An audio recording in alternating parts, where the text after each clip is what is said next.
Hello, hello, hello, here we go. Mage Knight. Couldn't leave things where they ended last week now, could I? Got my ass kicked. Did get to that first city though, so hi. Can't be too can't complain too much. Right. Let's get a random Mage Knight again.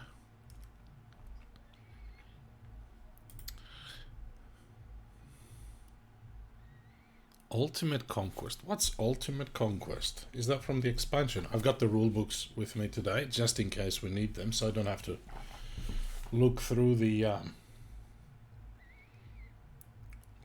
thing online. Ultimate Conquest sounds like a long thing, so let's leave it where it is. Remove Lost Legion. No, I don't mind the Lost Legion stuff. I think we're just gonna go as normal.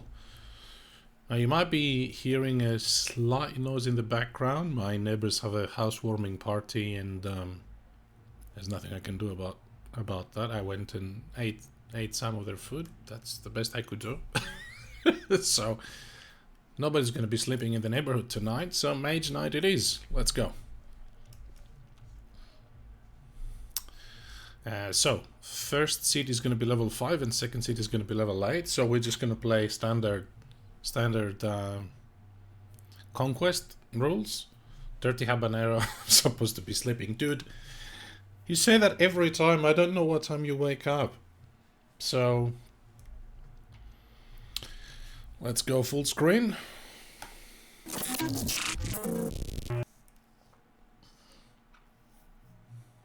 You have insomnia, that's not good. Sorry to hear that. Alright, here we go. Who did we get? We got Arithia. No, we didn't. That's the dummy player. We got Krang. Okay, Krang is this guy. Okay. So, last week in the previous game, we managed to get to the first city. We discovered both cities. We got to the first one, we defeated it, but there was not even a chance to even attack the second city. I got left behind very early, so I'm gonna try and sort of go a bit faster today. Let's see how we go.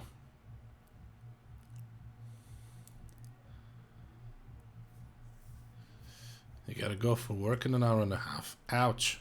Yep. Right. So let's see what we've got here. First of all, what did we draw? We have Swiftness, which has a bit of movement. Promise, which has Influence, too early for that. Concentration, Stamina, and Ruthless Coercion is one of Krang's special cards. So this one says Influence 2. You may get a discount of 2 towards the cost of recruiting 1 unit. And then if you do, then you get a Reputation -1. So the influence is great, but unfortunately it's too early for that. Although, you see here there is a village here that we could potentially try and get to recruit some unit. Oh, there is also a monastery here. Let's go and have a look at the units that are available. So we have the Illusionists. The Illusionists are good. We have the Utem Guardsmen. These guys are very good. We can recruit these at the village. And we have the Thugs.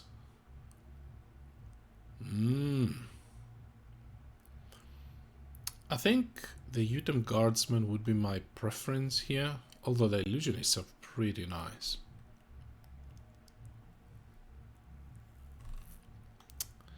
So,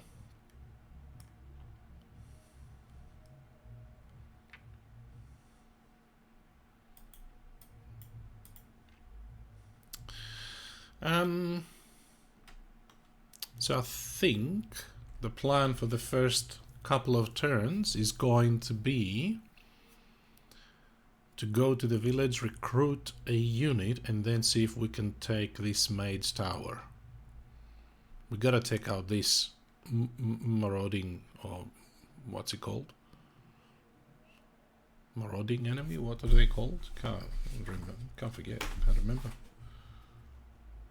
Yeah, they're called. They have a special. They're ones that get provoked when you move from an adjacent hex to another adjacent hex. Now this side has a maze. This one is a, can't remember what that's called, a refugee camp. It's this guy. And you can recruit any types of units there. And then we have another enemy. So, I think this is the plan. We're going to go this way, maybe kill this guy on the way, and then go... if we get to here, we should be able to see who's in the mage tower. And then get to the village. I reckon that's the plan.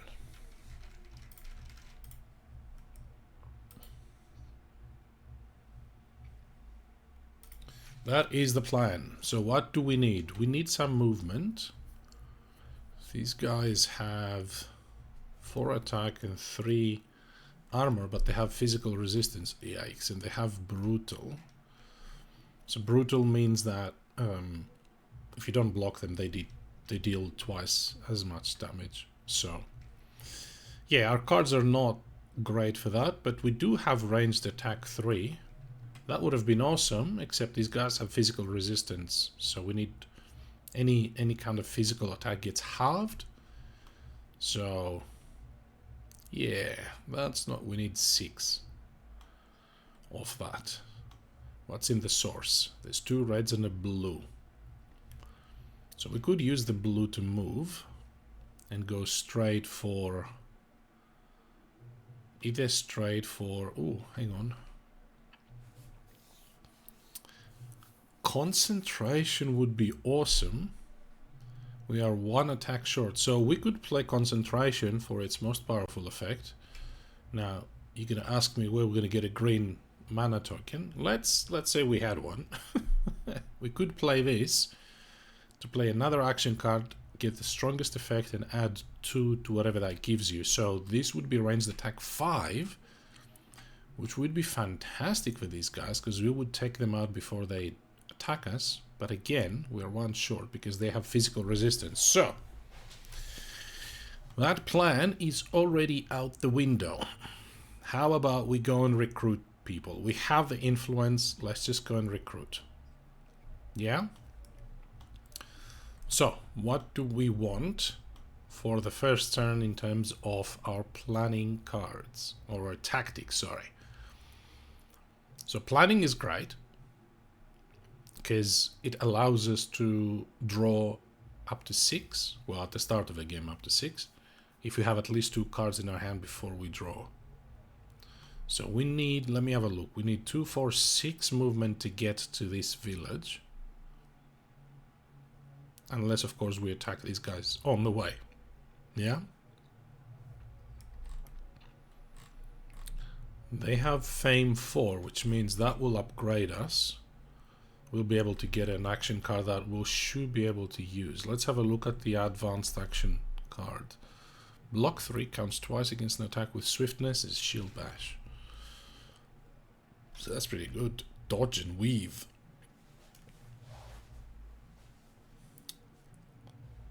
Oh, I don't remember this card. I don't remember seeing this before. That's from an expansion. Okay. Reduce 1 enemy attack by 2.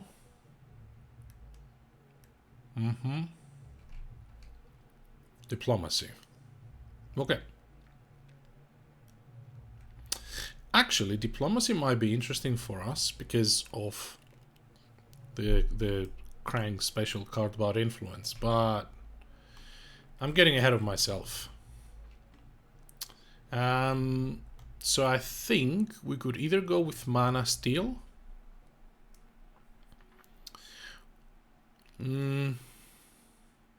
or we could go with Planning, or we could go with Great Start, but I think Great start's a bit of a hit and miss. We don't know what we're going to get, so I'm going to go with planning. So basically with planning, if we have at least 2 cards in our hand at the end of each turn, then we can draw as if our hand limit is 1 higher. So that's that. Arythea will choose a random one. She goes first because she chose the second one randomly.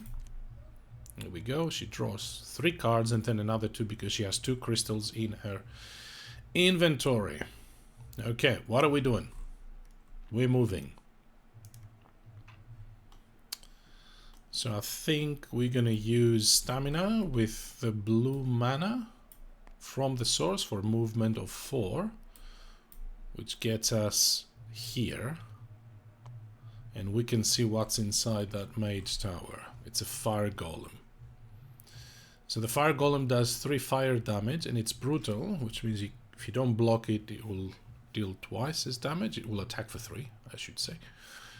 And any, obviously because it's fire attack, physical and fire blocks are halved. And then it has physical and fire resistance and 4 armor. Yikes. Yikes. That's a bit strong for us right now. So we moved for 4. Do we want to take on those guys? I don't think so. It's a bit too early for that. So the question now is, do we stop here and burn a turn just moving?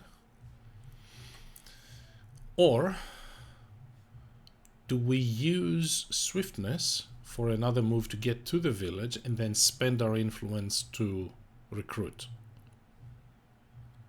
The problem with our plan is that we're gonna burn swiftness, which can be quite useful, and we're not gonna get the benefit of our planning because we're not gonna have at least 2 cards at the end of our turn. I don't like just playing 1 card though. So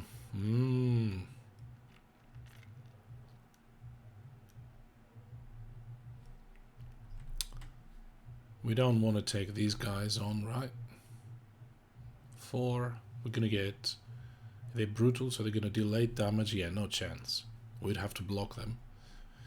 We don't have enough cards, enough block or attack. So I think we'll stop there. It's a bit risky because Arythea already played 5 cards, so that's not great. But I don't see how else we can take it. I mean, I could play swiftness. I could play swiftness, get to the village, and then we need... Who would we recruit? Totemed Guardsmen?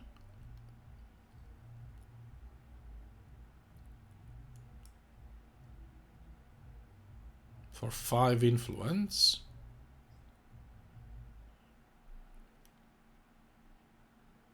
And that would use up these guys. So that would use up both yeah, that would use up both Promise and Ruthless Coercion.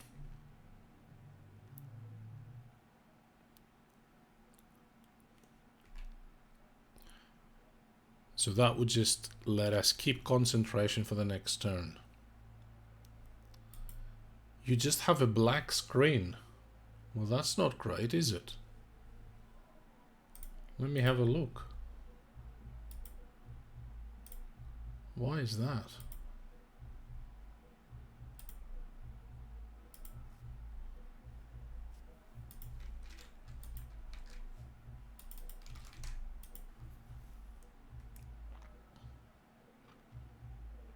Yeah,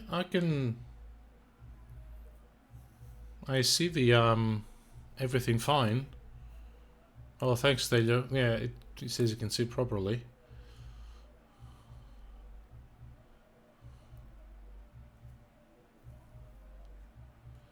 Yeah, it seems to be on your end, mate.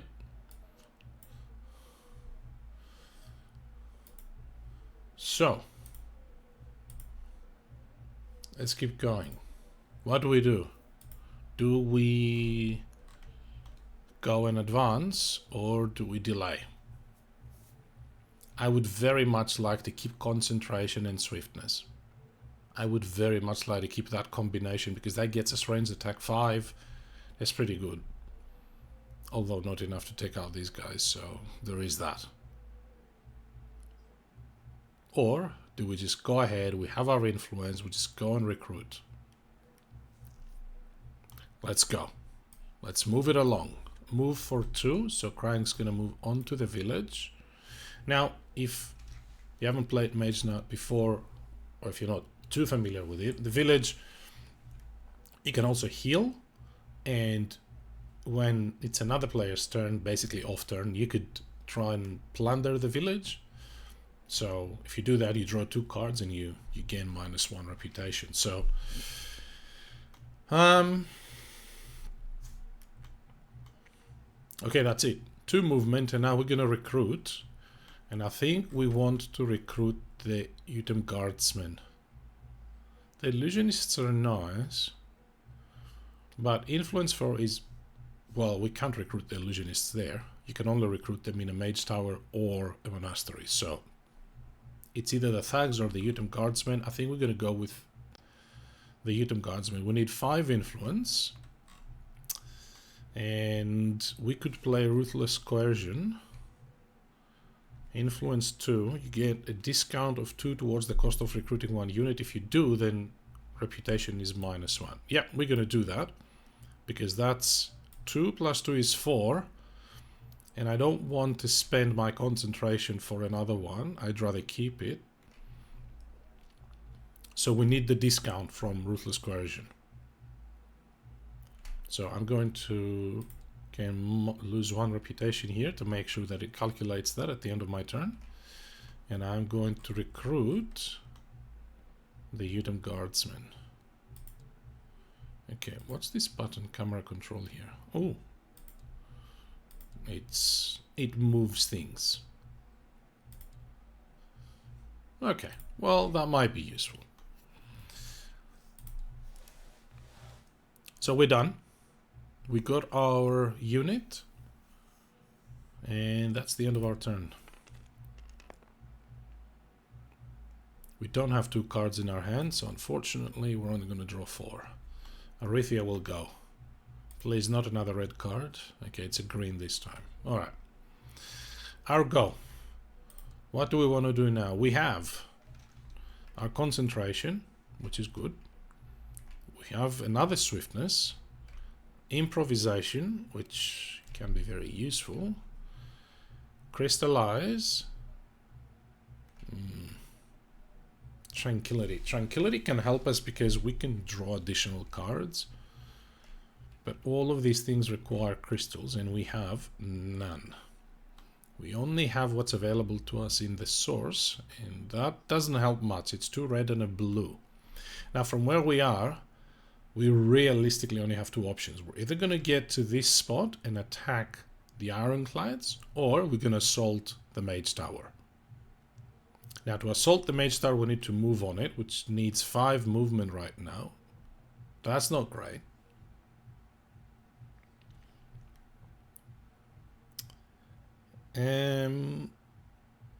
But can we kill them is the question. We're gonna I think we're gonna struggle to attack them for 8.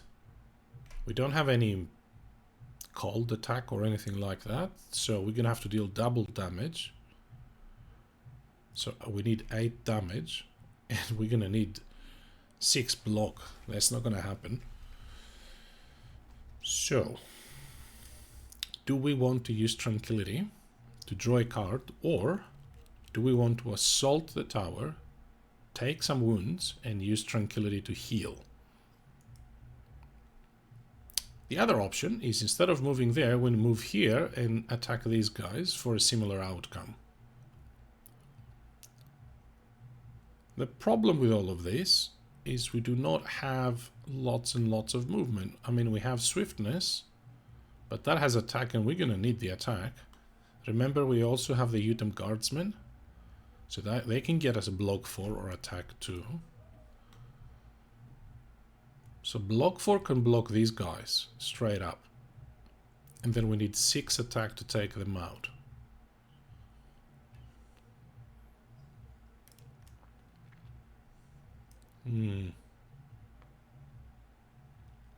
Or do we assault the mage tower, take 3 wounds because they're gonna deal 6 damage to us, don't worry about blocking them. Because we have tranquility, we can heal 1 or 2 afterwards. And then we gotta attack them for 8. Improvisation with the red mana can give us 5. And then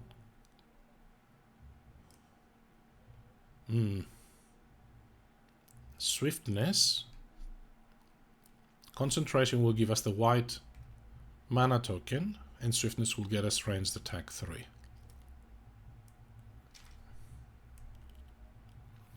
How does that sound? That's great, Def. That's all nice and great. How do you actually get to the mage tower, though? We need movement 5. That is not happening. The mage tower is not happening.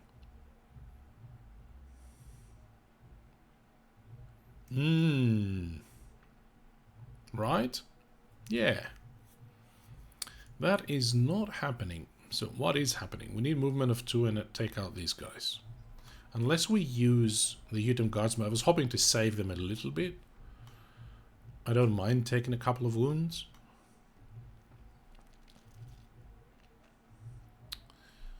So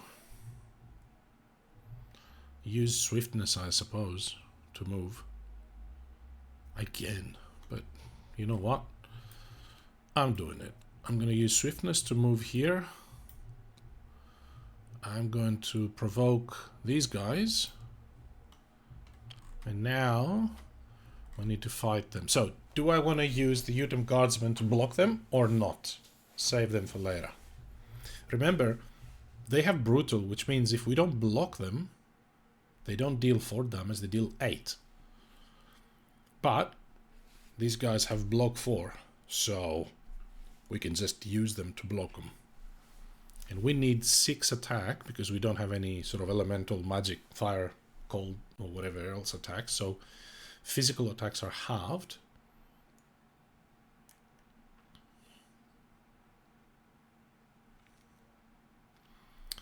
So we'd have to use improvisation with the red mana, throw away a card, and then use another card.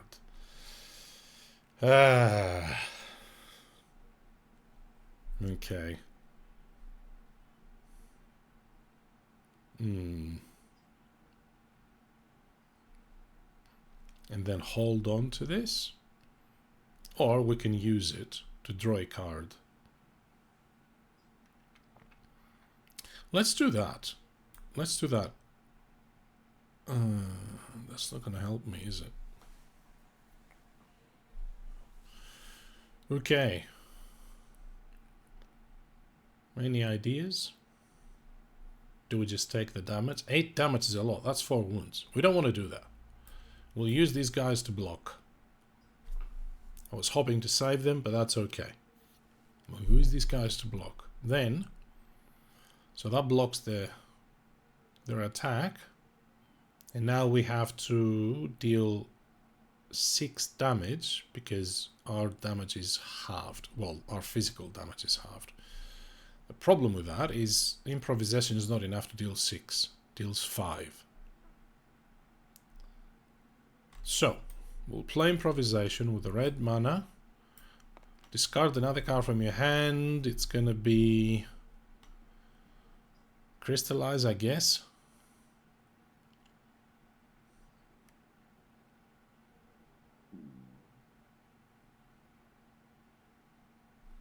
Hang on. I have an idea. What if we use the blue mana to play the powerful effect of crystallize? Gets crystal of any color to your inventory. We gain a green. We then use the green to draw 2 cards in our hand. So that means we'd have concentration, improvisation, and 2 more cards. The problem with that scenario is that improvisation then only can deal 3 attack if we discard another card, because we're not going to have access to the red mana. We're going to have used the mana from the source already. So I'm kind of counting on the cards to come up to be good, which is a bit of a risk, isn't it?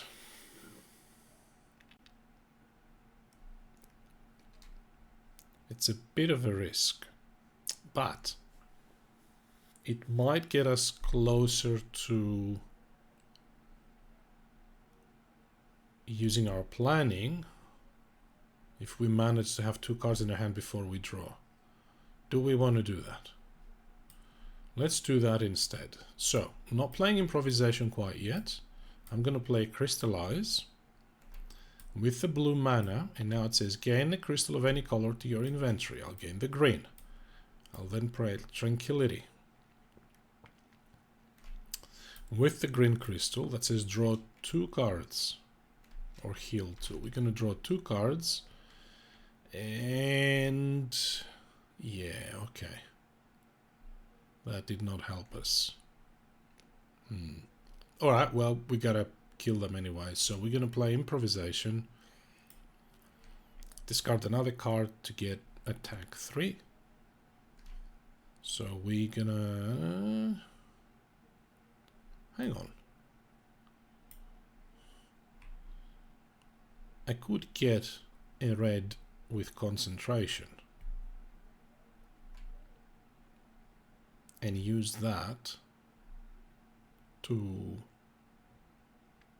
do that for 5. That still eats up 1 card. That's fine. So the question is, do I want to keep concentration for the next turn? You missed the start. That's okay. We're only like, this is only my 2nd turn. Don't worry about it. This is going to go for another 4 hours, so don't worry. If you missed the start, you missed the critical piece of information that my neighbor has a housewarming party, and it was nice because they came and told us yesterday and they invited us over, so we went and had a bit of food and stuff, but that means nobody's going to sleep tonight. Hence, Mage Knight for the next 4 hours. And if there's still music at that point, it's going to be Voidfall or some other craziness I'll come up with. Arithia is the best Mage Knight. Yes, she's awesome, but unfortunately I'm playing Krang. Arithia is the dummy player in this scenario. That's what I thought when I started. I thought I was playing Arithia, but game said no. Arithia is your opponent. Well, I think we are going to need both of these. Stamina we need because we need to move into the Mage Tower if we are to attack them. But concentration is also extremely useful and flexible.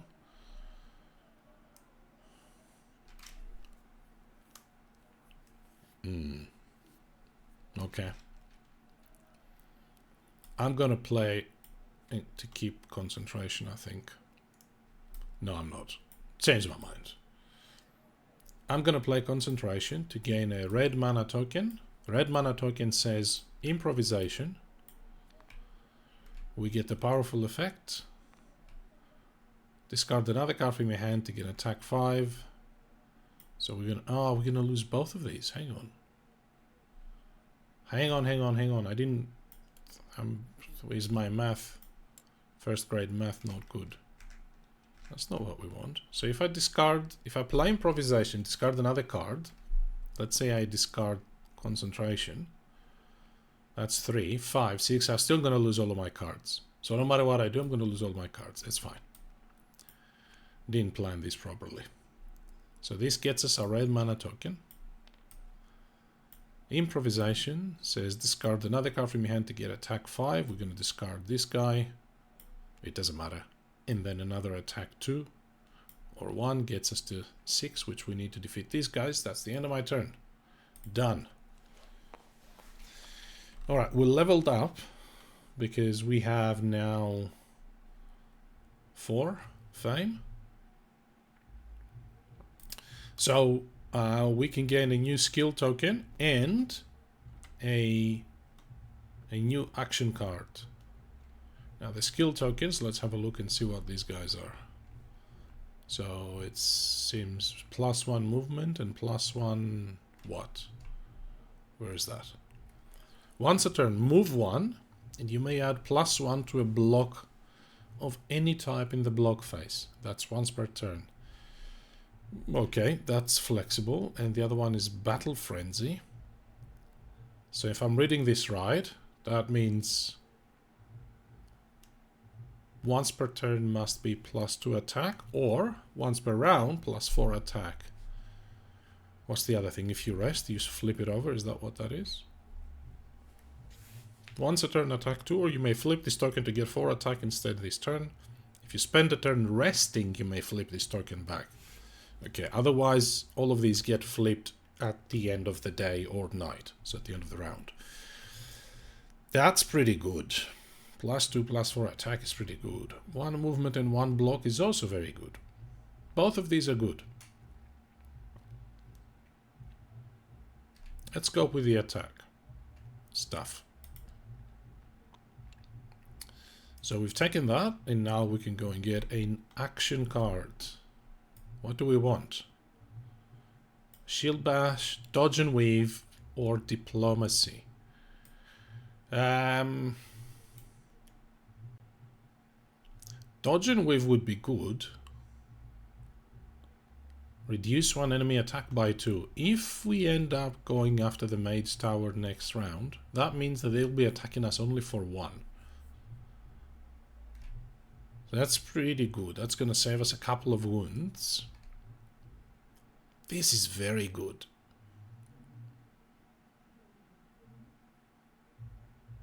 Gets you 1 extra attack if you do not add any wounds. Okay. Shield Bash, block 3.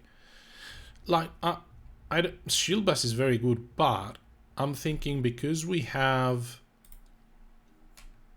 our Utem Guardsmen that have block 4, of course we've used them for the round, but because we have these guys, I'm thinking of going for Dodge and Weave.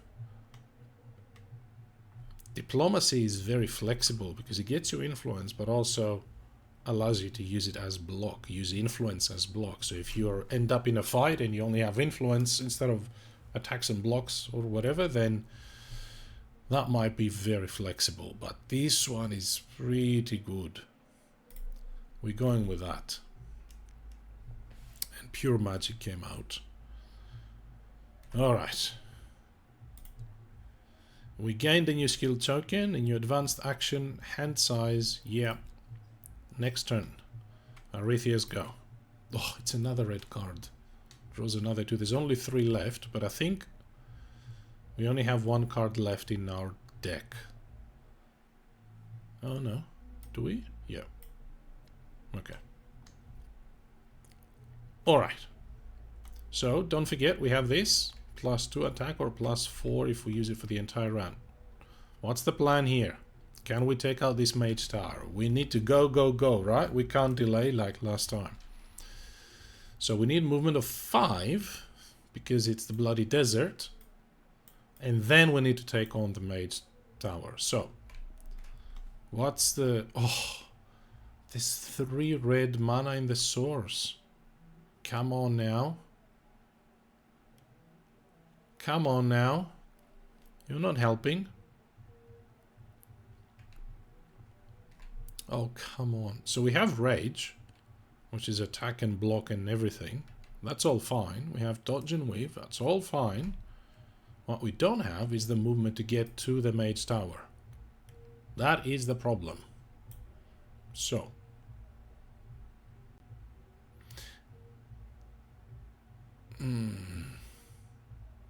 We need 5 movement. March is only 2.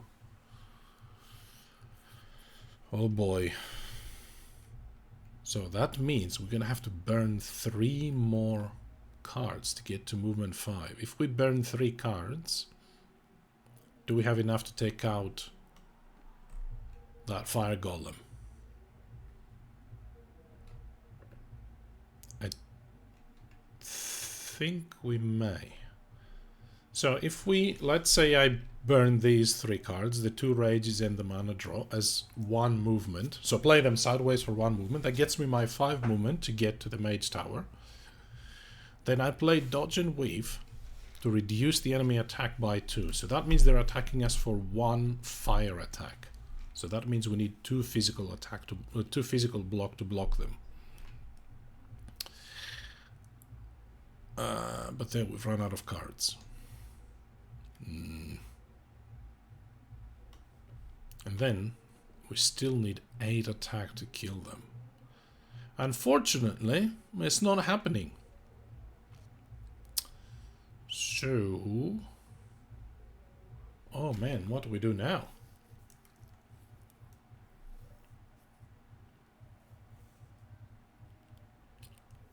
Do I go and take the wounds?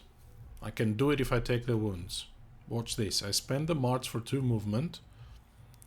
I spend mana draw, rage, and dodge and weave for 1 movement each. That gets me to 5 movement. They attack me for 3 fire damage. They're brutal, so that means they deal 6 damage, so I gain 3 wounds. Then I need to deal 8. I use one of the red manas from the source for the fire, for the rage. That's attack 4 plus battle frenzy once per round. That's another 8, and we get our 3 wounds. What do you reckon? Good plan? Not a huge fan of taking so many wounds early in the game, but hey. We did say we want to progress quicker, right? We don't want to waste time. Having said that, Arythea has 2 more turns, which means we're fine. If we want to delay and draw our final card in case there's a movement card here, that might help us block these guys. So we could do that. We could just stay where we are.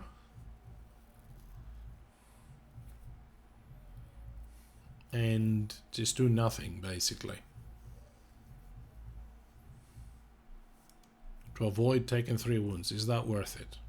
I think that might be worth it. That might be worth it.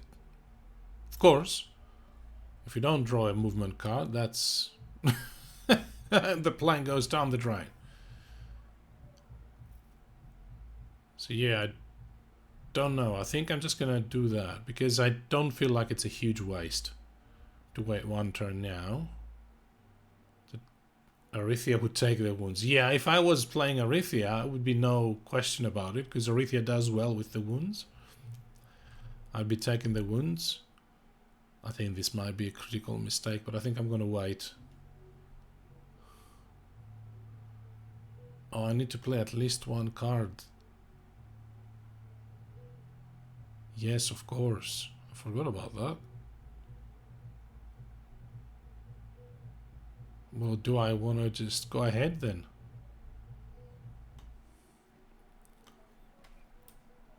March says movement 3.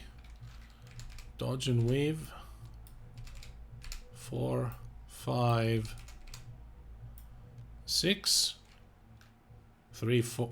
Okay, that math is wrong. 2, 3, 4, 5 gets us to the Mage Tower. They attack me from 3 fire damage. Ouch. My armor is only 2. So I'll take 3 wounds. And then I'm gonna flip that for 4 damage and play Rage with 1 red mana from the source for another 4 attack. That's the 8 we need to take them out. Done. We lose 1 reputation because we assaulted a Mage Tower. And we rolled the red mana die again. Okay, here we go. We leveled up, which means we have another command token, another command slot for a unit, and we defeated a Mage Tower. Mage Tower, if you defeat them, you gain a spell as your reward. So that is great stuff. Let me have a look at the spells. Tremor. Oh wow, this is fantastic. Fireball is even more fantastic. Space bending. This turn you may move to spaces and explore new tiles that are 2 spaces away.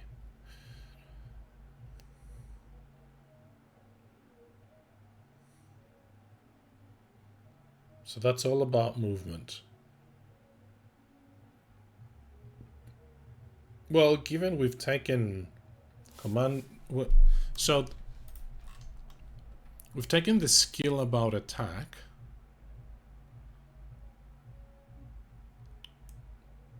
And this should be flipped, by the way. And we've taken these guys that have attack and block. Do we try to diversify a bit and get a spell that is all about movement? What do you reckon? Ranged fire attack sounds spectacular. Ranged fire attack can get us out of some really interesting situations, right? Do we want to do that? Of course, don't forget we're going to be drawing this in our final turn, but the problem with that is to use this to expedite our movement on the map. The problem with that is there's no blue mana on the source. There's only red. So, thinking about it short term, none of these will help us. So yeah. Let's take the ranged fire attack. Yeah, fireball, that's it. I've taken the fireball. Done. Okay. We draw our 2 cards. Arithia goes. She's going to declare end of round next turn. It's not going to matter because we only have 1 round to go. Savage Harvesting. That's Krang's second special card. Move 2. Once this turn, when you move, you may discard the card to gain a crystal of the same color.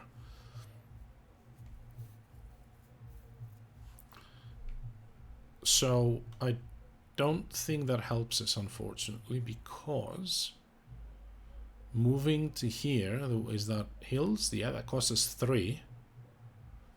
So we'd have to discard both Savage Harvesting and our spell sideways to move there. And then we don't have a card to gain a crystal of that color.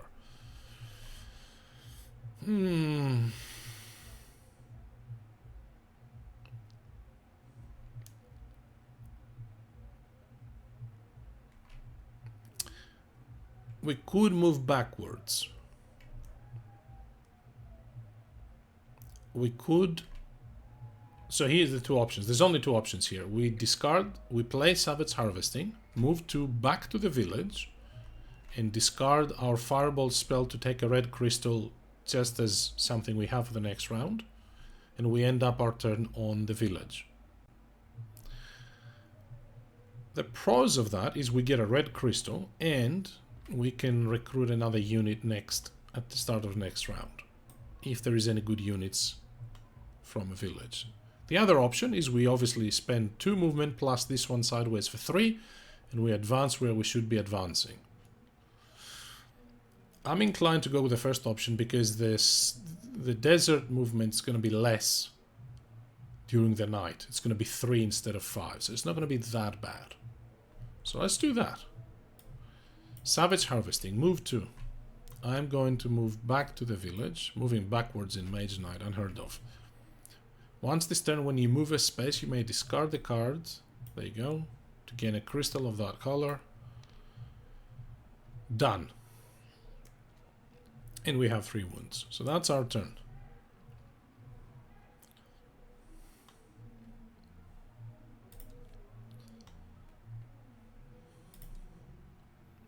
Call end of round.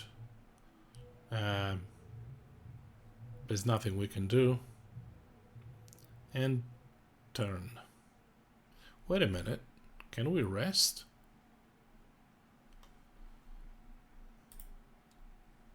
Hang on, hang on. When you rest...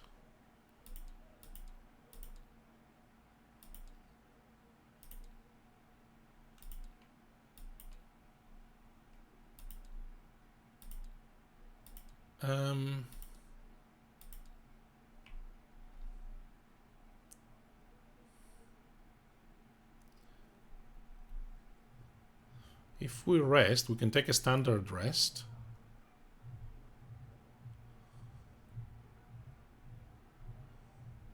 It's just discarding, so all the wound cards stay, so it doesn't matter. End turn.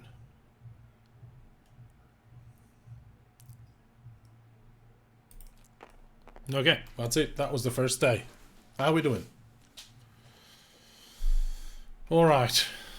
It is now the night. Let's see what we drew first. We drew Determination, so attacker block to block 5. Swiftness, which is always good. Stamina for sub-movement. Crystallize, and a wound. Now, we are at the village. We can buy healing at the village for 3 influence. Problem with that, we do not draw any influence. So, can any of these tactic cards help us? It would be great if we use our first turn to heal this wound and recruit another unit. That would take a lot of influence. And where's our reputation? It's at 0, so we're not suffering any penalties at the moment. So the 2 units that are available are the Peasants and the Utem Gross Bowmen. Now obviously these guys are better, but they require 6 influence. So if I wanted to both heal and grab them, I'd need 9 influence. Not going to happen. So what if we go with Preparation? When you take this tactic, search your deck for any one card and put it in your hand. Then shuffle your deck. So what I'm thinking here is to search our deck for that card that we have that gives us a special influence and also reduces the requirements to recruit by 1. The problem we have with that is that was a red card, if I remember correctly, and there's no red mana in the source. There is a red crystal that we have. I was hoping to save that.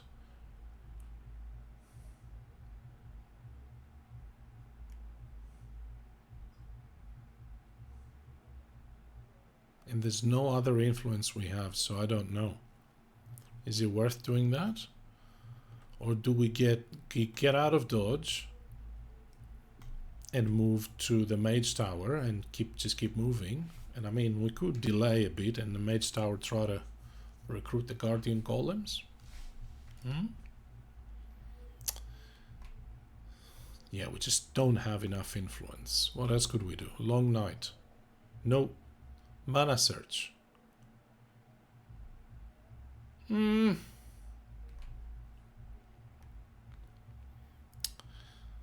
Well, this is one of these situations where you want to do one thing and you draw the cards that have the other thing. So, do we just go with Preparation and just use all of these cards for other things?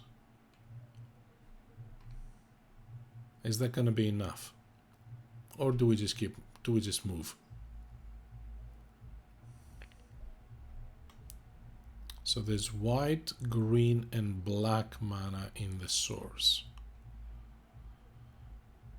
These are all useless for this turn. So we could go with Mana Search. We could, I mean, Midnight Meditation is just a mulligan.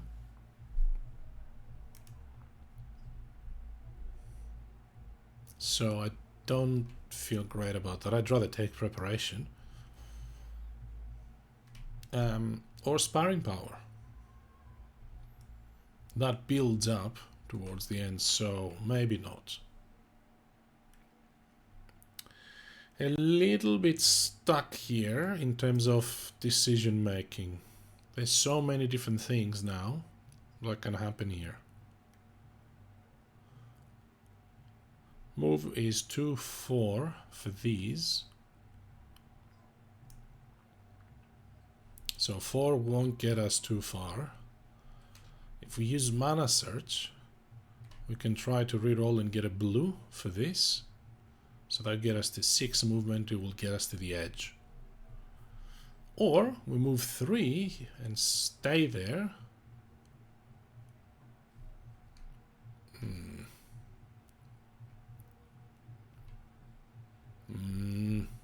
I don't know. I'm gonna go with preparation. Okay. Do I want to plunder the village? Plunder the village. Do we want to plunder the village? I figure that's a good idea now. So we're going to go and burn it, and then we're going to go and negotiate with them. I like it. Let's do that. So we plundered the village. We lost the reputation, so we're at we're -1 now, so maybe that wasn't a great idea, but anyway. Process the dummy player. It's a white, so it draws an additional card. Okay. So we took preparation, which means we can search our deck for any one card, and we drew 2 cards because we plundered the village. Now, okay, we drew a ton of movement cards here, so we might have to change our plan. So technically, plundering the village happens during the other player's turn, so we would have had these cards before we have taken this. Hang on, how does that sequence work? No, we would have that first. Wait. That's a detail. It'll make a difference, but that's a detail right now. In any case, I'm gonna do what I was hoping to do, because I think that makes more sense. Anyway, so the idea was to get this card. So we're gonna go with that.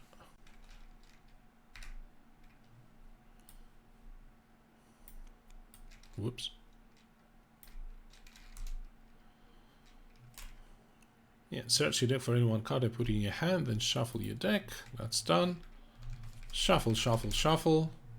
Yeah, tactic first. Yeah, I thought so. Thank you for confirming, mate. So that means that I couldn't have changed my plan because I drew a lot of movement cards. So the correct thing to do would be to draw the card from preparation first, which is what I did. It was meant to be Ruthless Coercion. So we are staying where we are, or we're moving to hire people at the Mage Tower. The problem is with the Mage Tower, first of all, we'd have to hire the Guardian Golems, and they require mana to do the more powerful things. But the other problem is there's no healing there. In the village, we can spend 3 influence for 1 healing point. So the plan was to spend 3 influence for that, and then hire or recruit the Utem Crossbowmen for 6. So that's a total of 9. But because our reputation is -1, we need 10. Yikes. However, Ruthless Coercion. We're going to spend our red crystal for this, so that gives us 6 influence. Oh, you may ready level 1 and level 2 units. That's too early for that. So that gets us 6, and then we need to discard 4 more. Ooh, maybe we're going to be stuck with this wound, hey? Do I want to discard all of these movement cards? I really don't. So, in any case, we are going to play Ruthless Coercion. We're going to spend our red crystal. -1 reputation. Influence 6.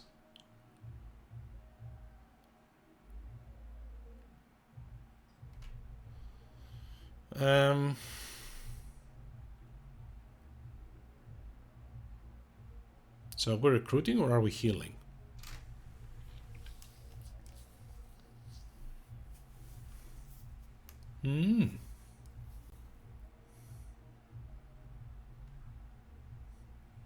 I think recruiting is a good idea.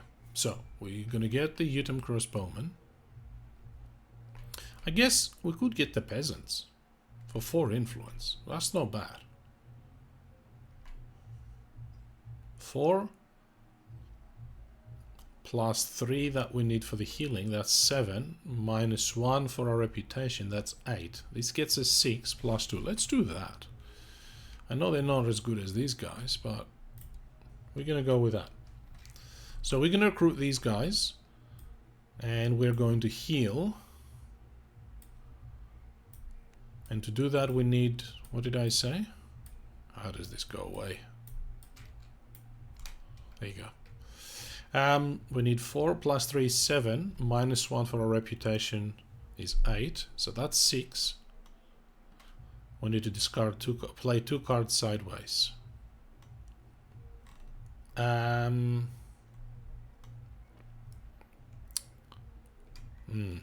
think we're going to play this one. And one of the swift... Oh, hang on. What mana is available there? Okay. So that's that. We're also going to play Crystallize. So that's 8, which is what we need. We're also going to crystallize. It says whenever you play this, also pay 1 mana of basic color, gain a crystal of that color to your inventory. So we have white, black, and green. Black is only used for the spells. So I think we're going to do green. But green mana can stay. We're going to take the white. So we're going to spend the white, grab a white crystal, and that's our turn done.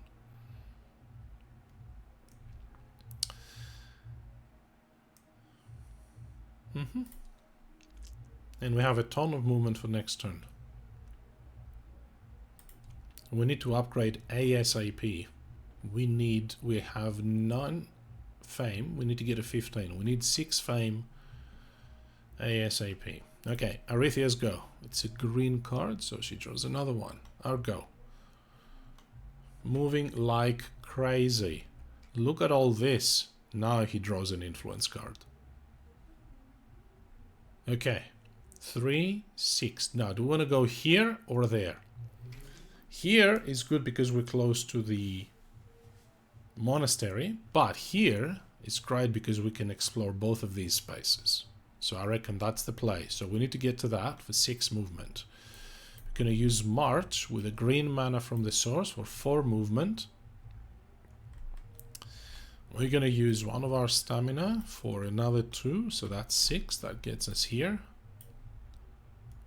Then we're going to use stamina for another 2 movement to explore. Which one would you like? Left or right? Where are we going first?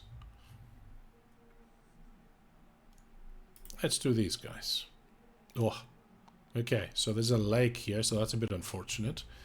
Here there's a ruin, mage tower, and another marauding orc, or marauding enemy.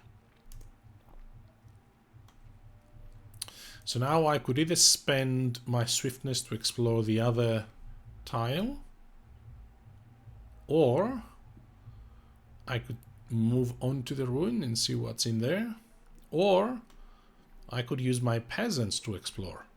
Because they have a movement of 2 as well. They're pretty flexible. I think, how are we doing on cards? We have 11 cards to go.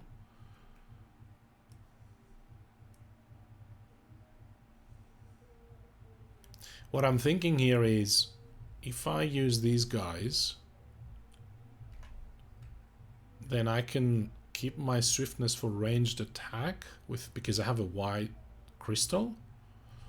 That might be useful for whatever is in the ruins. We don't know. I really don't want to be using up units early in the rounds, but it might be the better move. So I'm going to use them for 2 movement to explore here. Okay, so there's a monastery, a mine, a magical glade, whatever that's called. Magical glade? Magical glade. And then another marauding enemy. So we need to start killing some people to get some fame.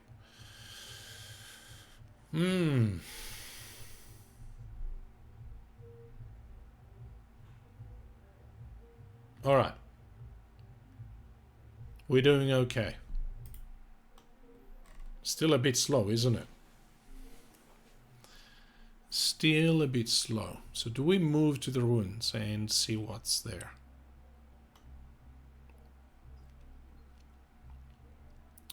Or do we just stop here?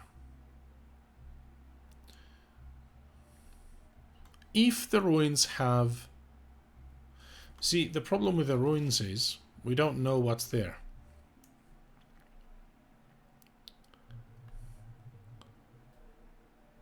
It will be revealed at the start of the next day round, or if somebody enters the space. So we don't know what's there until we go there. And if it's an enemy, fine. We can try and fight them to gain whatever the benefit is going to be.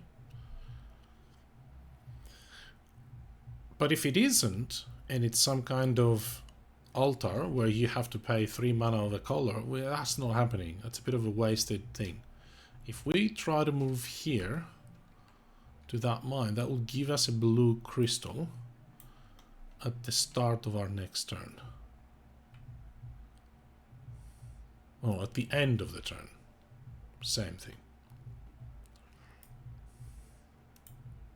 But we don't have 3 movement. We have, well, I guess we could spend promise. So 2 from swiftness and 2 from promise. 1 sideways promise. We could finish there. Or we could go to the ruin and then decide what we want to do.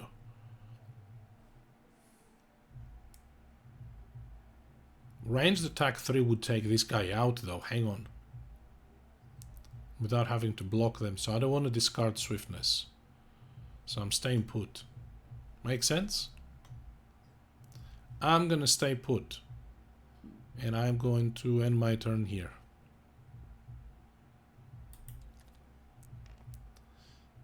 Okay.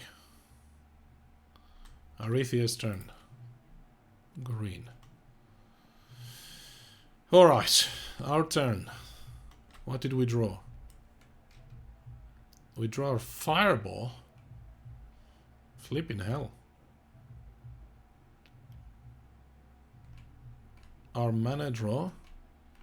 And dodge and wave. I mean, I don't know.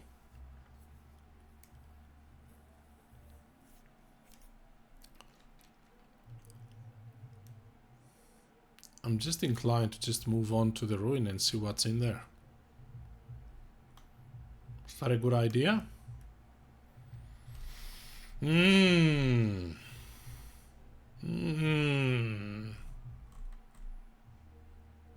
What would I use to move to?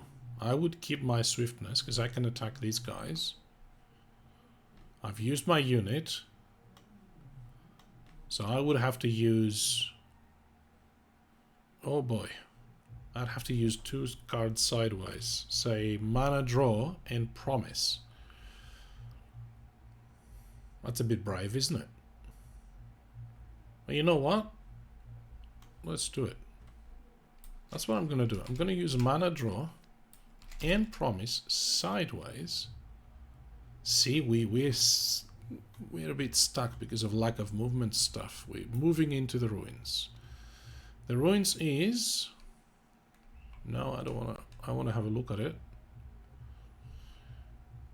That's an impossible battle for us. So the ruin says, for our action, for the turn, we can attack 1 keep enemy, 1 keep guard, and 1 city guard enemy. I mean, the benefit is phenomenal. If we manage to defeat them, we get an artifact and a spell. But I think that's above our pay grade. Firestorm those mage nerds. I don't know what's in here, mate. So that's a bit of an issue. I'd have to assault this space to fireball them. I could use my swiftness and hedge all of my bets on that. We'd need a full hand to attack these guys.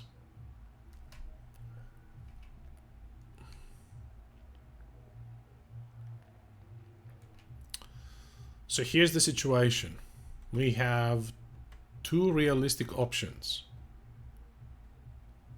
Hope they don't have fire resist, yeah.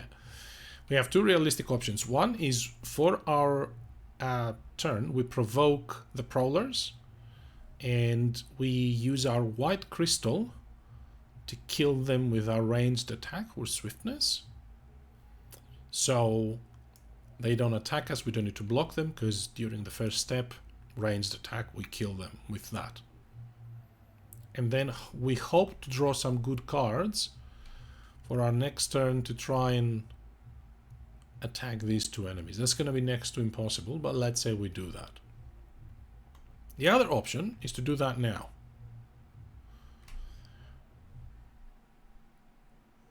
And the third option, which Professor Lesser seems to be keen on, is to assault the Mage Tower garrison. We don't know what's in there. Spend the swiftness for 2 movement, and remember, we can use our fireball. Problem is we don't have a red mana, so we'd have to use the one from the source, which means we can't use a black to do the most powerful bit. So ranged fire attack is not gonna do anything. What do you reckon? No, I don't have the red crystal. I used it the previous turn, so I think taking these guys on is a little bit too much. Although, hang on. So, if we take the first option, if we attack these guys, we provoke these guys from the space we are in, kill them, what does that do? That spends our swiftness and our white crystal. Both of these would be extremely useful in whatever combat we get into the ruins. So I'd be spending that and hoping I draw great attack and block cards next turn. So why don't I skip the first bit? I can kill these guys later and try and do this now. Shoot the Marauders, you say? The Marauders will only get me 2 fame, which is not going to level me up at the moment. I'm still going to have to do that, obviously, but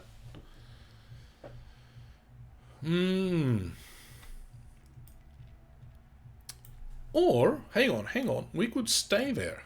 We could do nothing, we moved, stay there, and replenish our hand. Draw 2 more cards and then figure out if we have enough. Take these 2 enemies. I mean, realistically, trying to take these 2 enemies on the same turn is going to be next to impossible for us.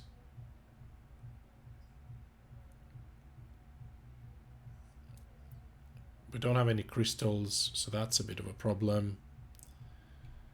So do I just kill these prowlers, this marauding enemy, and hope to draw 3 good cards for the ruins? Or I keep that? I think I'm going to keep it. I'm going to keep it. I'm going to keep my white crystal and end my turn. Gee, that sounds like an underwhelming turn after all of that thinking, isn't it? End my turn. Okay, what did we draw? We draw a wound and a rage. Okay, it's better than nothing. Dummy player goes. Our turn. How many cards does she have? She has 2 deed cards. We have 6. That means she will declare end of round not on her next turn, the turn after that. So we have this one and 2 more turns to go. So, what do we do here? Do we attack? Do we take these guys on? Let's do it. Siege Fire 8 could be well spent against the ruins. Can you cycle a source mana? I can't. There's 2 blacks and a red, and I have nothing that allows me to change something in the source. So unfortunately, that would be fantastic. That would most likely take out any of the enemies in there, but I don't think it's possible. We do have our Utem Guardsmen, gets us a bit of block, and we do have these that can get us either 2 attack or 4. So I think we do it. We're gonna enter the ruins for our turn. See what we get. Okay, we got the thugs. Alright, so the Thags are not too bad. They attack for 3, but they're brutal. So if you don't block them, they will deal 6 damage, and they have 5 armor. However, we have the Ultimate Mages. These guys are a lot more dangerous because they do 4 cold fire attack, which means all of my defense is halved. If I don't block that, which I'm not, I don't think how I could, they deal twice as much damage, so 8, and they have poison. So that would double the wounds. Oh, that's not good. But and they have physical resistance. So that means that okay. Right. So ranged fire attack 5 gets us close to these guys, and if we use our white crystal, ranged attack 3 gets us to 8. Unfortunately, the 3 beat is halved because these guys have physical resistance. So that doesn't get us to kill them. So we need to use dodge and weave. We absolutely have to use these guys. So if we use these, reduce one enemy attack by 2. So it would have to be the Ultimate Mages. If these guys' attack is reduced by 2, then they would attack for 2. All of our blocking is halved. We need 4 blocking, right? We use our Utem Guardsmen for that. So we've blocked these guys.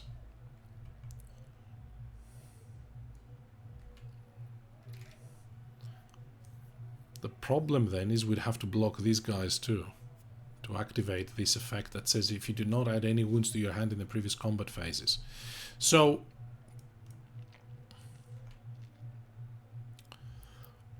if we use this rage, block 2, and swiftness sideways block 3, that blocks that guy as well. And then dodge and weave gets us 1 attack, and we play our ranged attack 5. That's not enough. We have this. Forgot about the this token. So ranged attack 5. We need 3 more. We get 1 from this, and 2 from this is 3, but they have physical resistance. Yikes. Come on now. What if we don't worry about blocking these guys? We'll take 2 wounds. I kind of feel like we have to block them though, right? What if we play dodge and weave with our white crystal?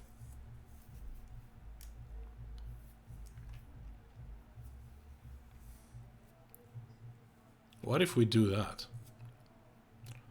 Reduce 1 enemy attack by 4. Can it go down to 0 though? Or 2 attacks of 1 or 2 enemies by 2.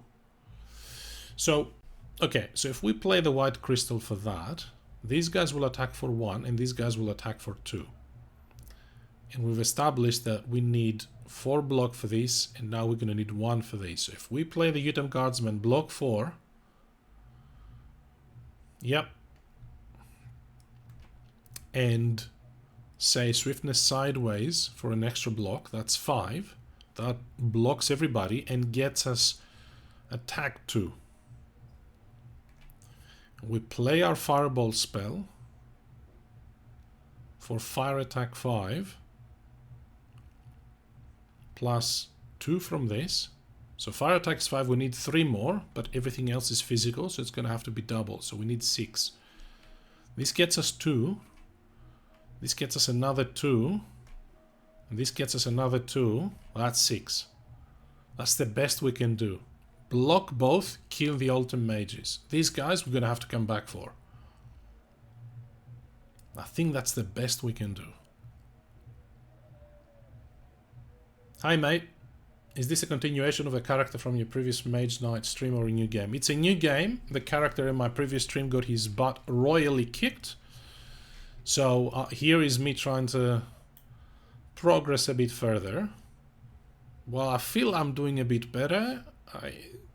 I still can't escape this feeling that I'm moving very, very slow on the map. So if you look at the map, I've only explored 2 tiles. And I'm already halfway through, actually more than halfway through the first night. So we'll see. So I think that's the best we can do. Play the powerful effect of Dodge and Weave to reduce both of their attacks by 2, block everything, and then kill the ultimate mages. So we come back for just these guys. What do you reckon?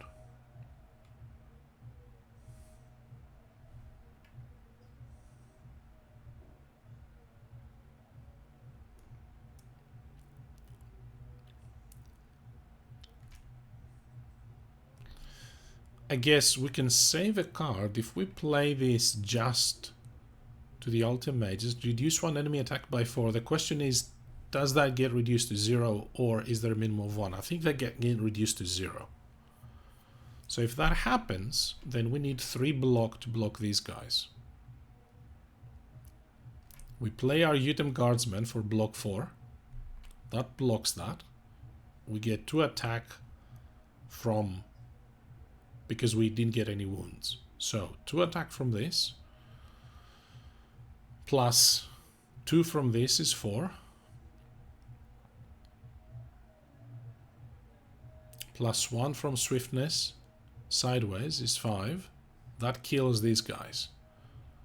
And then we range fire attack the ultimate mages for 5, and then they have 3, so we need 6 more. That's not enough. Okay, the math says no. So we're doing it the first way. So we're playing Dodge and Weave with our white crystal. Dodge and Weave says reduce 1 enemy attack by 4 or 2 attacks of 1 or 2 enemies by 2. So we're going to reduce both of these enemies' attack by 2. So the thugs attack us for 1 and the ultimate mages attack us for 2. We play our Utem Guardsmen. How about letting the mages wound your peasants?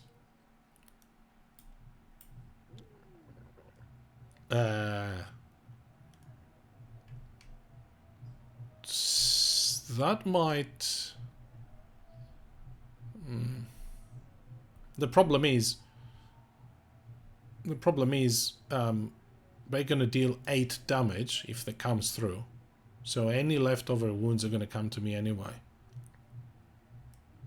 That's a good idea. Yeah, it's a good idea. I'm going to resolve it this way now. I don't want to redo the whole thinking, but it's a good idea. I didn't think of that before, but the problem is this enemy's attack is doubled. So that's okay. We'll come back for the thugs, right? We should be okay. Even if I do that, do I have enough to kill them? Attack 2. Plus 4 is 6, plus 2 is 8. That's still not enough. Alright, so block 4.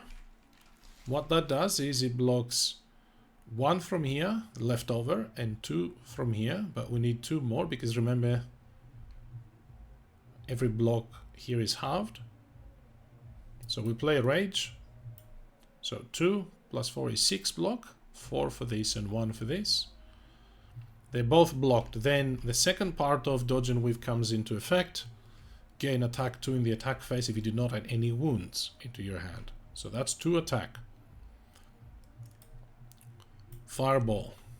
Fireball these suckers. Ranged fire attack 5. We need 3 more, but because it's halved we need 6. So we're going to use... What? Hang on a minute. No. Hang on. 4 block. I needed 5 block. That was this meant to be sideways. So 4 block from this plus 1 is 5 is what we needed. So yeah. We need 2 from this. Flip that for 4. 4 plus 2 says 6, which is the remaining to kill the Yuta mages. I think I need to flip that, which means I haven't killed it. Oof! That's my turn. But I get 8 fame. Does that level me up? It does. Hey, now we're talking. Right. We will gain a new skill token and a new action card. Okay, what's the skill tokens? Once per round, gain a crystal of your choice, and what's the other bit? Something. When you spend the mana... when you spend the mana of a basic color, gain a crystal of that color.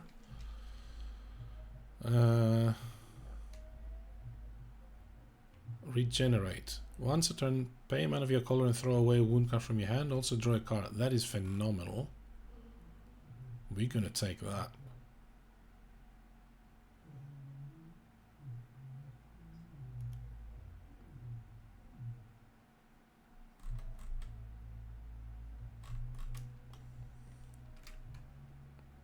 Right.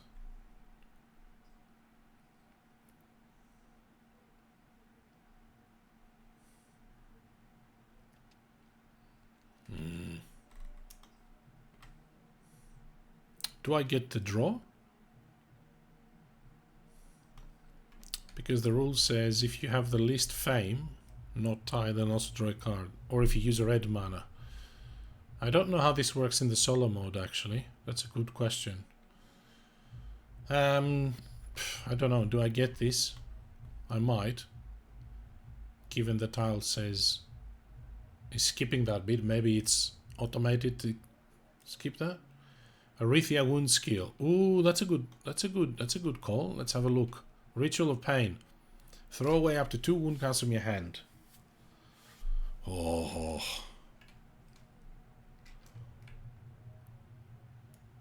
Oh. That is good, hey. We only have 3 wounds though. And that would force us to take the bottommost card here, Diplomacy. What do we want to take here? I really like Pure Magic. Because it's very flexible. Pay a mana and you can either move, influence, block, attack. It's very good. It's almost like a spell. So yeah, I want to take this. So I cannot take Arethia's wound skill.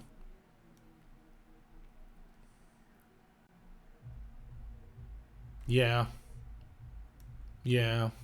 Swift Bolt is very nice as well. Very nice. So we're going to take one of these two. So this one is out. Out of these... yeah, I don't know. Do I get the draw even though it's a solo game? So I don't know how that works in terms of if you have the least fame, then draw a card. My assumption is it comes into effect, but and that's what this one does. I don't know. I don't want to look that up, to be honest. So mana enhancement. Once around when you spend a mana. Yeah, okay.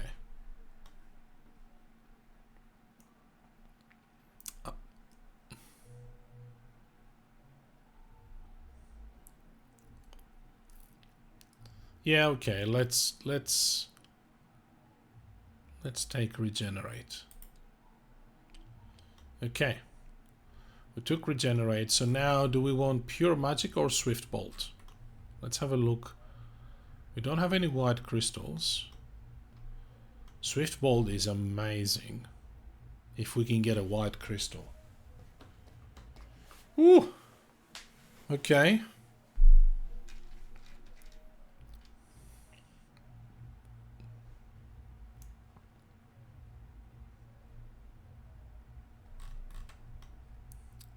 Let's go with pure magic. Try and get Swift Bolt next time. Okay. Ready to go. Dummy player goes. Argo. She's run out of cards. So, Are we going to go after the thugs? The thugs had 3 attack, if I remember. I think we used this, right? Yeah, we used this.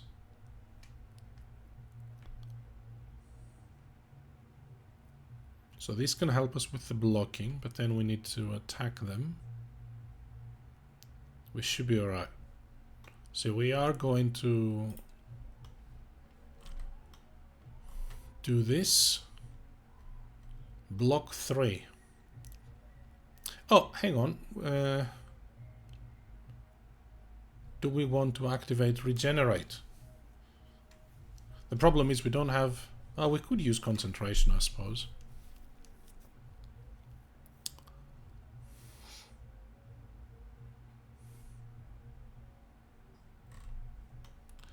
There's only a red one in the source that we could use. So if we use the red one for improvisation, throw out another card, we'll discard another card for 5 attack, that kills these guys. Then we'd have to, first we have to block them for 3, we play this and something else. So that would be all 4 of our cards. That gets the job done. The other way to do it is we get, let's say we get a black mana or a red mana, we use it to throw away the wound and draw a card. The problem with that is we then don't have enough. Oh, we do. We're going to have enough cards anyway. Okay, we're going to do that. So we're going to use the red mana to throw away a wound card, draw a card, okay, and now we are going to play concentration to gain a red mana token, use the red, oh hang on, we need to block first, block 3, rage and tranquility sideways. Oh, hang on.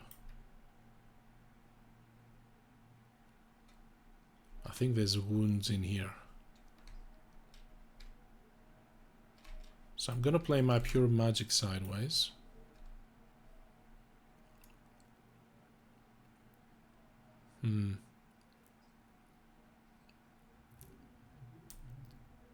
So that's block 3, and for attack 5 I'm going to play my improvisation with my red crystal, discard another card from my hand. So we run out of cards anyway to get attack 5, so that kills these guys. Okay. Oof. Alright. Don't overthink it. End my turn. Do all of that. This is still flipped. I don't know why it keeps flipping it. So,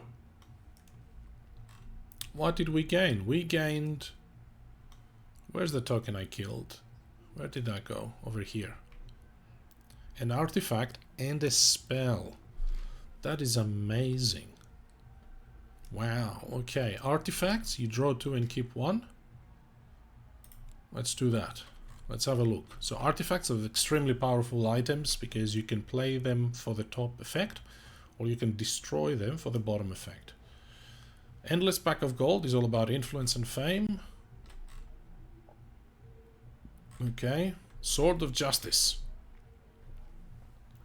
Oh, we had that last game. When you play this card, discard any number of cards in your hand and you get 3 attack for each card you discard this way. Or destroy the Sword of Justice and double the contribution of all physical attacks you play during your attack phase this turn. Enemies lose physical resistance this turn. Yeah, we're taking this. We're taking the Sword of Justice. And we also need to gain a spell for our trouble. Anything short term? I don't think so. So what are we getting? What spell are we getting? Space Bending, it's all about movement and exploring. Flame Wall, which is pretty awesome in terms of fire. The fire block bit is awesome. But remember, we also have Fireball, which also requires red mana or crystal, so I think we need to diversify here, not so much in terms of the color of the card, but in terms of the mostly the mana or the crystal color it requires.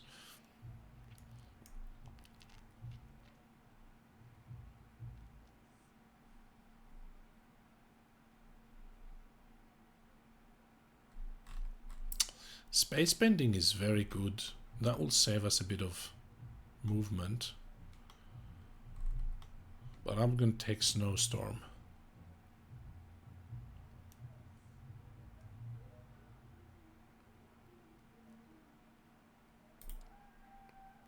I've taken so many attack cards.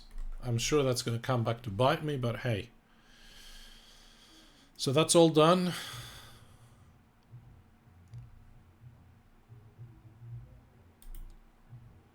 Okay.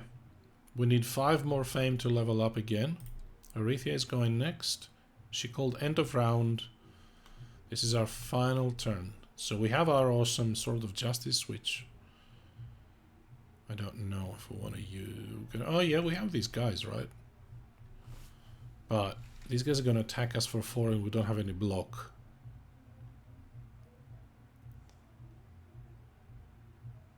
Yeah.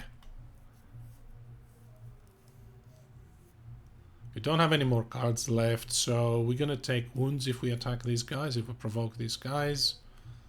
We might want to do that. We might also want to provoke these Mage Tower Garrison, because I have this.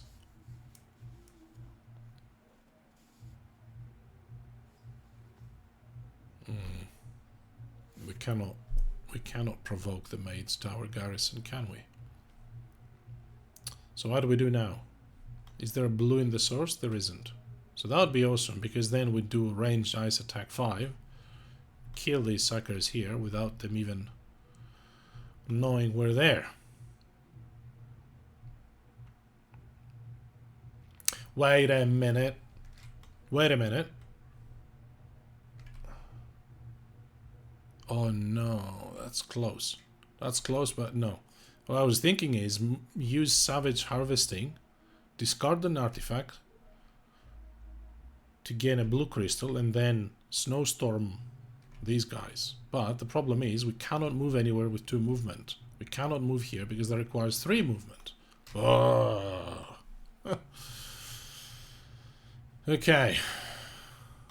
There's no blue there, so what do? Well, that's a bit of a shame we're not going to get to use any of these, hey?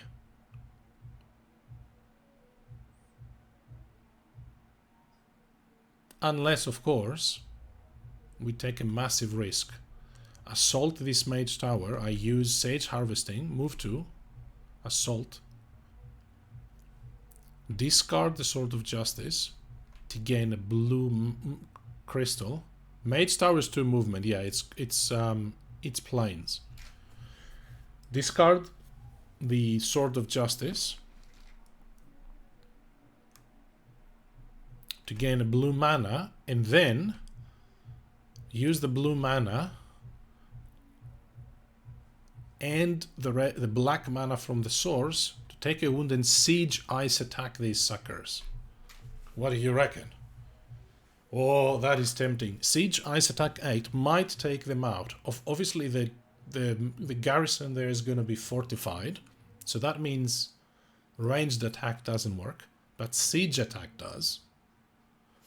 So it all depends what kind of enemy we get. If we get an enemy that we can kill with siege ice attack 8, then that's brilliant. We can take them out and don't worry about blocking them. But if we get any other type of enemy, we're not going to be able to block. We're going to gain most likely a ton of wounds.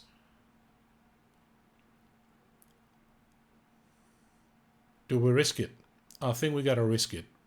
I think we gotta risk it and try and get some benefit out of this Sword of Justice and Snowstorm.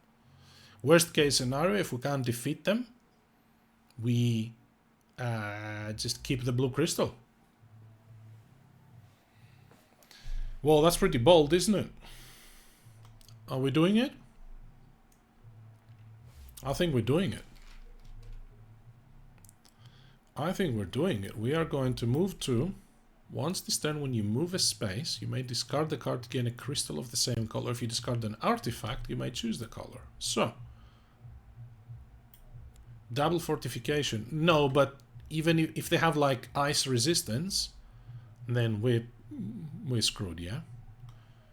I've talked myself into it though, so I'm going to do it. So I'm doing this.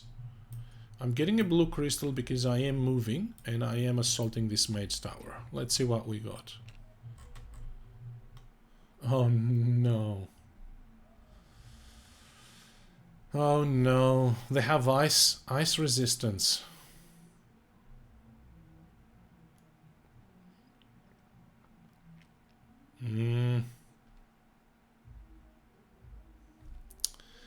We lucked out, unfortunately.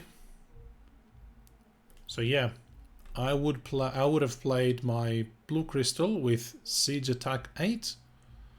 Kill anything there, but ice resistance makes ice attacks halved. So that's only 4 attack. And I don't have anything else I can use. So, oops. That was a bit of a misstep. And yeah, we are going to get whacked. So we're going to get 2 wounds. Or we can assign that to the Utem Guardsman. We can assign damage even if the unit's been used, yeah? Ooh. Hang on. Can we assign damage?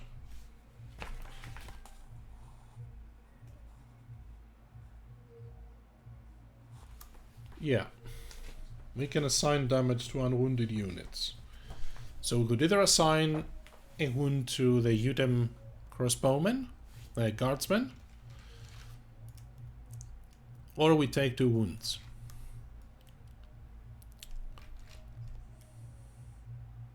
We're gonna have to use healing to heal them up, obviously. Right, I think we're gonna do that. We're gonna assign the wound there.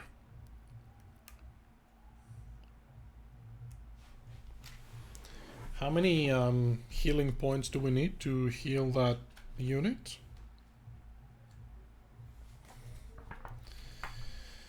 Heal, heal. You need to pay healing equal to the level of the unit. Yeah, so we'd need 2 healing points. Yeah, 2 healing points. So, okay. Alright, anyway, I'm doing that. So, that's it. We didn't kill them, so that flips back. Let's have another look so we know what's in there. I guess next round we're going to be there anyway. Retreat to a safe space. I think that would be this guy. Whoops. And that's it. That was the first night. Okay, well that was unfortunate, but we give it a shot. Thanks for sticking around, mate. Thank you. This looks like it has a couple more hours to go. We are, well, maybe even longer, I don't know. Alright, second day. Wow.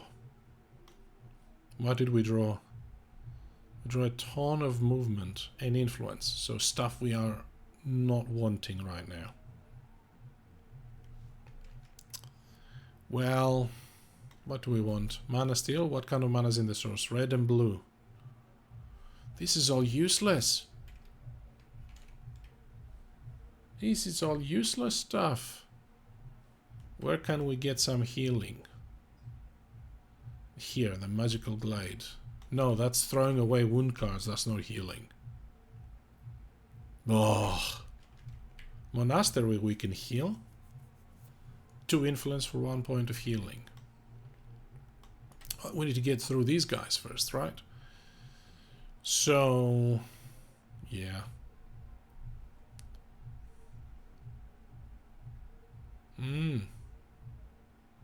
We can't attack these guys. We have no... I mean, we could use the unit here. We have these guys that we can use.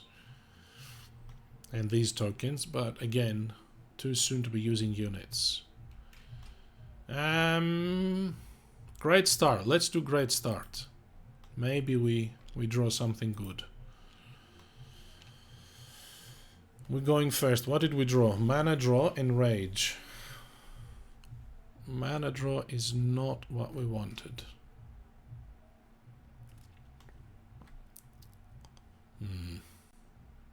Okay.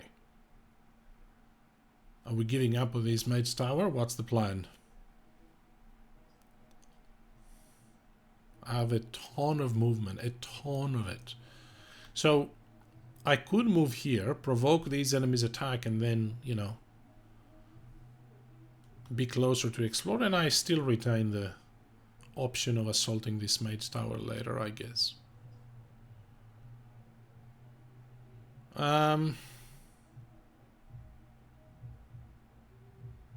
Yeah, I don't know. I'd need 4 block and 3 attack.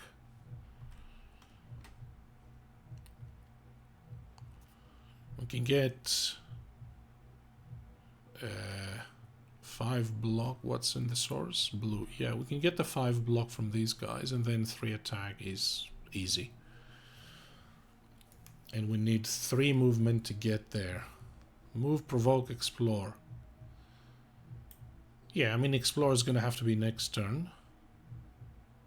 Because provoking interrupts the movement, right? Ooh, that's a bit of a... That's a bit of an interesting situation.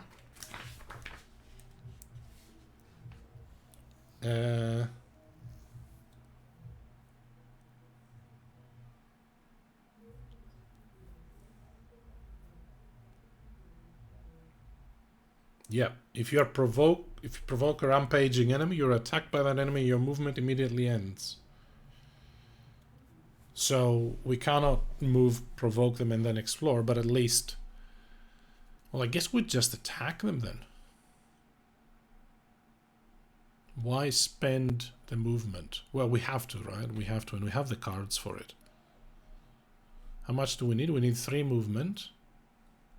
So hang on, let's see if we can actually do this. Move 2. Play a card sideways. This is kind of useless at the moment. That's movement 3. And then we'd need 5 block. So we'll use the blue mana with this and 3 attack. Okay. So we are going to do that. We're going to move there. That provokes these guys. We need 4 block. Play that with the blue mana. That's 5 block. And then 3 attacks should be rage plus another card sideways. Mana draw? Sure. I don't want to use the unit. So that's it. And turn. Yeah. Arithia goes. Our turn. Oh, this Savage harvesting again. Come on now. You're teasing me. Yeah, forget about the Mage Knights. I don't think we can take them out now. They only need 6 damage though. But they're fortified, so we'd have to block them first, and that's going to take a huge amount of blocking, and yeah. Yeah. Do we go over there? Do we explore and then go over there and give up on the Mage Knights? I think that's fine. We give up on the Mage Tower. So we're going to use what's in the source. Oh, there's a gold. Great. Stamina with the gold for movement of 4. So that gets us 2 for exploration. Aha! Do we want to go to the village instead of the monastery?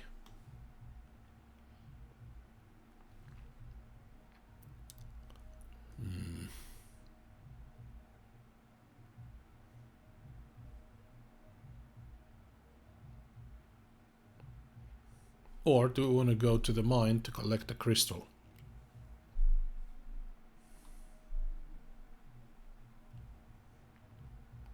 Thank you. Thanks, mate. Appreciate hanging out, Stephen.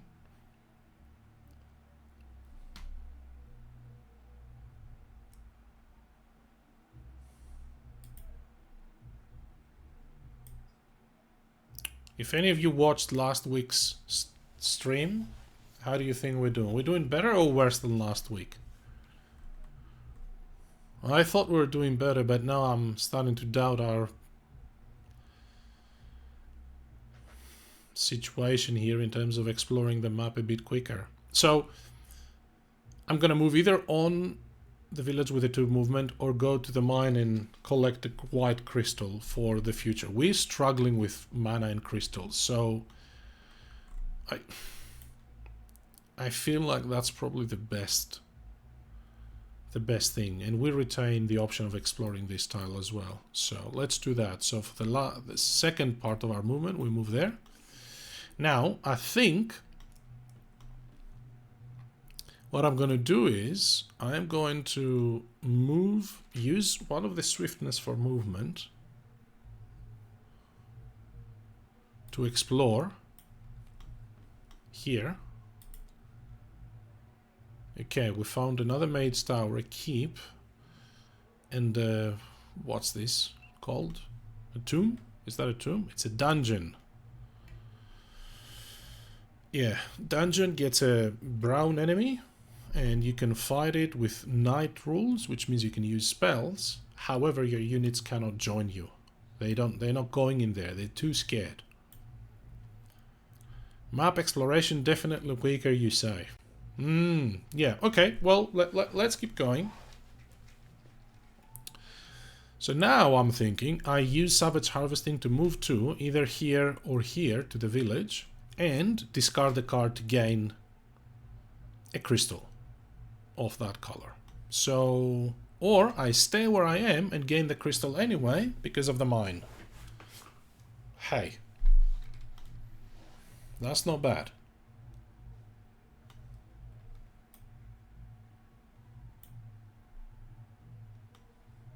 We have 12 cards, Arithia has 14. I think we're fine staying there. I'm gonna stay.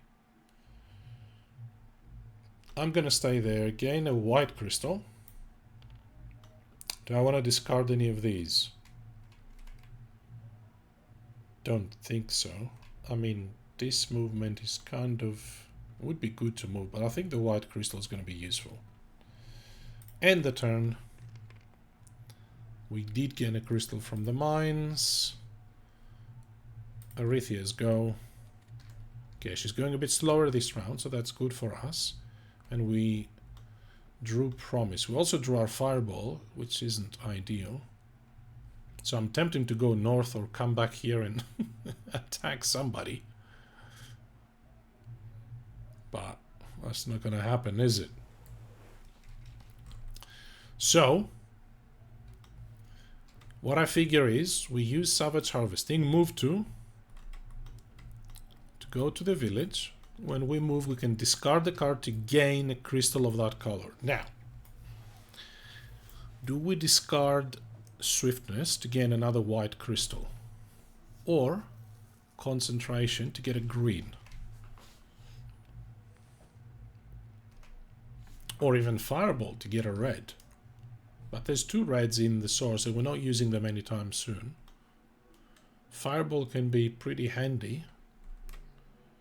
So we're keeping this, obviously, because we wanna use the influence. So I think I'm gonna discard Swiftness.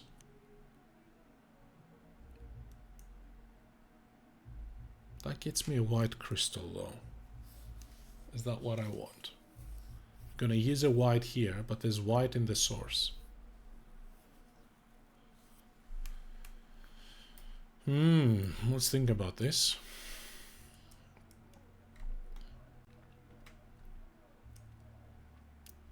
We need...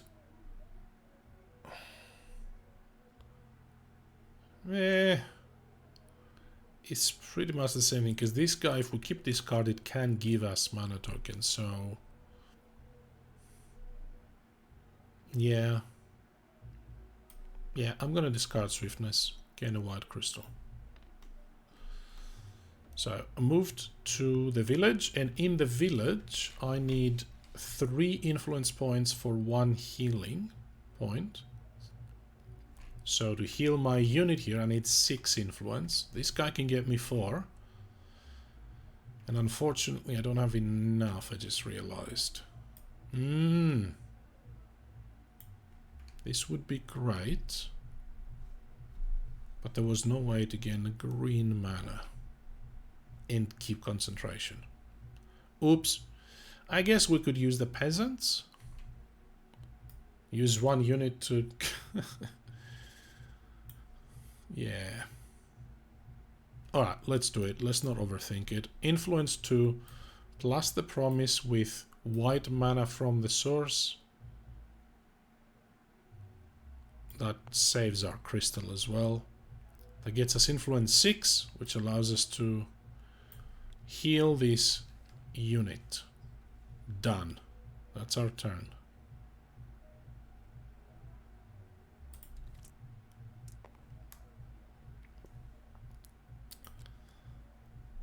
Okay, dummy player goes. Here's the red card. 2 more. She has 5 cards left. Okay, we may have to rush this a little bit here. Our go. What do we want to do now? Go and explore, yeah? Where do we want to go and explore? Here? Or here? Or even here? Forest is 3 during the day, so we could get to this, but we're at the point where we need to start looking for the cities, I think. At least know where they are. Or, hang on, we have our fireball, and we drew pure magic. Do we try and assault this keep? The problem is we need heaps of movement. We need 3 for the forest, and that's hills. Another 3, so we need 6 movement. Good luck with that. Yeah. We're struggling with movement again. So if we use pure magic, there's no green mana. So we cannot use it for movement. We could use improvisation to gain 3, 5, 6 to assault, and then hoping that fireball and pure magic plus our Utem guardsmen will be enough to take out that keep. Do we want to do that? I think we might want to do that because we have heaps of these attack cards and we can't do much exploring here. I think I'm going to do that. It's a bit bold, but I'm going to do it. Well, I guess I don't have to. I could move 3, then see what's in there, and then decide if I want to keep further. That burns 1 movement instead of moving here, but I figure that's good enough. So I am going to use improvisation, discard another card from my hand to move 5. So 3 movement is here. That gets revealed. Okay, that's fine. And then I'm gonna use March for my 2. I have 2 leftover movement, plus 2 is 4. That's plenty to assault this keep. And I attack this crossbowmen. They have 4 attack, but they have swiftness.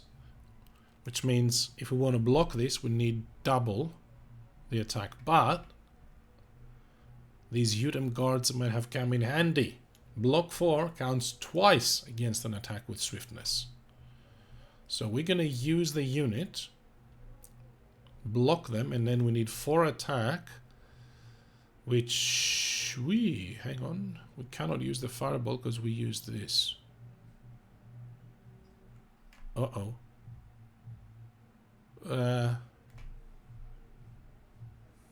That's not great. Miscalculation, slight miscalculation here.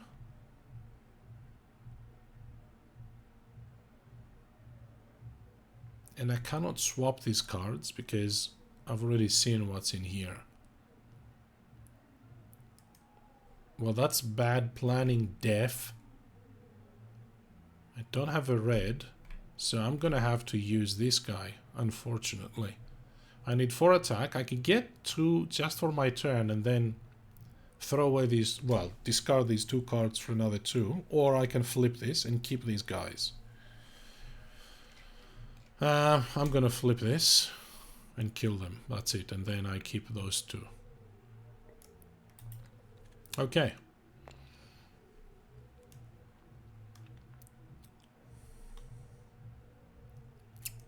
So we have leveled up, which is fantastic. Our hand size is 6, and because we're at a keep that we own or we conquered, we draw up to 7. Our hand size is increased. Okay, dummy player goes. She has 1 card left. That was lucky, because now that means she will take another turn and then declare end of round. Okay, we have heaps of cards in our hand. We need to explore and do things. Do we have any cards to do movement? Any at all? None. We have pure magic, but we need green mana for that. Oh, there's a gold. This is flipped. Okay, pure magic. When you play this, pay a mana. If you paid white, if you pay green, move 4. Now, what I'm thinking here, I'm definitely going to use this as green. Do I want to use my blue crystal to take the most powerful ability here? To gain move 7 instead of just 4. Because with 4 I can explore these 2, but then I'm going to be still stuck.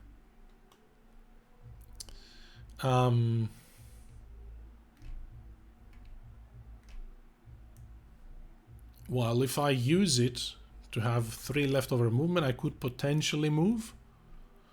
We are also at a keep, so we could recruit another unit. The scouts or the thugs.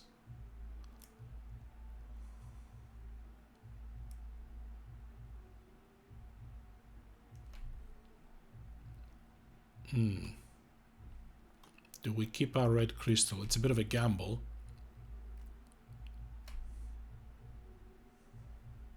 We have a ton of cards that we could use to attack and block and stuff, so I'm a bit concerned that if we end up needing movement, we're not going to have any. So I'm going to use it. I'm going to use my blue crystal to take the powerful attack, the effect of this card. Pay the gold from the source to gain 7 movement. So here we go. What do we want to do? Explore this first? Explore this first for 2. That's 2. Okay. Do we want to explore this? Yes, for another 2. Alright. So we have 3 leftover movement that we can use. These guys we can kill easily. 3 movement gets us to these heals, I think. Are these heals? These are heals, right? Yeah. So that's 3. So we could move there to gain a crystal.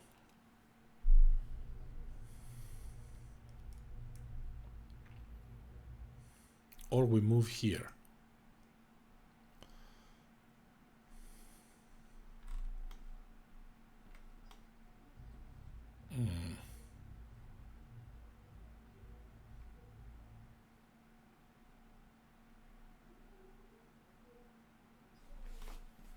So these wolf riders will attack for 3, but they have swiftness, which means we need... well, we could play this.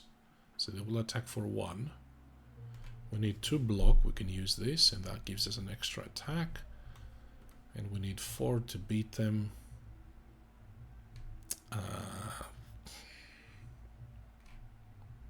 It's a bit of an overkill, isn't it? We cannot use our fireball because, guess what? We don't have a red crystal. How about that? Oh boy. Or we stay there and we use the fire attack to kill them next time. Because if we move here, we're going to provoke them. So there is that. Or we use our tranquility to draw. Don't know.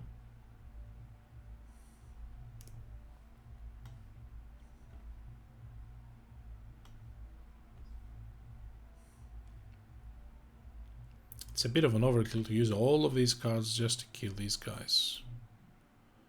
But then again, why not? What does the tomb have? We gotta fight a red dragon. Let's go and do that. We gain 1 spell and 1 artifact as a reward, and you cannot use your units. Well, my units have already been used, so hey. But I need, how much movement do I need to get into the tomb? It's wasteland, so I need 4. So I have 3 left over. And that would provoke these guys, so that's not going to happen. Okay. The problem is we have some good cards that we could defeat a dragon at this point, but we can't move there without provoking these guys, so we need to kill them either way.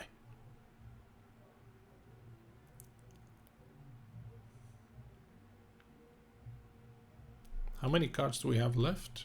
We have 2 cards left. So we either stay here and don't do anything else, or we attack these guys and yeah, see what happens in the last round.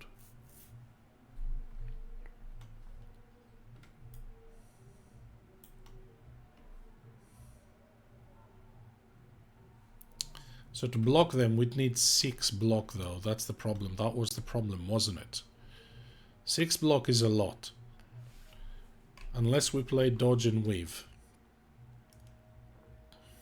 But I was hoping to keep this for a more stronger enemy like the dragon. These guys, if we let them go through, we'll get 2 wounds. It's not that bad. It's not the end of the world. Because we also have this, so we could heal at least one of these. And that will save us a few cards. Let's do that. So we'll provoke these guys. Are we staying or are we moving though? Clear the Wolf Riders out. Yep, I'm doing that exact thing. So am I moving here though, or am I staying in the hope of taking out this dragon?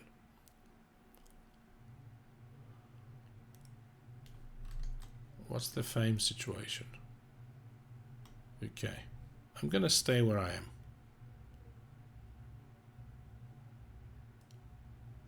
Provoke these guys. Now, I can block them, but they have swiftness, and so I need 6 block and 4 attack. So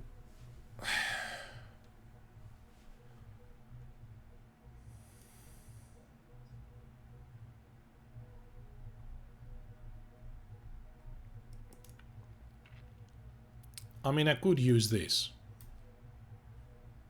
Not worry about the dragon at this point. If I want to block them. If I don't want to block them, that becomes an easier conversation. I can use this one plus 2 cards to get the 4 attack.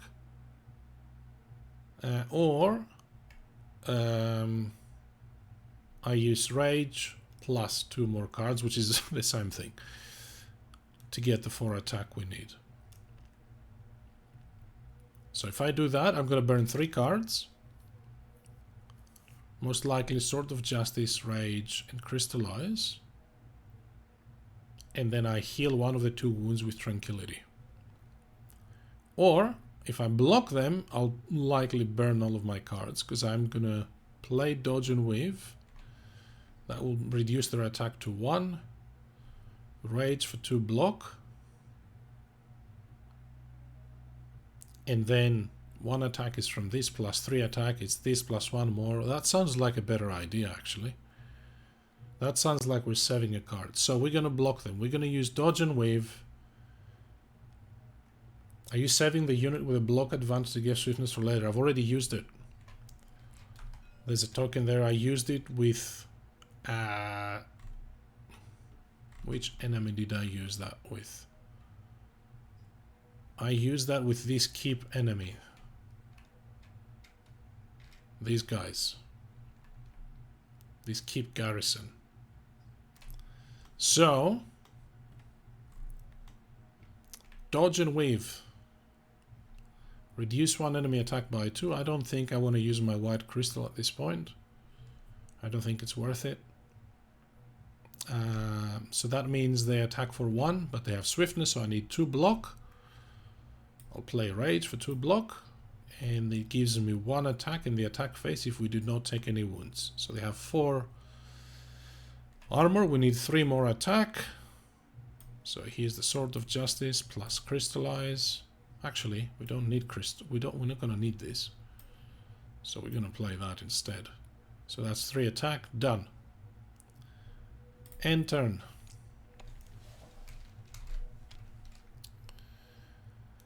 Okay. Drawing our last 2 cards. We have the 2 spells. Come on. Come on now. Come on, are you messing with me? Alright. Not much we can do with these. Incredible spells, and we're going to use them for movement, as you can see. So, yeah. I may as well use this. When you play this, also pay 1 mana of a basic color, gain a crystal of that color to your inventory. I think we're gonna do this, pay a red, gain a red crystal for the next round. And these 2 guys, we're gonna play sideways. 2 spells played sideways. How about that? How about that? To move 2 and move here. End turn.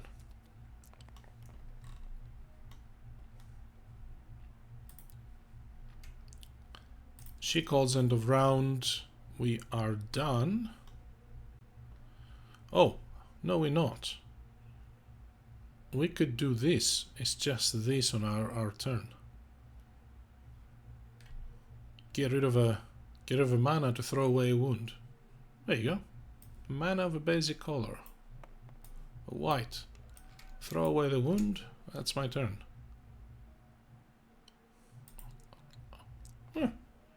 That's not bad at all.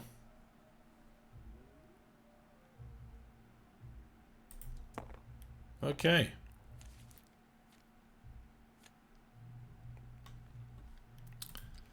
Right. Second night. Here we go. Need to find the city now. Where are we? We are 27 fame. We need 8 to level up. But we do have a unit token available.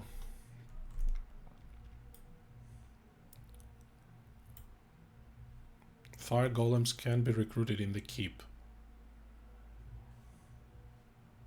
They're good, the fire golems. They're physical and fire resistant, so you can have them blocking all sorts of stuff.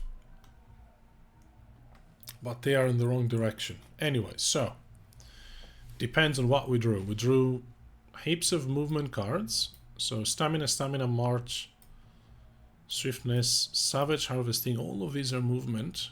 Swiftness, obviously. Tranquility and improvisation. Wow. Okay. So here's 2 clear options. We either explore and go that way. This might be a city. Or we go backwards to the keep, recruit something. However, we don't have influence. So we could do midnight meditation. So shuffle 5 of our cards and draw again. So that's a bit of a mulligan. We keep some of the movement cards, shuffle the rest. Although improvisation can get us 5 influence if we have a red mana. There's none in the source, but we have a red crystal. And we have the peasants that can give us 2 more influence. So maybe that's the play. Sparring power? Time for sparring power, is it?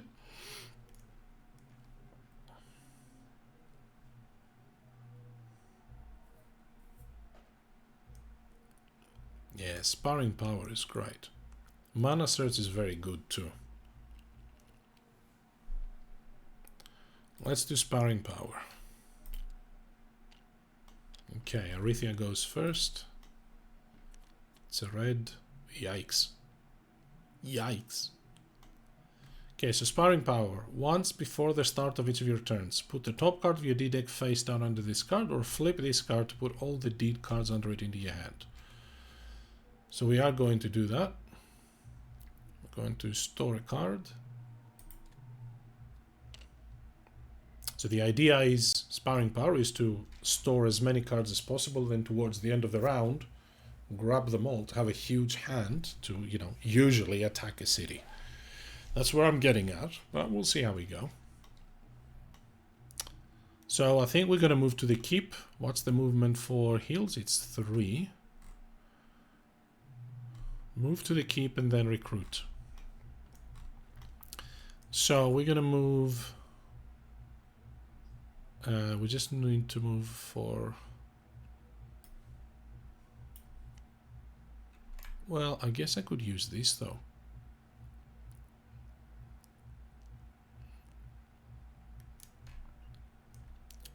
This is better. So I'm going to use this.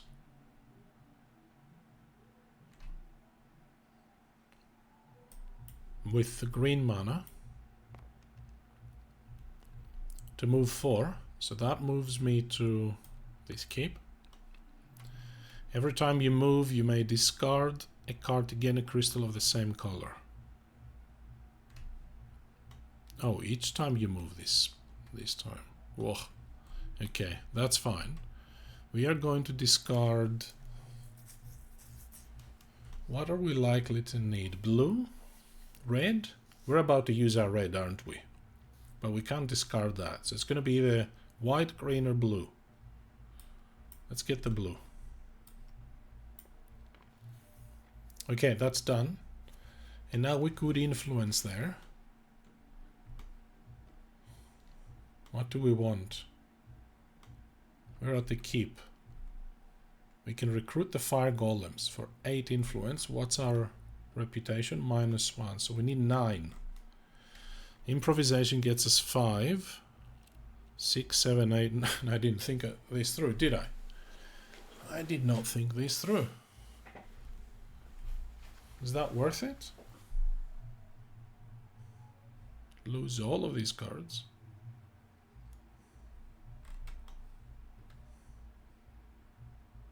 I could use the peasants, I suppose, or 2 more influence. Okay, let's recruit the fire golems. We need 9 influence.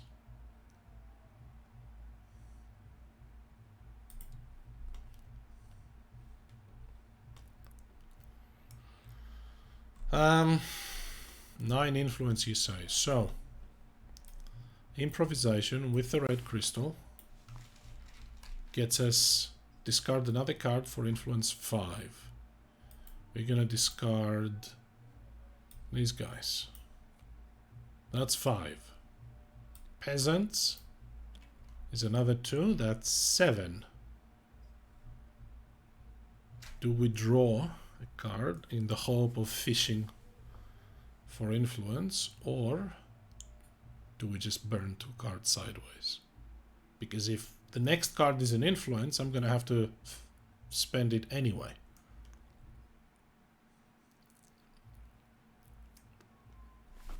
Don't know. Spend it sideways. 9 influence gives us our golems. Done. We recruited them, and our turn. And our hand size is 7. Okay.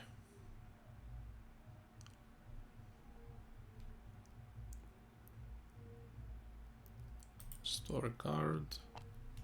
Process dummy. Argo.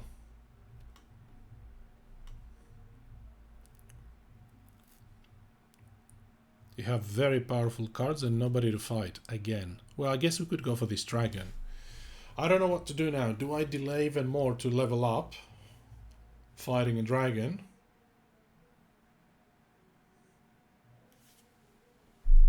I need 4 movement to get in there, which I can use.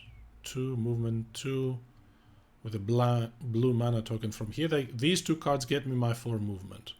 And then I can fight a dragon. I have all sorts of things. I have ranged ice attack. I don't have much block, but I have dodge and yeah, we're doing it. We're doing it. We're gonna fight the dragon. I'm gonna go and move 4. So I'm gonna use that with my blue crystal, I think, instead of using this, because that might get me a different thing if I needed to. So let's do that instead. Dragon fight, yes. I'm moving in there. Fight the dragon. Where's the dragon? Yikes. A swamp dragon. Okay, so this guy attacks for 5. Has swiftness. And poison. It has an armor of 9.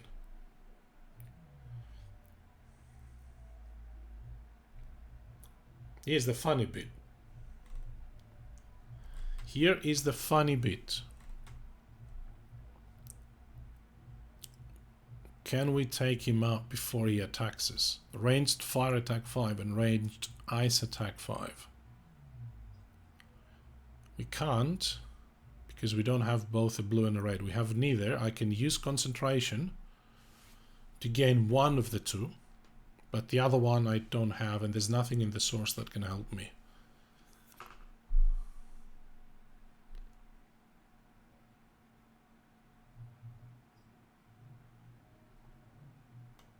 And he has 9 armor, which means even if I wanted to use the most powerful bit, it's only 8. Siege, fire attack, 8. It doesn't kill him.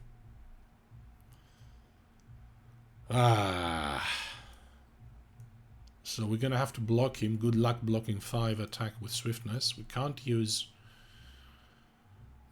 our unit. Yeah.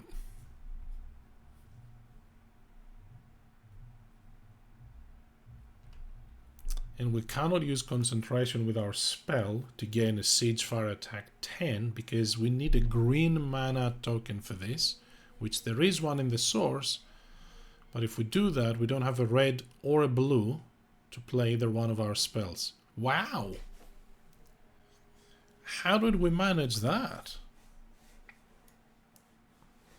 We can still take him out. It's just that I was hoping to one-shot him. Not gonna happen. So I don't want to let him injure me, so I need to block 10? Ouch. What if I play dodge and weave? Reduce one enemy attack by 4. Yep, we're doing that. So we're reducing his attack by 4, so he's attacking us for 1.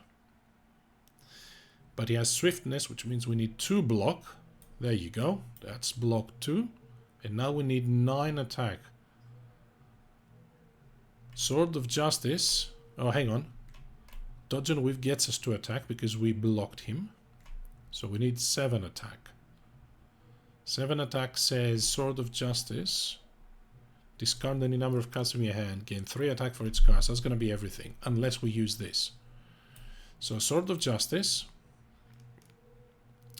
We need 7 more attack. This is 2. This is once per turn. So we need 5. So it's 2 cards to discard. Am I discarding my spells? Yes. There's 1 and 2 for 3 attack each. That's 6. Fame plus 1 for each enemy you defeat this turn. So that's 1. That's the end of our turn. The dragon is dead. And we level up. Hey! That's a pretty good outcome. What did we gain from that? What was that? That was a tomb. A spell and an artifact? Oh, what? That is bonkers. So we're going to gain a spell and an artifact. And we're going to get a new skill token and a new advanced action card. Yes. Okay, let's start with the knowns here. Or do we want to start with the artifact? Spell and an art. Let's start with an artifact. Okay, artifacts are the Soul Harvester. Attack 3. For one enemy defeated by this attack, gain 1 crystal to your inventory. Right. Or destroy the Soul Harvester and attack 8.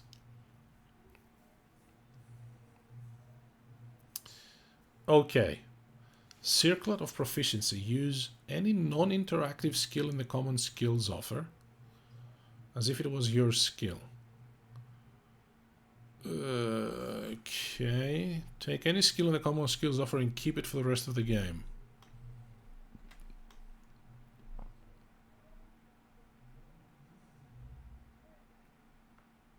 Okay.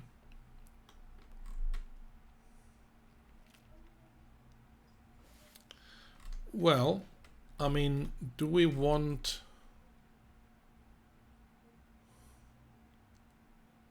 Well, I don't know. This is not bad because I'm thinking...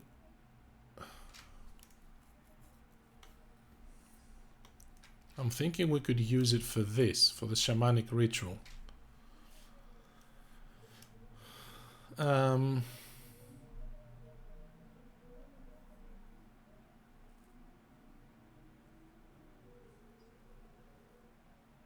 Or even this, or even this. So this one is pretty flexible, but it doesn't feel as strong. The Soul Harvester, the basic effect doesn't feel great. Attack 3 and gain a crystal, fine. I don't know. I think I'm gonna take this.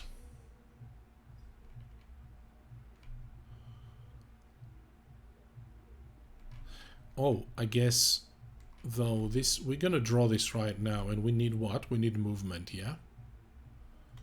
So, there is that. So I'm gonna take the Circlet of Proficiency in the hope of using this. So I'm gonna take that. That's done. We also need to gain a spell. Fire, Burning Shield, Call to Arms and Offering. Offering is pretty awesome, gets us crystals. Yeah, nice loot. Hey, this is good. You may use an ability of one unit in the units offer this turn as if it were your recruits. Yeah, sorcerers would be amazing to be able to use them, but I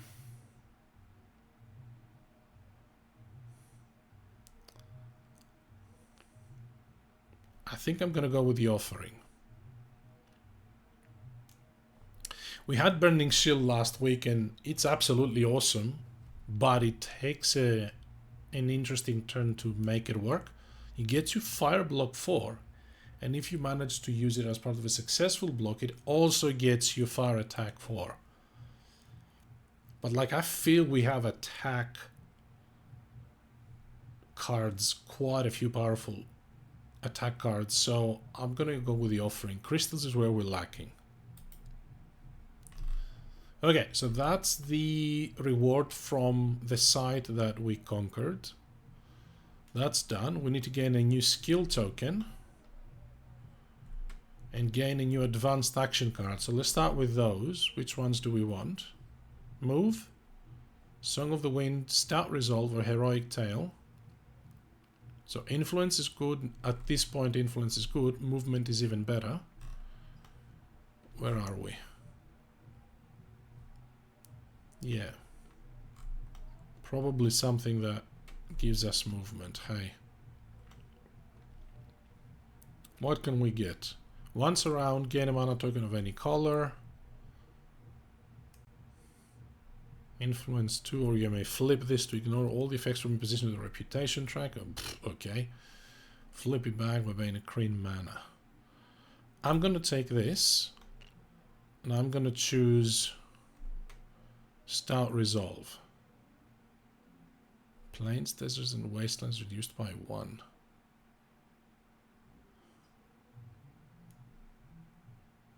Yeah. Okay, skill token, yes. Advanced action, yes. Hand size, it doesn't matter. We're going to draw... Oh, it does matter. Okay.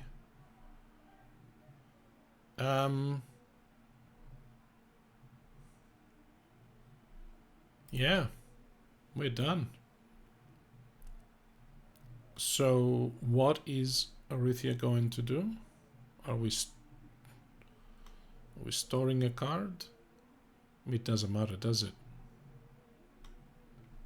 Yeah, we're storing a card.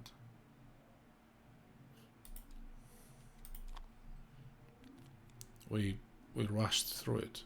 Okay. Argo. Fame. We have 35 fame. We're doing okay. Now we are in the need of movement and exploration. Now, given we came this way, we don't have to go back there. We could just go here. This way to explore there, or even here, explore both of these, or this way where we can either go to the White Altar or take on this Mage Star garrison.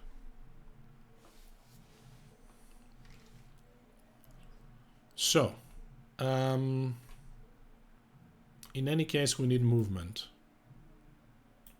And next turn is going to be our last turn, most likely.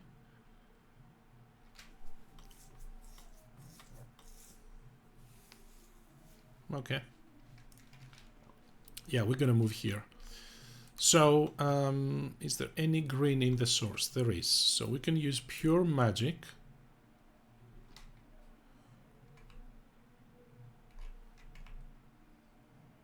To pay the green mana to move 4. So we're going to move 2 here. And with 2, we're going to explore there. Okay, we found another ruin side, a fire dragon, and a keep garrison. So I'm thinking the cities are going to be the next tile that we find. So, that's 4 movement. What else? We want to check out these ruins. Do we have enough to kill something in there? We don't think we do. Or maybe we do, I don't know. Let's move here. But the forest is 5 movement high. So 5 for the forest and 2 to explore, or ruins. So I want to use my circlet of proficiency. So we can either use a skill in the offer twice. So we could use this twice for movement, or we can take this if we destroy that. I don't think we need to take it. I think we'll play this and says use any non-interactive skill in the common skills offer as if it was your skill. If it is a skill usable each turn, use its effect twice. So I'll use that for 4 movement, I think. To go where? Go to the ruins or explore?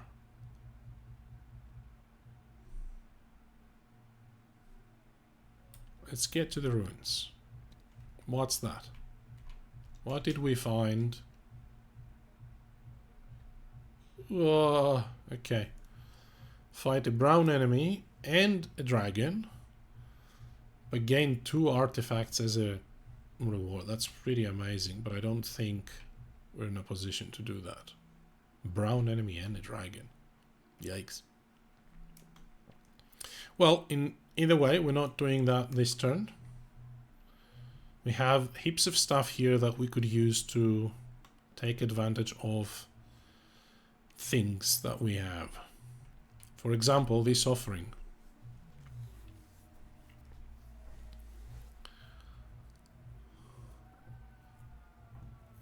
Is this spell anything we could use? Choose green or white, then choose red or blue.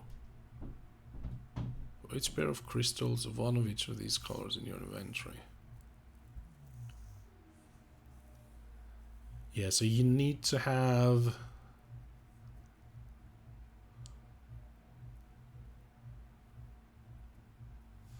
lots of crystals for that. That's not gonna work.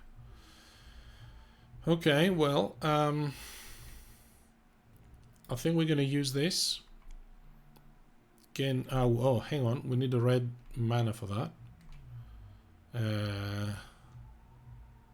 Use this. Flip this to gain a mana token of any color. I'll use red to power up this spell. Casting the spell, gain a red crystal to your inventory. Done. You may discard up to 3 non-wound cards from your hand. For each discarded card, gain a crystal of the matching color to your inventory.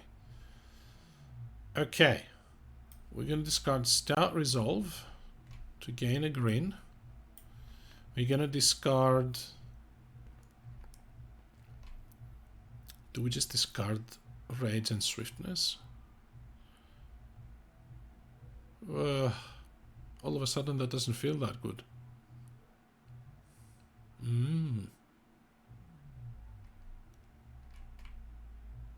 Concentration is pretty good, eh? Do I get rid of these? Get rid of them. Red and white. Red and white. Now we have a ton of crystals. So that's done, and we keep concentration. And we stay there. Stay there. We're not going to attack anybody right now. End the turn.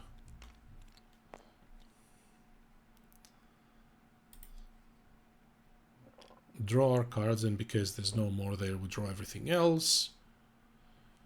Process dummy player. There's no more cards here, and is she going to declare end of round? No, she has one more card. Okay, so we have a bit of time. What cards do we have? We have Influence,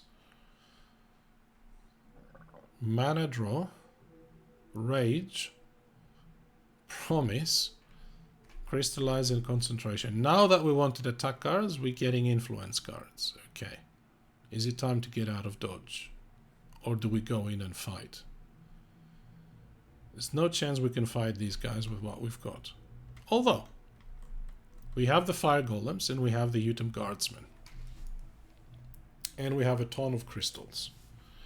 But, keep in mind, 1, 2, 3, 4. These 4 cards can do nothing in combat. So that's not great. We do have concentration, sure. But the only thing that can help us with is to play Rage and get 6 attack. That's it. That's it, 6 attack. And then we could even get the Fire Golems for ranged fire attack 4. And these guys for attack 2 or block. And this one for 2 or 4 attack. Those are not enough to take out a dragon and a brown enemy. So we're going to be taking heaps of wounds if we do that. Do we want to do that?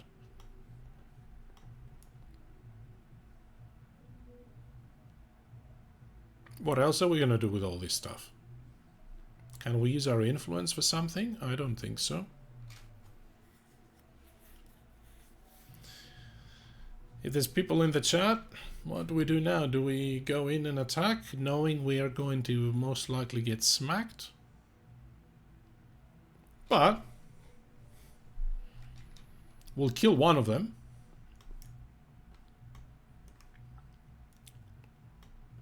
Problem is, we don't have much movement anyway, so if we don't do that, if we don't go and attack, We're just gonna spend our cards sideways to go here and explore, I suppose. We'd need 5 movement, so we'd spend all of our cards, because we don't have any movement. Yeah. Attack? That might be the end of me, but hey, let's do it. I've done it. Aye, aye, aye. Aye, aye, aye. Alright, we're in trouble.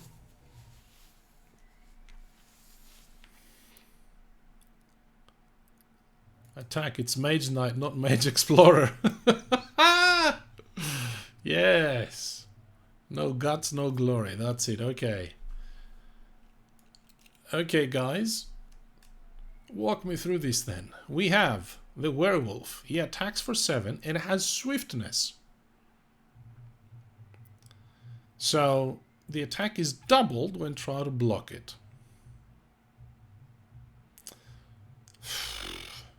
And then we need to deal 5 attack to kill them. We have a Storm Dragon. The Storm Dragon does a 4 ice attack, also has swiftness, which means the attack is doubled when trying to block it. And because it's an ice attack, all of our... we don't have any fire block. Oh, hang on. Yeah, we don't have any fire block, so all of our blocks gets halved. So, to block both of these, we need a ton of block. Whose idea was this? Yes! The problem is if we don't block these guys, they're elusive, which means if we don't block them, they're gonna need 14...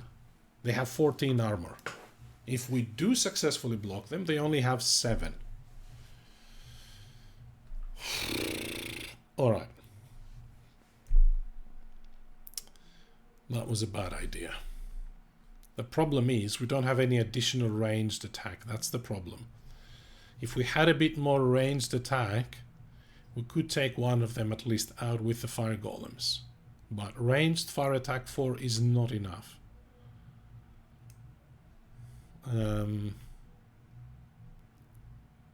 Yeah.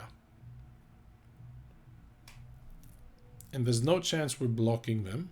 I mean, we could use the Utem Guardsmen for block 4. Counts twice against an attack with swiftness. That's 8.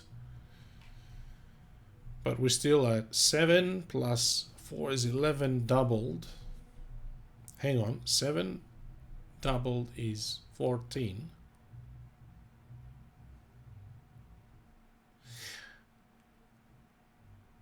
Four doubled is 8, and all of our blocks are halved. So we need 16 block to block this guy. How are you feeling about that? Is that going to happen? What if we take them on separately? What if we try to kill this Storm Dragon? So we need 8 block. Yeah, it's not going to happen. We need 16 block. Physical. We don't have any other form of block. We need 16 block and 7 attack. Not happening. These guys get us 8. Block 4, but counts twice against attack with swiftness. And we can't. 8. Even if we use these 4 sideways, that's 12. Plus, say, this one is 16. But then there's no way we can get to 7 attack. If we use concentration with this... oh, that was attack, that wasn't block. Okay. Right. So 8, 11... 13, 16. Nope. Not going to happen. Wow. Oh, we have this. Hang on. Also, why don't we try to kill these guys? These guys are going to deal less damage to us.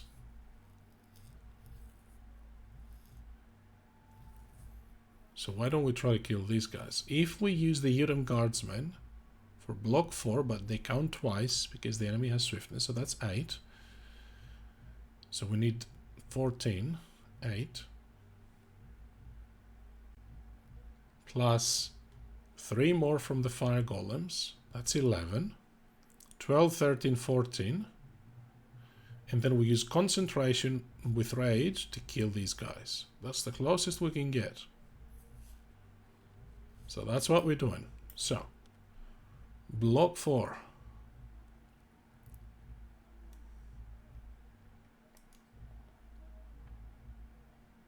Which is 8. Plus 3 is 11.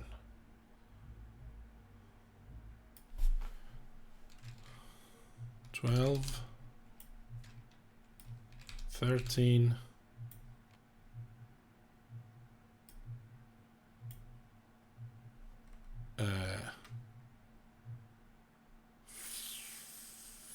let's keep that. 14. That blocks this guy. This guy can't be blocked. We take damage. Do we want to assign damage in one of our units?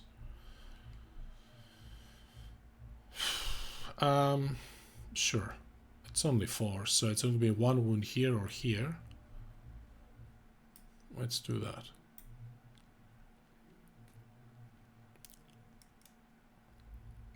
And now we can attack this guy for 5. So we're going to play concentration with the green mana from the source. That plays rage. We get the most powerful attack plus 2 because of concentration. So attack 4 plus 2 is 6, which kills this guy. We still have this, I guess. So we don't need to use concentration, do we? No, we do. It's our last turn. Can't do anything else.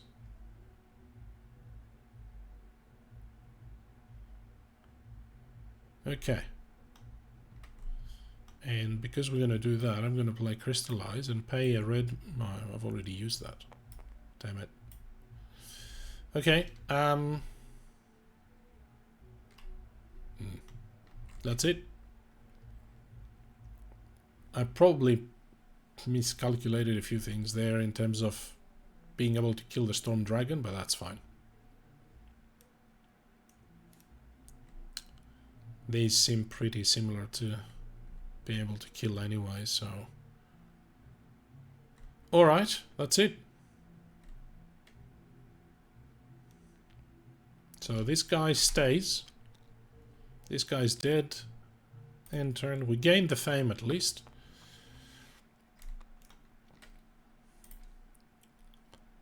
Dummy player goes. We have 1 card in hand.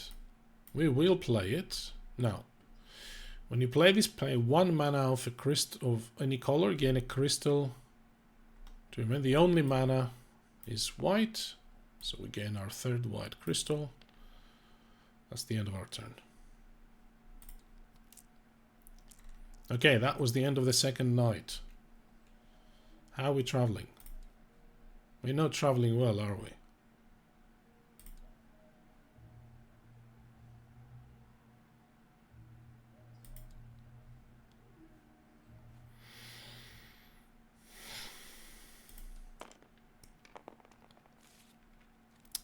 Okay. Last day of the game. We still have not found the cities. That was a mistake, but that's okay. Now, obviously, given we tried that, we are going to go and kill that dragon. I'm not going to just stay there. Leave him be. I took all of that beating. So, last day. Do I want to go first? Or do I want to second and have mana steal? When you take this tactic, take 1 mana die of a basic color from the source and put it on this card. You can use that mana on any of your turns. So basically, we have 1 extra mana. I'm not crazy about that.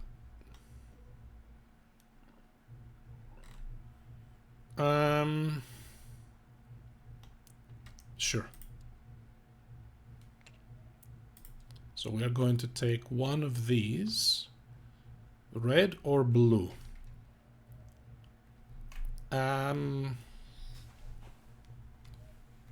We have 2 red. But if we want to use blue, we can use it from the source and reroll it. Otherwise, we're only going to have a... Let's do it this way.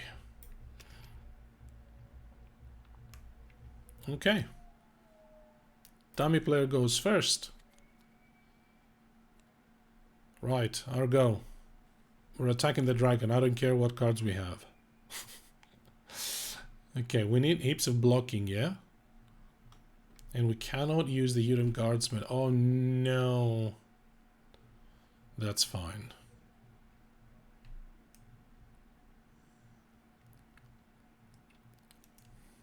Come on now. Come on now.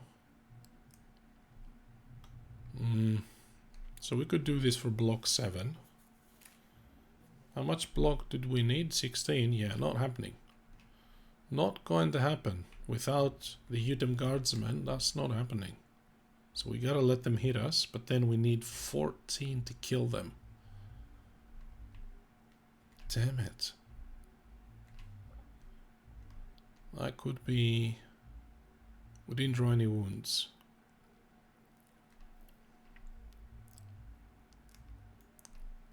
We gotta do it. Well, we gotta do it. We can't... Yeah, I don't know. Do we give up on the dragon? It's 2 artifacts. I don't want to give up on that. But we're gonna struggle without these guys. These guys would have given us 8 block against the dragon. We need 16 to block him completely. And 7 attack. Otherwise we need 14 attack. 14 attack is a lot. This could get us 3 or 4. Another 2 or 4 here. 8. Ugh. More here. Yeah, let's do it. I'm gonna waste a lot of stuff here, but I have to do it. Do I have fire block by any chance? I do not.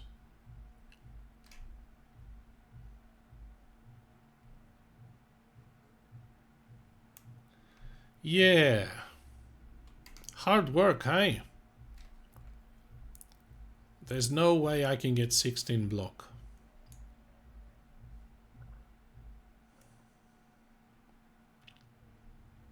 I can get 7 from this. Plus 10, 12. Yeah, we're gonna spend everything we have just to block this guy, and it's not worth it. We may as well try and kill him for 14. So we're gonna let him attack us. He does 4 damage. At this point, do I just take 2 wounds? Otherwise, I'm gonna have to damage the fire golems.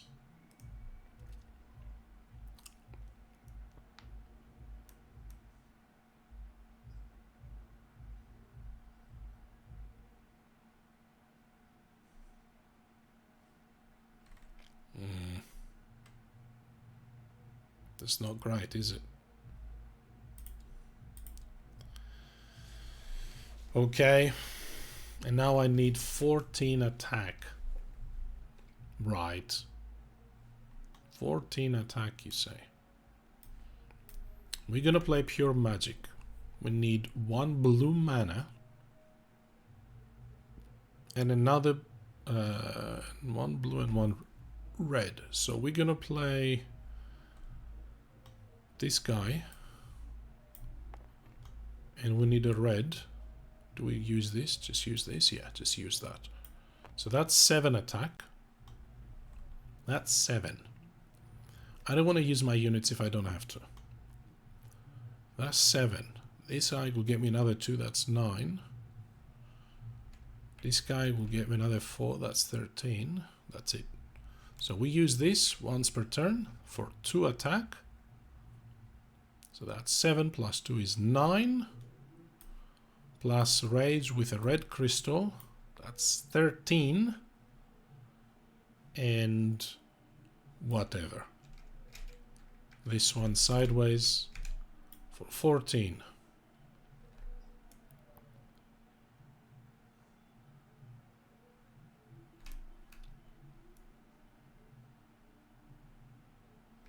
Oh, hang on. We have these guys. Hang on, hang on. Don't do that yet. Start resolve. Attack 2, you may discard the wound to increase the effect by 1. So we can get attack 3 from that. Or we can use our green mana. So if I do this,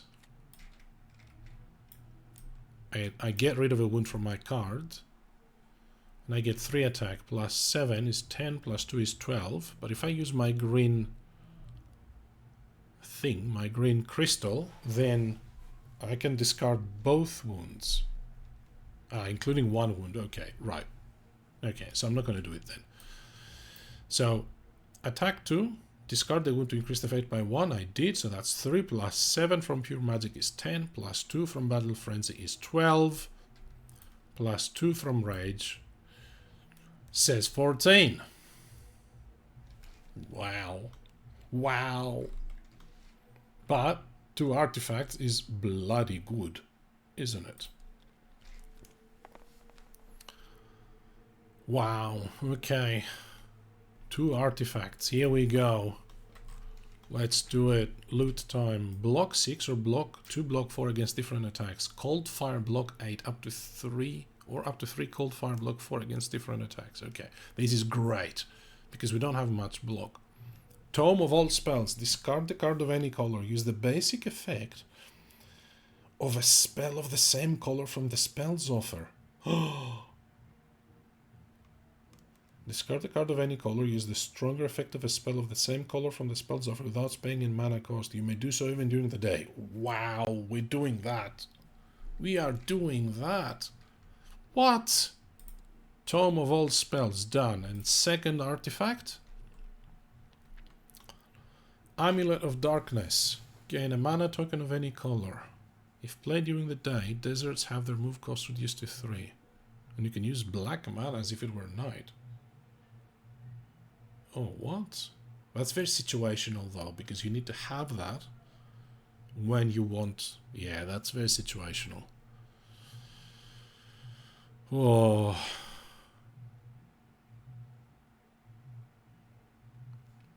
Mage Knight. Snakebird Priestess says, yes, I am... Where am I? I am on the third day. I just started the third... Well, not started. Yeah, started the third day.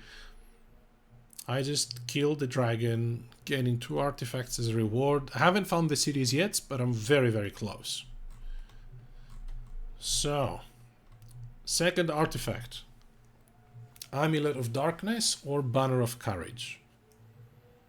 Banner of Courage, I like it because we can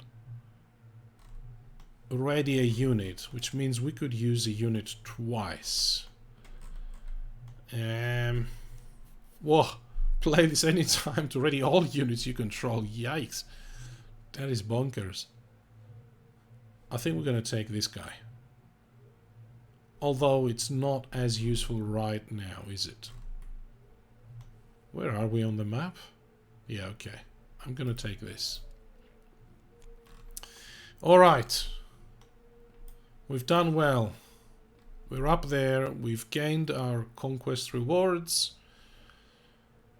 Woo! Okay. Here we go. Next turn, Arithia goes. Draws 3 plus 1's 4 cards. Okay. Right. So we have a wound. We have our mana draw. We have 1 stamina. We have Ruthless Coercion, so influence stuff. And the 2 banners that we just gained. Now this guy says that we can discard the card of any color and use the basic effect of a spell in the spell's offer. So we have red, blue, and white. Is there anything of use here?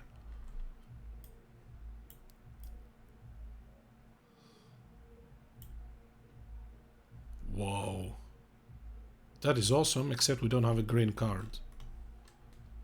So the only one we could use it for is Call to Arms. You may use an ability of one unit in the unit's offer this turn as if it were one of your recruits. What if, hear me out, if we do that, we use the hero's ability to heal 4, 1 gets rid of our wound, and 2 other healing gets rid of the unit wound. I reckon that's a pretty good thing.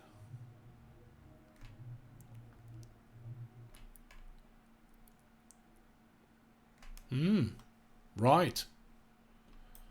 But what are we doing after that, is the question. We have a red dragon here, a fire dragon. I'm not going to steer clear of that. I've killed enough dragons, I think. I'm going to stay away from him. I'm going to go for the city. I need to find the city. The problem is, I cannot move from here to there, because that's going to provoke the dragon. That's not very healthy, provoking dragons. I'm going to move to this forest and then explore. See what happens. Oh. Using a spell you don't have to use a unit you also don't have. That's a first for me in Mage Knight. I've played Mage Knight. Hang on. Checking here. I've played Mage Knight. I'll just check my stats. 22 times. This is my 23rd time playing Mage Knight. This has never happened before. So yes. Let's do that. So. I'm going to play Stamina. Use this guy to move 4. Hang on. Forest is 3. So I need to move here for 3. And I need 1 more movement to explore. Let's use Mana Draw. Because I don't think we're going to have a use for that. So use Mana Draw sideways. For our second movement. To explore. There's the city. Here we go. We found the blue city. It's level 5.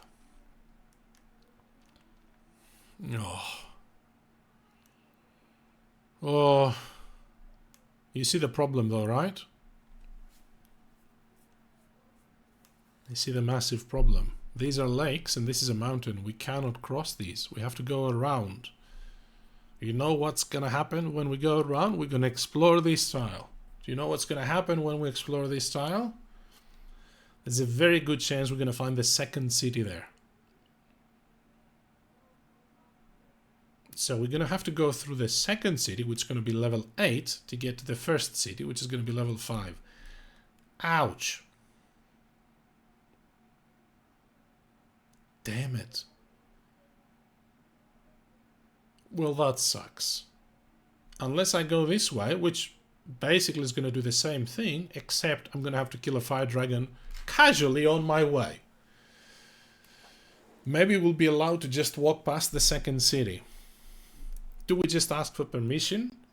Just stand in the walls and say, "Hi, we're just walking here. We're just walking. We're just innocent bystanders. We're not going to stay here. We're just going to walk over there for a minute." Oh boy. Yeah. Yeah. Okay, let's go this way. How much do we need to move there? Oh, we need 3 movement. We don't have 3 movement. Okay, first things first. Tome of all spells. Discard the card of any color. Hang on. That's not... We just talked about this. We weren't going to use this. We're going to use this. Sorry, I'm going to have this back, see, because we knew we were going to use this. To use the white. So no information that changed any of that. Maybe the tile between the second city and the visible mountain will be step-onable. What the city tiles look like. Yeah, look, it could be this one, so we kind of sneak past. That's a possibility. The only problem is also what this tile is going to be and what this tile is going to be. If there's any dragons there, moving from this tile to that is going to provoke them. But not like we have an option. We're just going to go for it. Because we're going to have the same problem here. So plus this fire dragon. So we're gonna move. So we're playing the Tome of All Spells. Discard a card of any color. It was always meant to be mana draw. Use the basic effect of a spell of the same color from the spells offer, and we're gonna use Call to Arms. Use an ability of 1 unit in the units offer. So we're gonna use Heroes.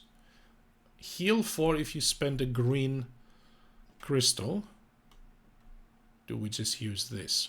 Or do we use the crystal that we have? Let's use the crystal that we have. Heal 4 says this unit gets healed. We throw away this wound card. Done. And we have the Banner of Courage, which we're going to keep because we are going to... we cannot use these guys yet. They give us movement of 2, but we actually need movement of 3 for this. So 2 is not enough. And we don't want to play Banner of Courage sideways because we want to use it to ready them. So we're going to stay where we are. Oh boy. End turn. We need to level up. We need to oh, we only need 1 fame. Damn it. Okay. Dummy player goes. Draws 4 cards. Argo. We draw March, which is good. Fireball. Dodge and Weave. This is a great card. We keep using this. Okay. So, here's what we're doing. We're using March for 2 movement. Plus the Peasants for another 2 movement.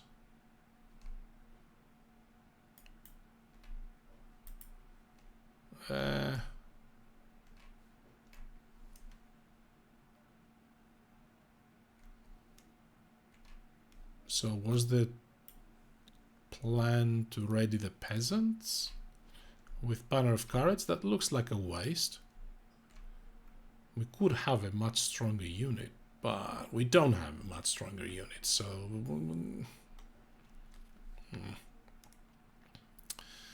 I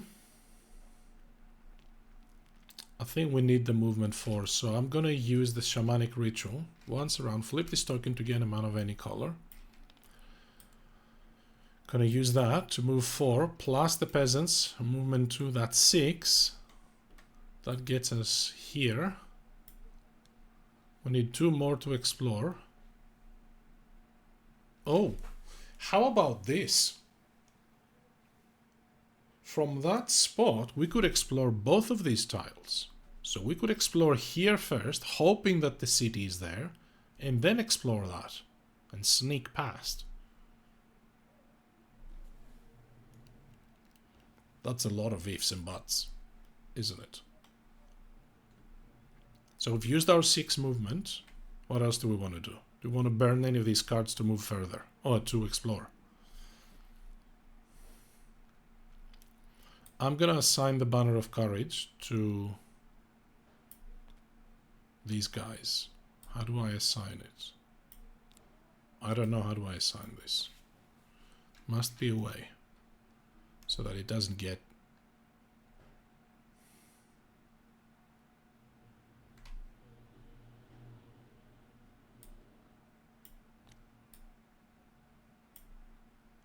Oh, here we go. Nice.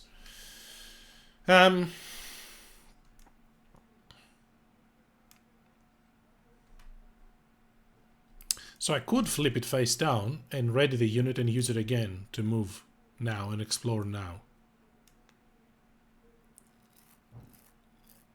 Do we want to do that?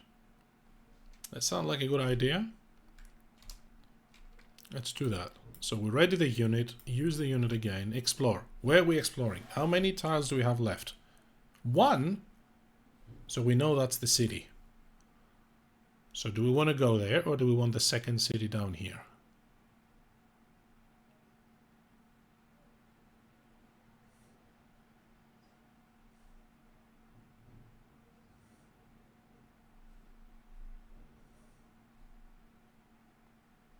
Oh boy.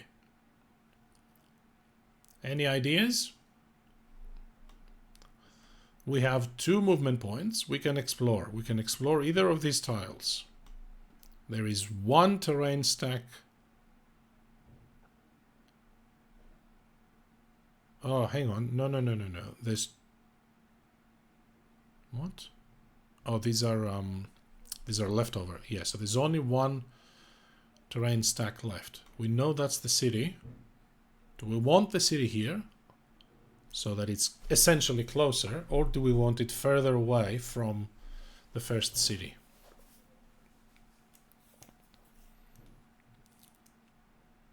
If we put it here, it's going to be faster to get from one city to the next. The problem with that is there's a risk we're going to have to go through the most powerful city first.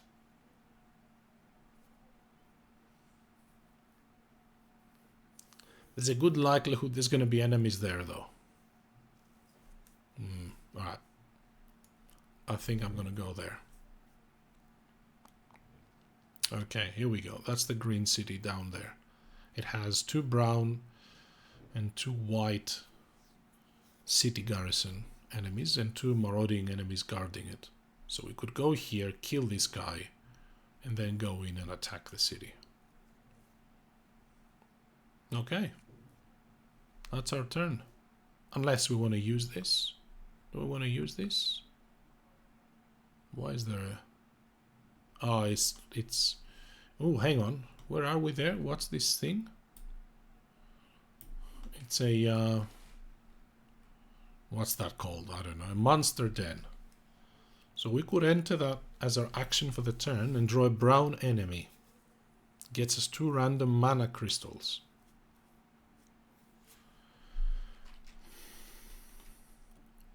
We have cards to attack and stuff. The main thing is that's going to give us an upgrade. That's the main thing I'm looking at.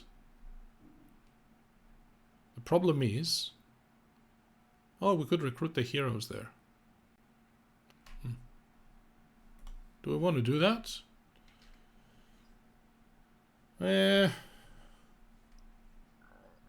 Or do we save all of these good cards to come and start attacking things?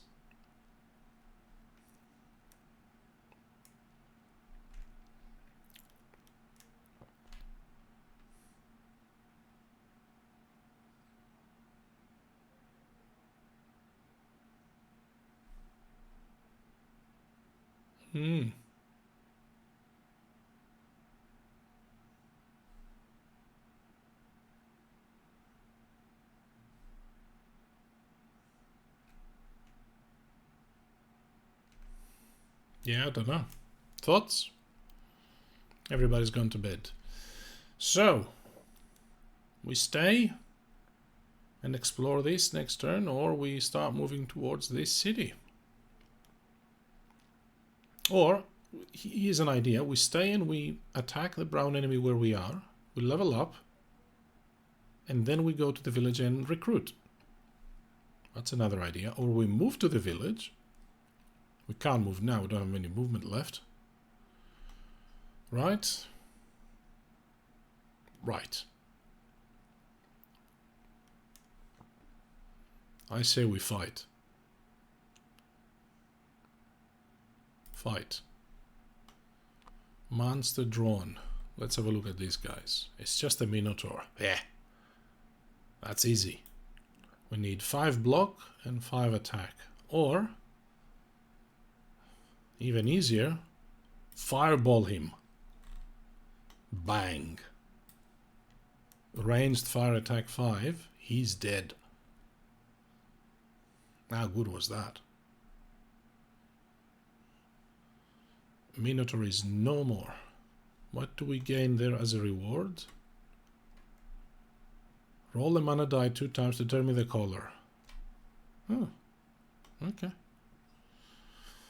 Alright. End turn.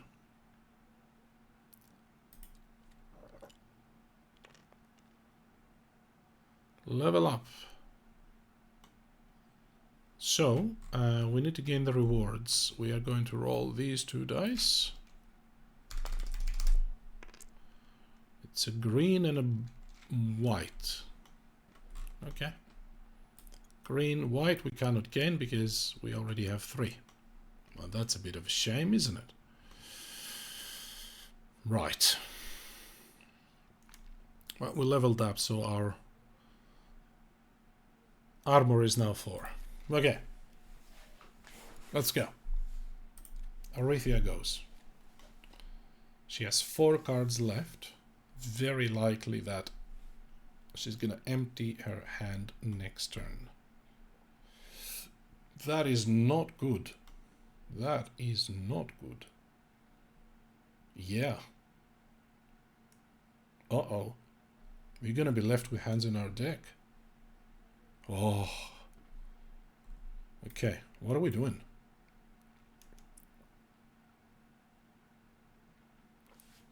We have the Circlet of Proficiency in our hand. We can use any skill in the combo skill offer as if it was ours. If it's...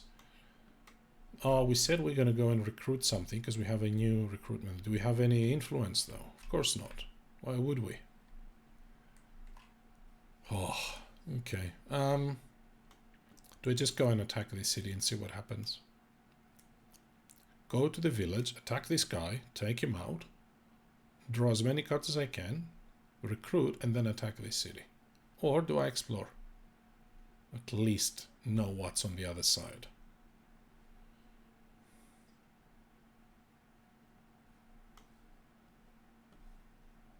Okay. We're gonna play Savage Harvesting for movement of 2.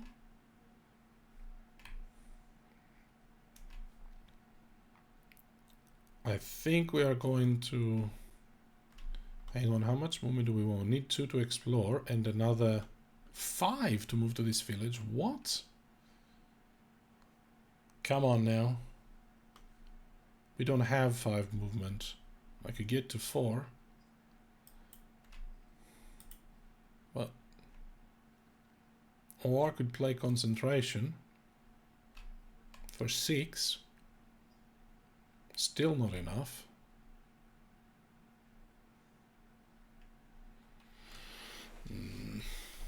What about this guy? Can I use him for that? I could.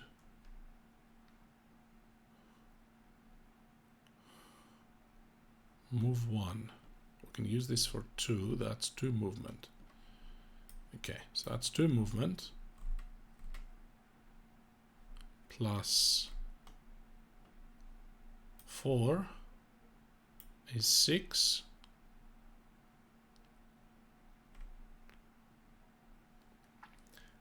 I mean, explore and then see what happens.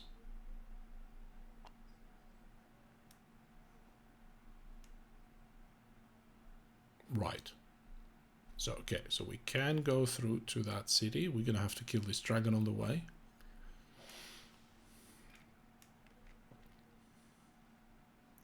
Or we just come here to the green city. Let's do it. I'm keen. What if I get to this village instead? Oh, hang on. So I have 4 movement plus 2 from this is 6. So I use 2 to explore. I have 4 left over. I could get to this village, but this one I need to spend 1 more movement point from somewhere.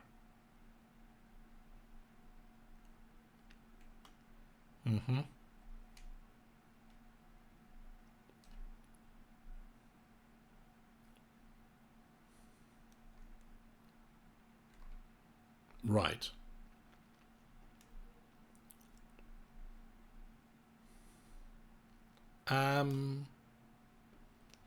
One more movement. How am I going to do that?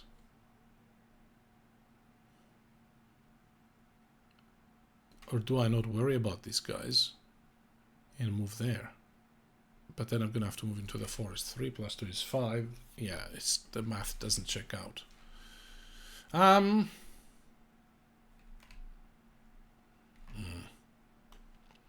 The thing is, I don't want to use my good cards until I get to the city. So how do we do that? Do we need to get to the glade? I think we need to get to the glade. So I'm going to use my leftover movement to get to the village.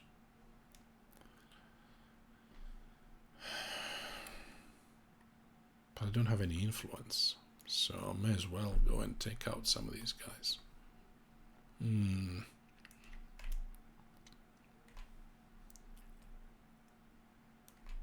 Okay.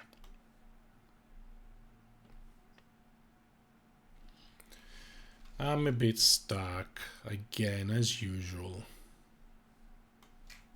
As usual, I'm a bit stuck. Might be better to get to this village, hey? And then we'd have to attack these guys. Probably block them for something. Ranged fire attack doesn't work with them, they're fortified, so I'd have to block them.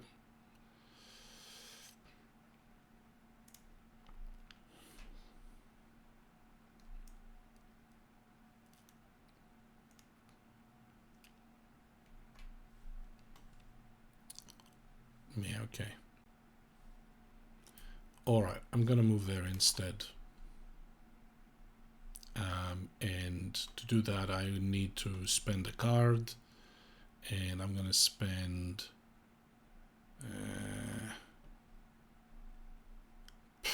concentration. I don't think I'm gonna need it at this point, unfortunately.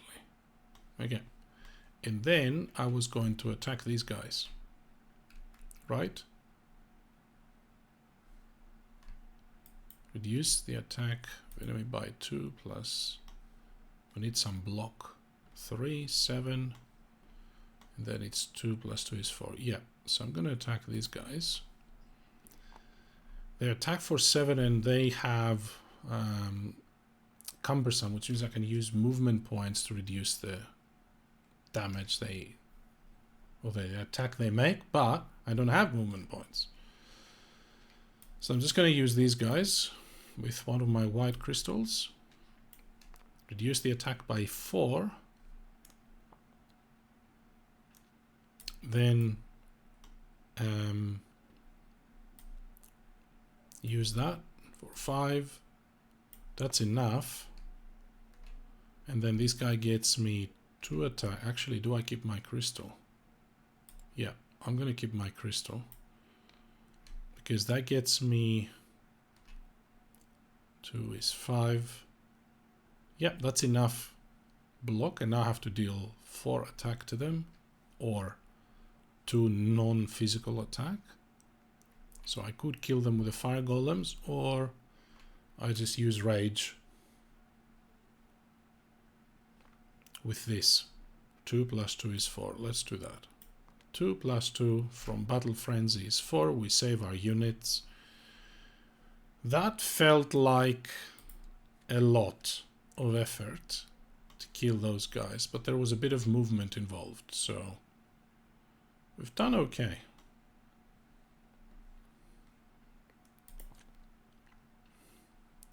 Okay, Arithia goes. Alright, she's emptied her deck. So we have our go, and next turn she's going to declare end of round.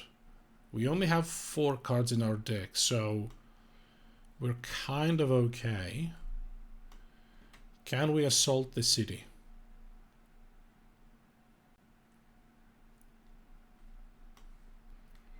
The question is not whether we can. The question is, we can use this.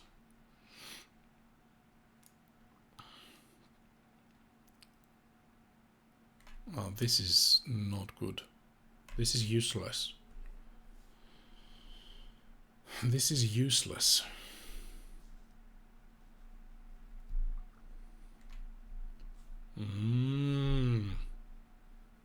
That's not good. And Snowstorm, which would be useful. Unfortunately, there's no blue mana. Oh, I don't have a way to gain a blue mana. Well, we have heaps of white, so we could have ranged attacks here with these 2 swiftness cards. We could use Sword of Justice to double those attacks. So ranged attack 6 and 6, that's not bad. If we had a blue mana, this would have been amazing with the Sword of Justice. But we don't. So here's what I'm thinking. What if we use improvisation? We are at the village, are we not? Right. So we can do two things. We can either... we could stay there, spend improvisation to go and recruit. The only thing we can recruit from the village is the heroes.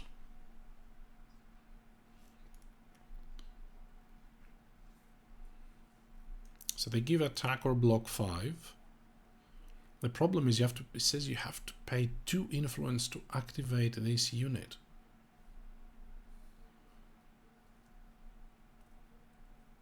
During any assault. What good are they then? Where am I going to get 2 influence? Oh.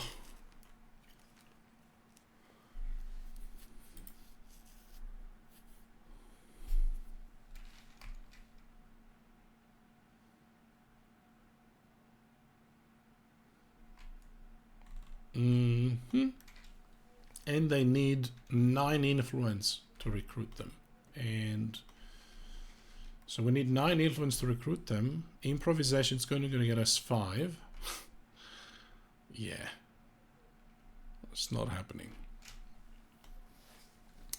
Now, the other thing we could do here is we could just stay where we are at the village. Discard a card. As much as it pains me, it would have to be this spell, because it's not going to do anything for us. And then burn the village, plunder the village to draw 2 cards. So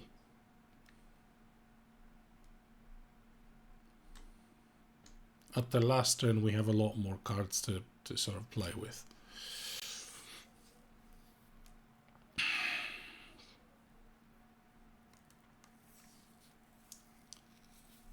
That doesn't feel great, does it? But I don't see what else we can do. We need 2 movement to move on to the city. So if we use these 2 as movement, or improvisation with this, then we only have these 4 cards. This is useless. This can only... Yeah, this is not good. Hang on. This tile, Shamanic Ritual, says you may fling it back as your action for the turn. So, that's what we're going to be doing. We're going to flip this as our action for the turn, and we're going to spend something.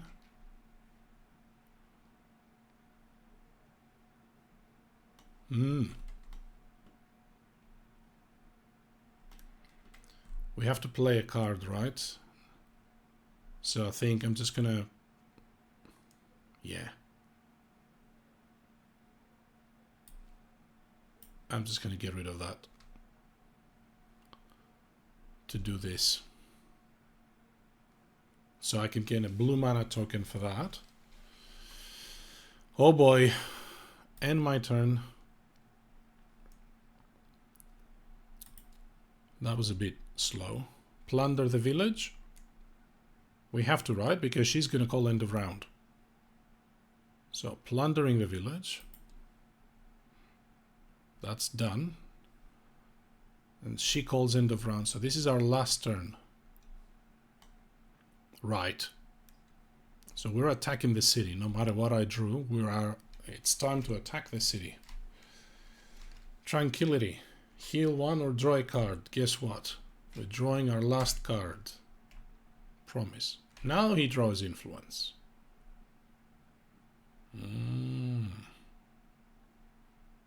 So we could go and hire the heroes before we attack the city.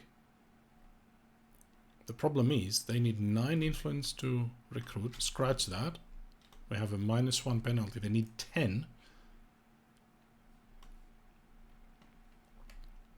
We do not have 10. We'd have to use improvisation with another card. So that's 5 plus 4 is 9. Plus, say, crystallize, that's 10. So we could do it, but that would cost us a lot. And I don't think it's worth it, given they only get us attack or block 5 only if you pay 2 influence. So, not happening. We are assaulting the city. Assault and see what happens. We're going to get whacked, but okay. I'm playing this. Move 2. Off we go.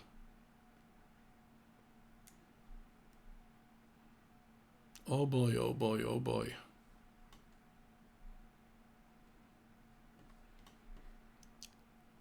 Everybody scared, same as me? Oh, yeah, they have to go there, do they? If I place him here, does he move it? Yeah. Alright. So the green city says, what's this symbol?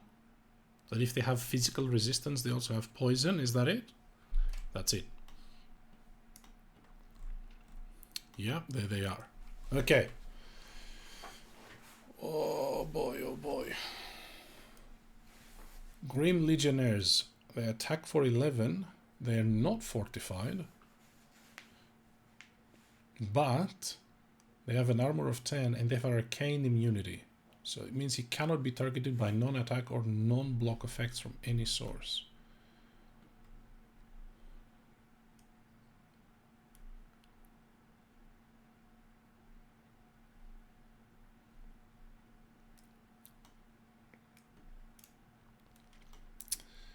Okay.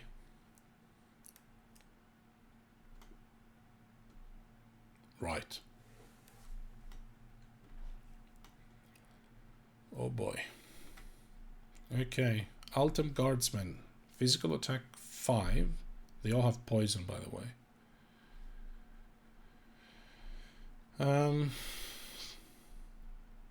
Double fortified. And he has all the resistances.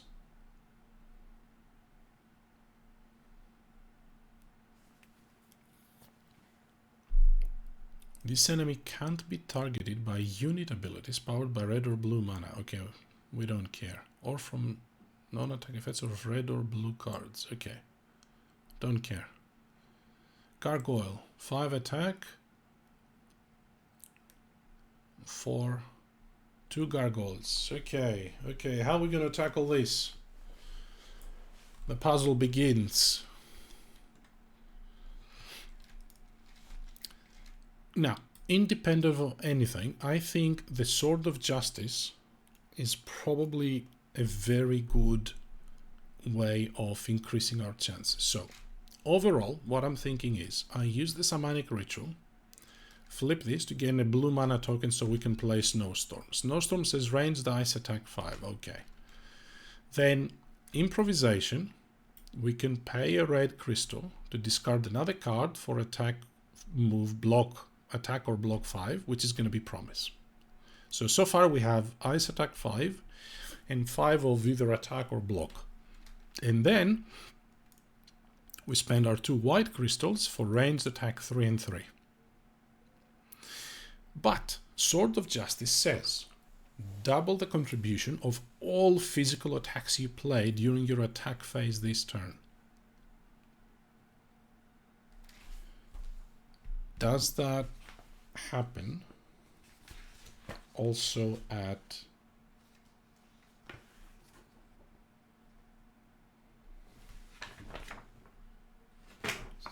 range and siege attack phase? It does not.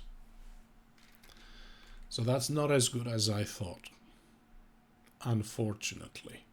Well, range attack is useless because they're all fortified except these guys. So that would be the best one to try and kill first, because we don't need to block for 11. Well, if we can get through, we can get through.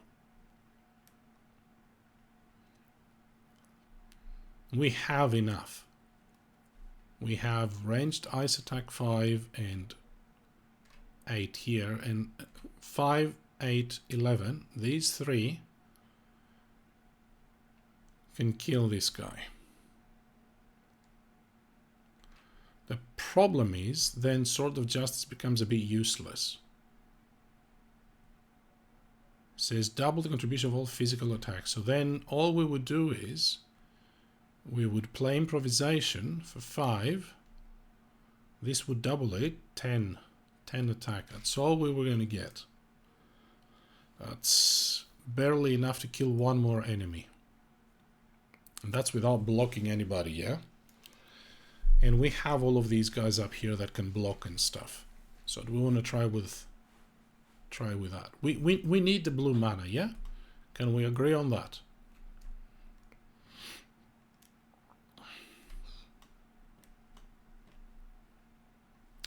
So, I'm flipping this, gaining a blue mana.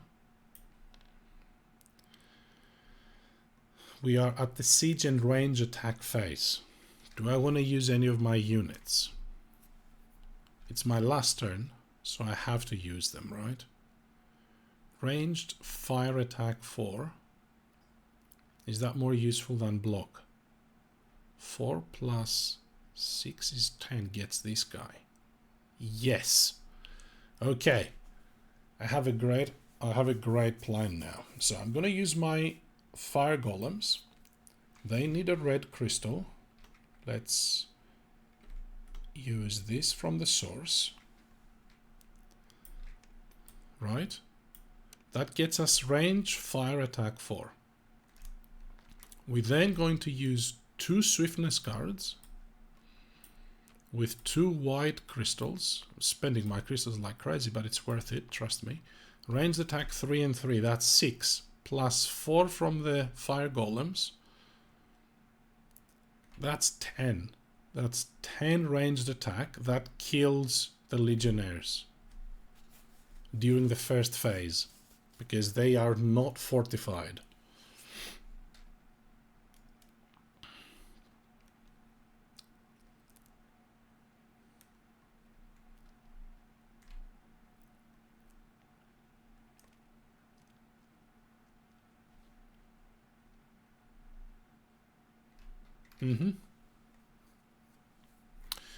So that's it. This guy's dead. We killed him. Now they attack, and the pain begins. Okay?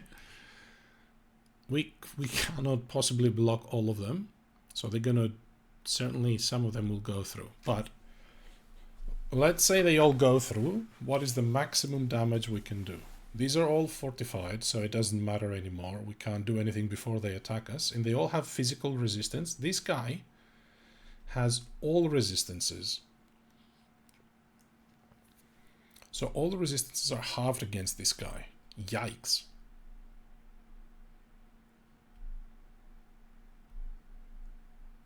These ones are easier. To kill these, we just need 4 non-physical attacks. So that's why I thought using the snowstorm, range the ice attack 5, takes one of these out. Done. Then we use improvisation to deal 5 attack with the Sword of Justice.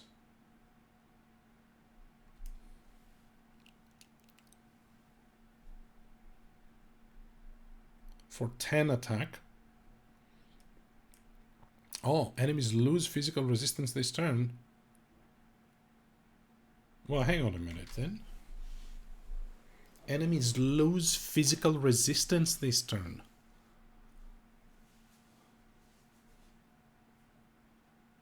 We're definitely doing that. Because if they lose physical resistance, that 10 attack kills both of these. And then we use this guy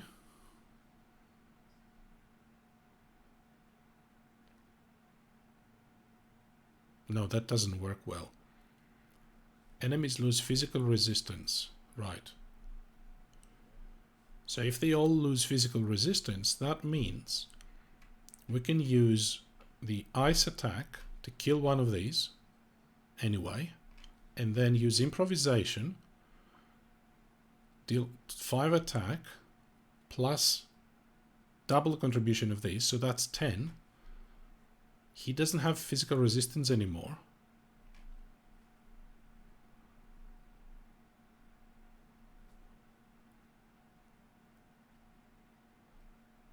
So he gets dead, 7, and we have 3 left over. That kills everybody. Wow, can we block anything so we're not full of wounds? Block with these guys. Block 4. Is that enough to block anything?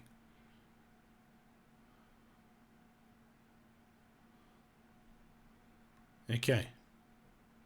So block 4 and throw away 1 sideways. Not throw away, discard once, play 1 sideways. That gets us 5 block. So blocks 1 of these, it doesn't matter which one because they all do the same damage. The others go through. So this one deals 5 damage and this one deals 5 damage, but they have poison. So for every wound we take, we gain an additional 1 to our discard pile. If we assign them to units, they gain 2 wounds. So one of them is going to go to a unit. So they take, that unit's going to take 2 wounds. And the other one, we're going to take the wounds. So we take 2 in our hand because we have 4 armor. And 2 in our discard pile.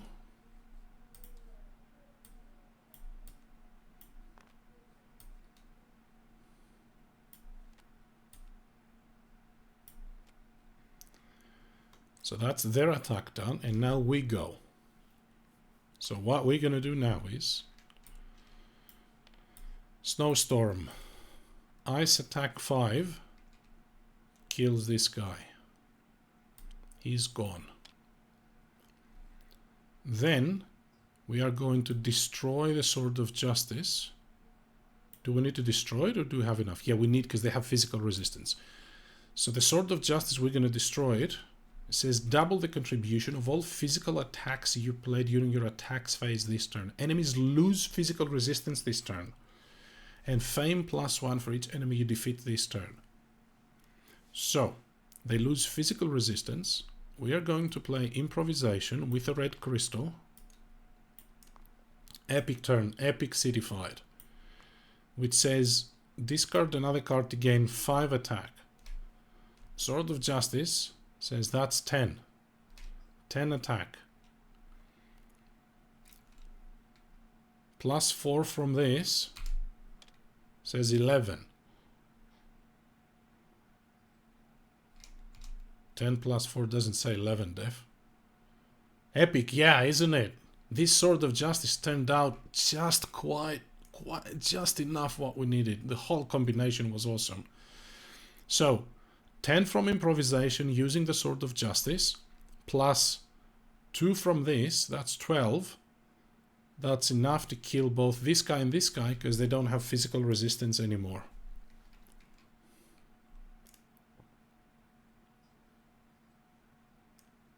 Wow. So we've killed 4 enemies, so we'll gain 4 more fame. 28 fame we're going to gain this turn. And the Sword of Justice is gone. It was destroyed. That was an epic city assault.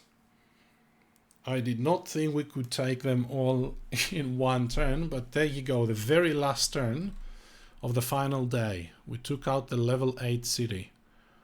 Wow. That was epic. I hope I did everything right. We took a few wounds, but hey. It's Mage Knight. No pain, no gain, yeah? Whew, congrats, says the Snakebird Priestess. Thank you. Alright, 2 level ups. Oh boy. Bang. Whole bunch of stuff is gonna happen now. Wow. Right. We leveled up a lot. Where are we?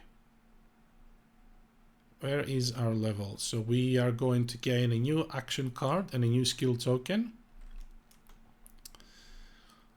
Wow.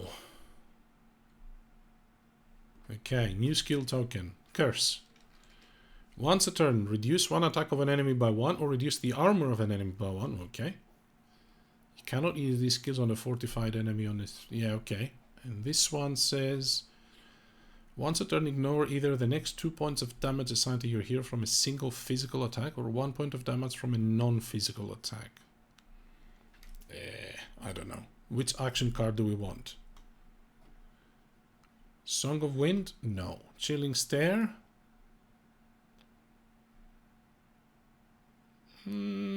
Chilling Stare, the powerful effect is awesome. A chosen enemy does not attack this turn.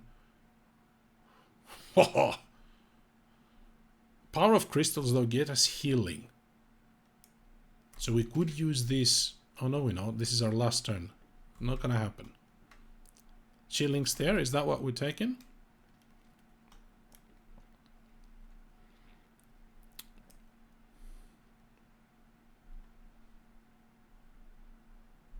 This is very useful, obviously, Arithia's skill offer. Once a turn, discard the wound card to gain a red or black mana token.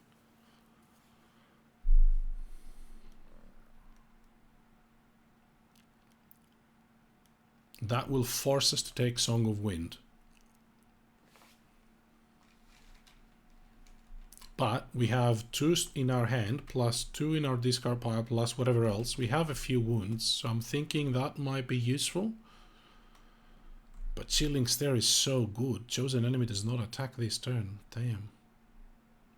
But this one might help us with our spells in the final night. Let's do that. Let's take this, which forces us to take Song of the Wind. Wow. Alright. Okay. Rewards claimed.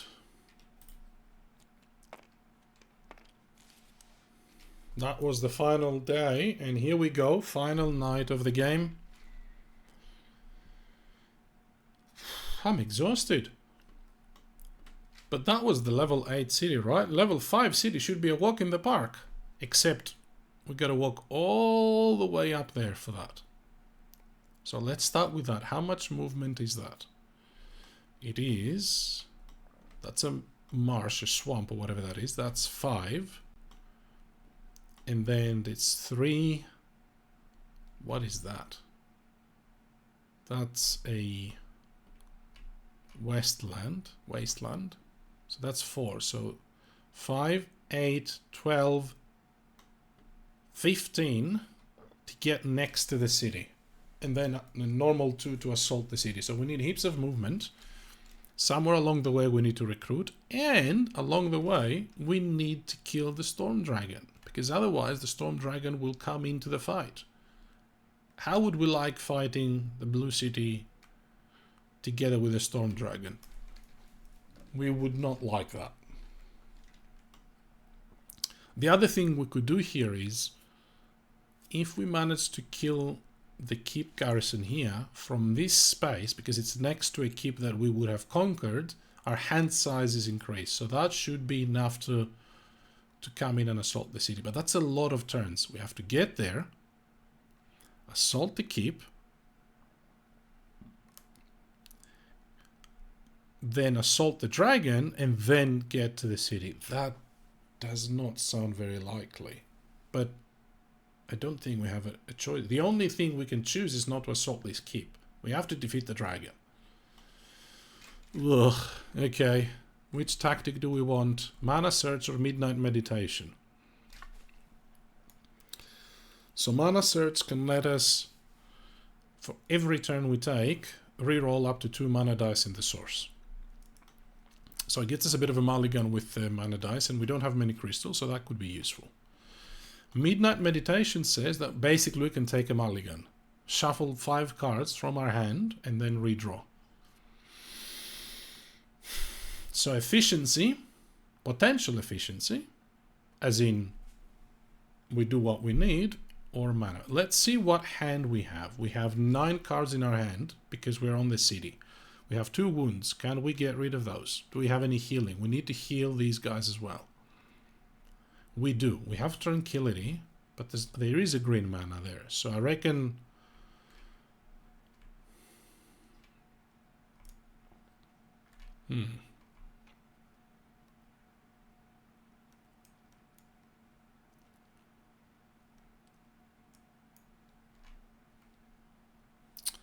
We also have these guys, though.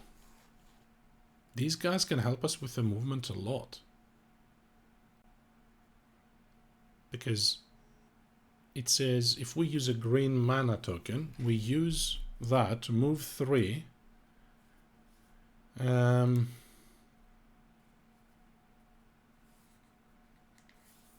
then discard any number of cards, including 1 wound, for 2 extra movement per thing. And this one says, Song of the Wind. This might turn out to be useful. Plains, deserts, and wastelands is used by 2. You may play a blue mana to be able to travel through lakes. Hang on. Can we go around and sneak up on them? That's too far. Too far, but we don't have to fight the dragon that way. Hang on.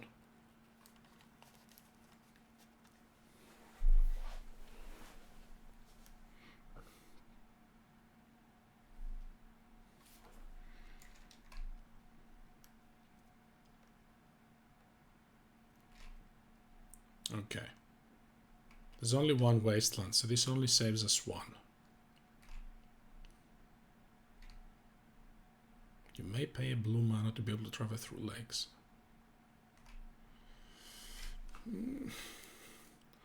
I guess that makes it a bit quicker, because we need 15 to get here, right? Did I calculate that right? 5, 8, 12, 15. Plus 2 for the city. I'm trying to calculate everything. That's 17. 17 from this side. From this side, it's going to be 5, 8, 11. 3 for the forest. 5 for the forest. 16 plus 0. That's still quicker. And not plus 2 for the city. That's 18. Okay. So 17 movement or 18 this way if we use this card to travel over the lake, but no dragon. I think we're going to run out of time if we go this way.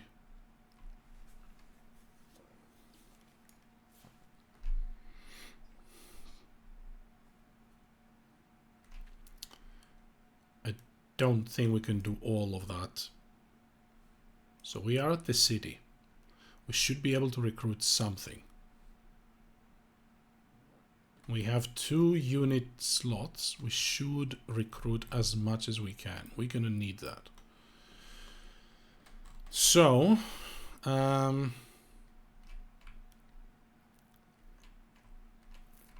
don't have any influence. We have these guys. Oh man, I don't know.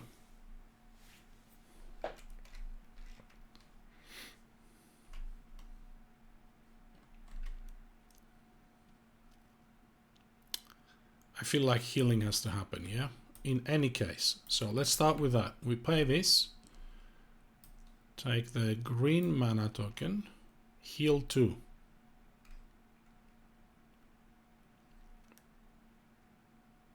Do we get rid of these or do we get rid of them through this guy?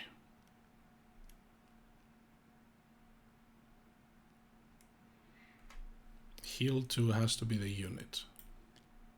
Done. Then, so that's done.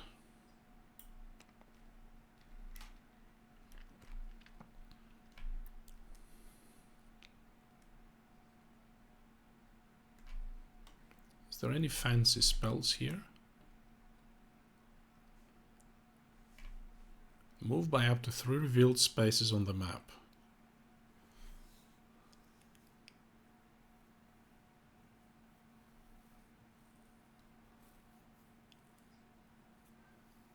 You may not move to or through swamps or lakes this way. You must end your move on a safe space. Well, that doesn't help us, because we have to move through swamp. Well, we don't have to. I guess we could go through that. So that saves us a lot. If we use this, if we use the Tome of All Spells, we could use this meditation spell, this underground travel to move for 3. Move 3 spaces, and we could get all the way here.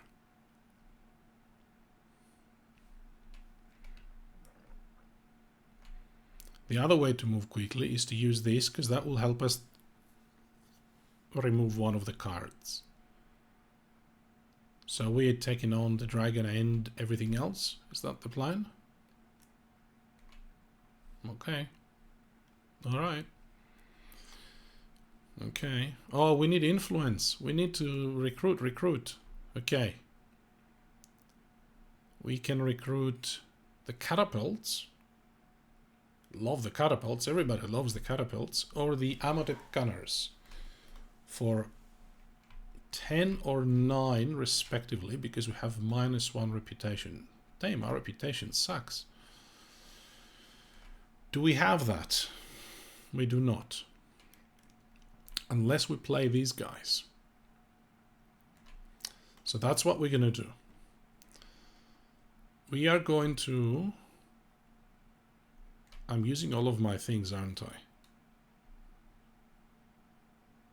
Alright, that's fine. I'm going to play my Start Resolve for Influence 2.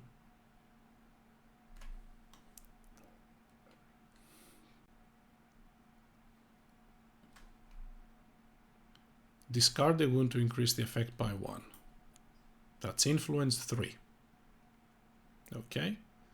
Then we're going to use this guy. Oh, hang on. That's not the plan. We're going to play Pure Magic.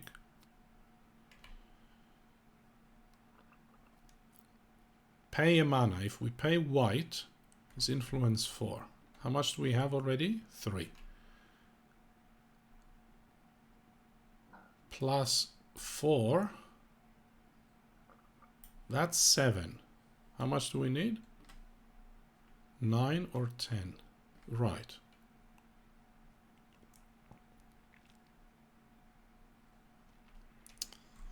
We could use the peasants. Use the peasants for another 2 influence. That's 9. That's 9 influence. Do we like that? Is that enough? Get the Amotep gunners.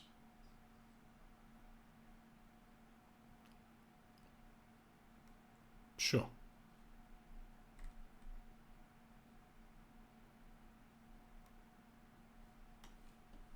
We forgot to pick a tactic.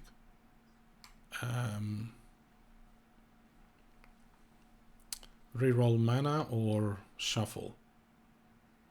Let's reroll. All this time and I hadn't even taken a tactic yet. Okay, so we're doing all of this stuff. I don't want to reroll any mana, I have what I need. So 9 says we can recruit the Amotep gunners. It is done. Oh, we didn't need 9. We needed reputation bonus -1, but the cities give you reputation bonus based on how many shield tokens you have on them. Don't they? Hang on. Cities. The cities give you some kind of thing. When you recruit at a city,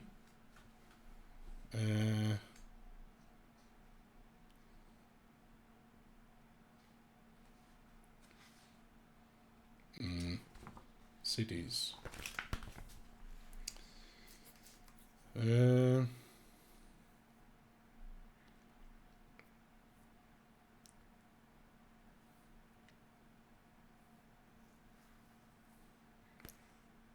I am certain...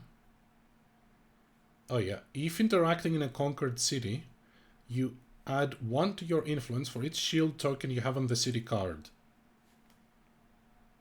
So that means I do not need all of that influence, because I have 4 more, so I need 4 less influence from what I just paid.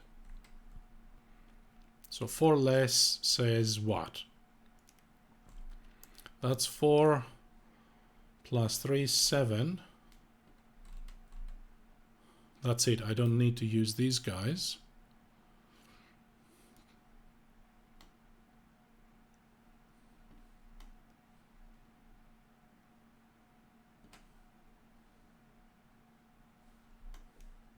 Actually, I don't need to use that. I will use these guys.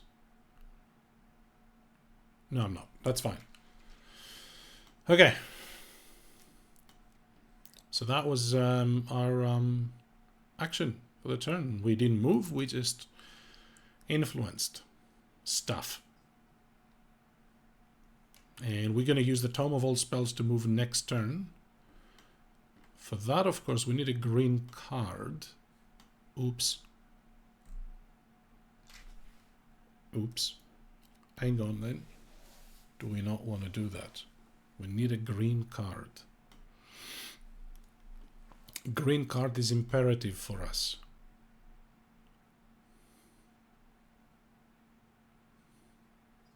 Do we want to keep this? That got us 2 plus 1. That got us 3 influence. Ugh.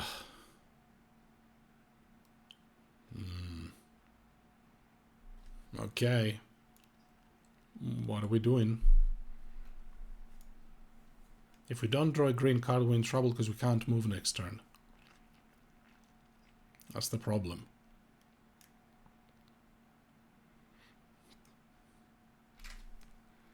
You see where I'm going with this, right?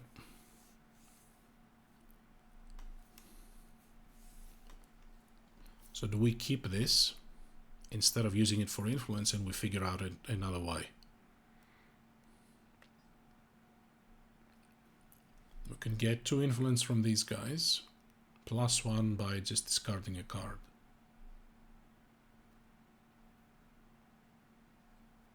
Yeah. So I'm going to keep Stout Resolve and my wound. So I only have this now. I paid 4 influence plus 4 from the city.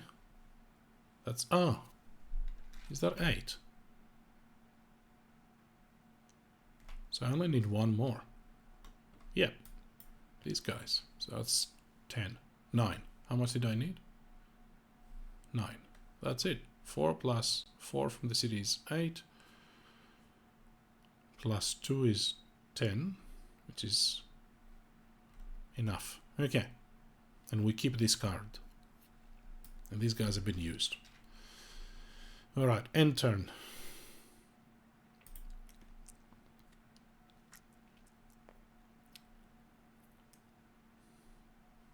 We're drawing 9 cards. How good is that? Dummy player goes. Our go. Let's go. Let's go. We are moving. This guy. Tome of All Spells. Discard a card of any color. Hang on a minute.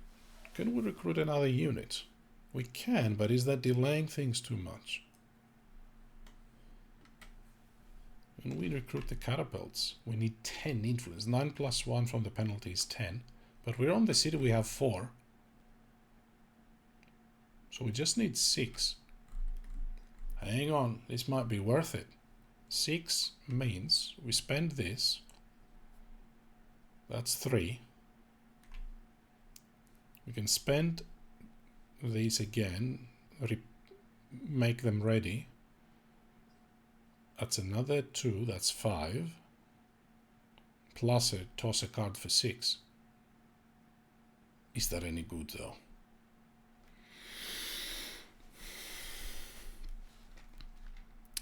Let's do it. So I am using the Banner of Courage. I flip this face down to make this unit ready. I then use them again for 2 influence, plus this guy. Is there a green in the source? There isn't. That's another 3, that's 5, and then I'm gonna do this sideways for 6, plus 4 from the 4 tokens I have in the city, that's 10, minus 1 for my reputation, that's 9, that gets me the catapults. Wow! I don't think I've ever had so many units before, ever. Yeah, that city is going down. I keep saying that and I'm like a million miles away from it. I need to get close to it, kill the dragon, and then kill the city. Yikes. Okay. Now, that's my turn. I could use the offering. The offering says I need a red crystal to use it. That's fine. There's a red crystal there. Or I can use the mana. So that would double my red crystals. That's nice. And then it says you may discard up to 3 non-wood cards, and for each card you gain a crystal of the matching color. So I could discard these 2. I think we need that to gain some stuff.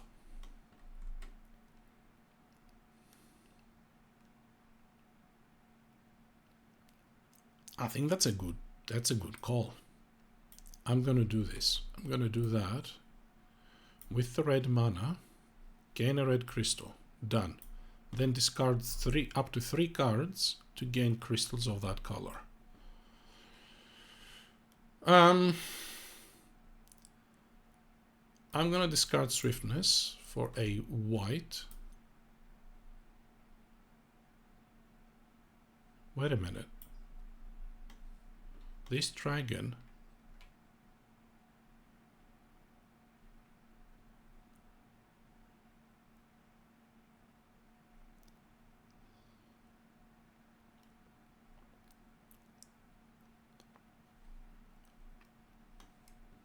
okay, yeah, I'm gonna discard swiftness for a white crystal.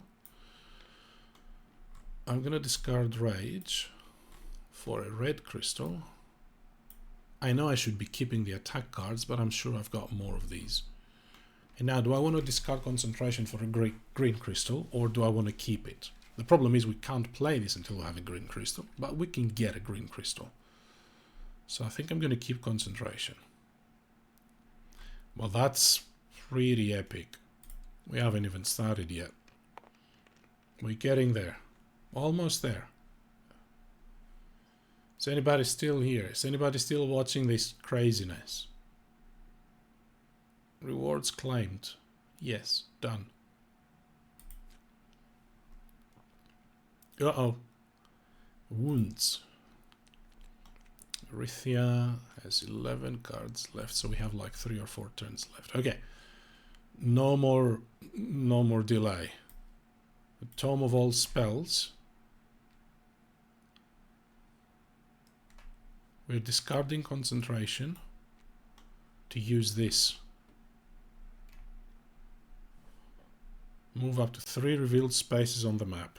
You may not move to or through swamps or lakes this way, and you must end your move on a safe space. Okay, that saves us a lot of movement, because we're going to move 1, 2, 3. So that's that. Then we have a ton of wounds, which is... Oh, hang on. Could we move somewhere first to heal? We could move here. That allows us to throw away 1 wound card from our hand. If we end on the village, if we stop on the village, we could heal using influence there, but we only have this. We have improvisation, I suppose.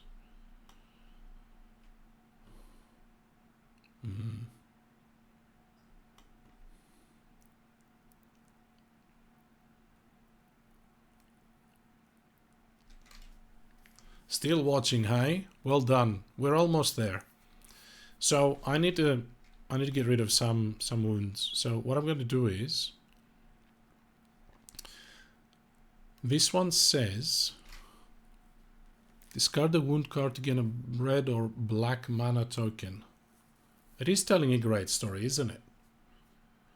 I'm so glad I'm streaming this because it means I can go back and, you know, have a look at the story.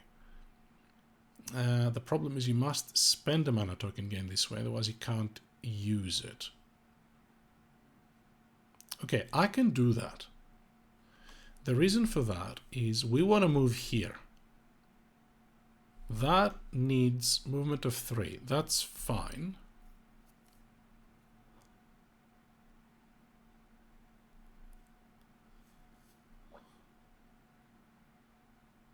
So once a turn, I'm going to discard a wound card to gain a red mana token. Is that allowed even though I have 3 crystals though? Ooh. Hey. Hey. Is the mana token separate to the crystals?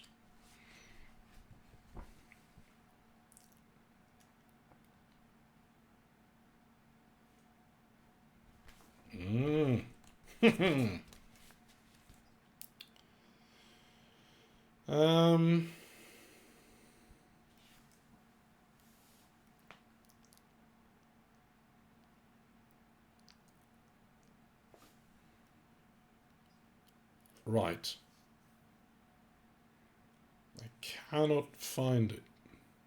So there's a limit of 3 crystals.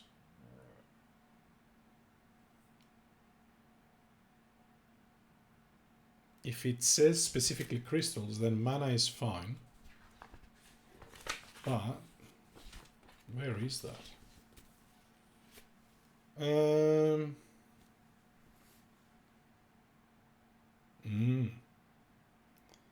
That's a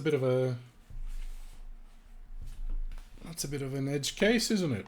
I don't know. I don't know.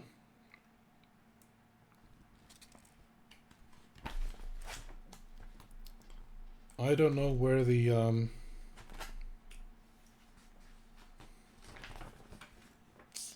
yeah.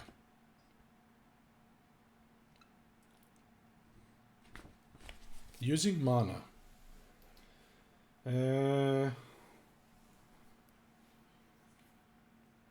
When gained, it has to be used. Up to 3 tokens of each basic color can be stored there. Crystals. Yeah, it's separate, so we can use it. So, we're doing this. Once a turn, discard a wound card to gain a red or black mana token. So we're doing that, we're gaining a red mana token. We have to be able to use it. We are going to use improvisation with a red mana token to discard another card from your hand to move 5. So I'm going to discard Promise. That gets me 5 movement. I don't even know where I'm going with that.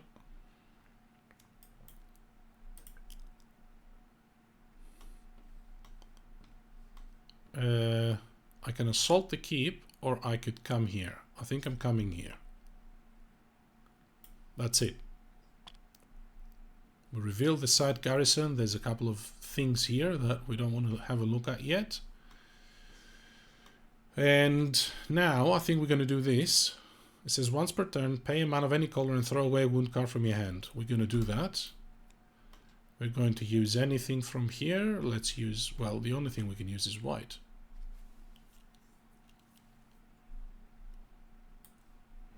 Well, we could use black, but... Okay, so we do that, throw away the card, and I think that's it.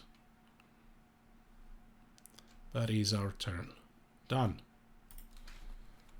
End the turn. You see where this is going? You're gonna assault this city. Well, we gotta take out that dragon first. Oh!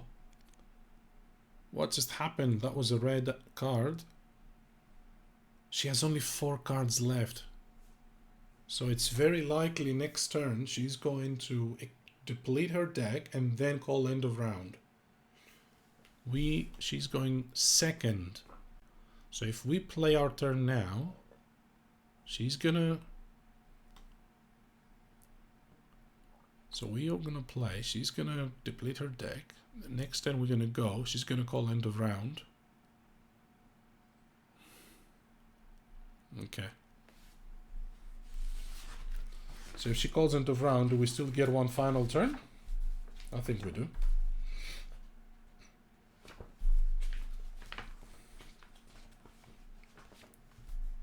Right? Should be able to. Yeah. Okay. So, dragon time. Kill the dragon, kill the dragon. Is that Elmer Fudd from The Barber of Seville with Bugs Bunny? Kill the wabbit, kill the wabbit, kill the wabbit. How are we going to kill this dragon? He has 4 ice attack, which is... He has swiftness. We need double that. And if we don't block him, we need to deal 14 damage. Hang on a minute. How are we going to kill this guy? Do we have any fire block or something? Ugh, we don't.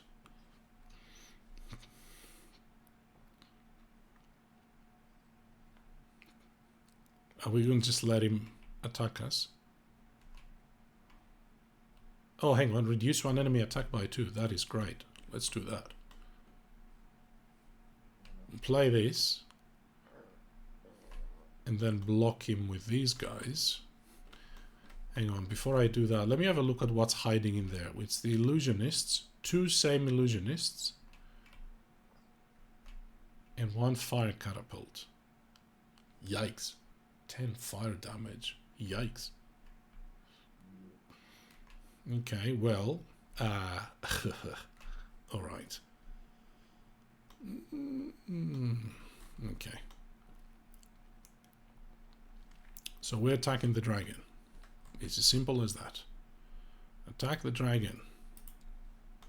Okay, here we go. The dragon says he's attacking for 4 ice damage. Ice attack. And he has swiftness. So we could use the Utem Guardsman for 8 block. Still not enough.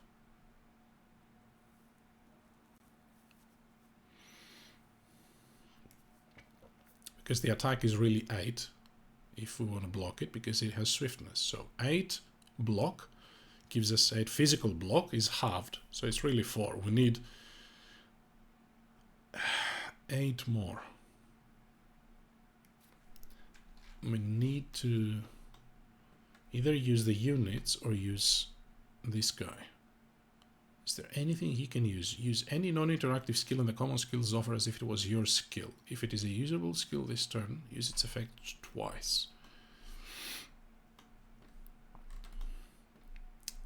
Anything block? Anything useful? What about this? Once a turn. Reduce 1 attack of the enemy by 1. And it says we can use it twice, right? If it is a skill usable, let's then use its effect twice. Okay. So we could use this to reduce his attack by 2.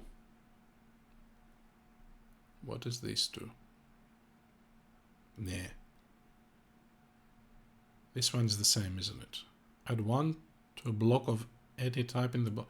Add 1 to a block of any type. So, add to a block of any type. We don't have fire block to add it in the first place. Def. Kill the dragon. Yes. Theme song. Right. Okay. Getting carried away. We're almost there. Let's do this.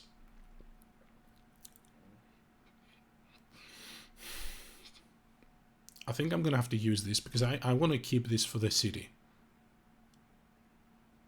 I want to keep this for the city, I think. I'm going to use the Circlet of Proficiency.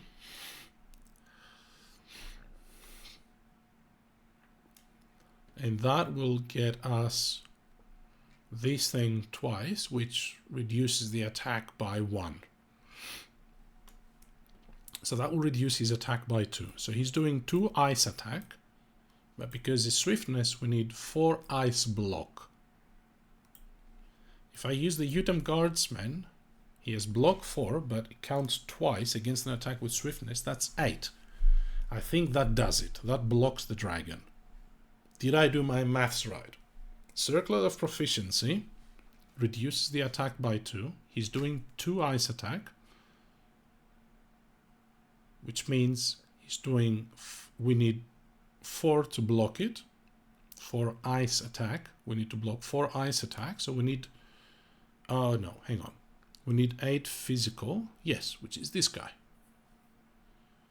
Block 4 counts twice. Done. And now we need 7 attack. We are going to use this. Nope, we're going to use this. Once a turn, discard a wound to gain a red or a black mana token. We are going to gain a red mana token to play Rage for 4 attack. So that's 4. Plus 2 from this. That's 6. We need 1 more. We're going to get rid of Crystallize.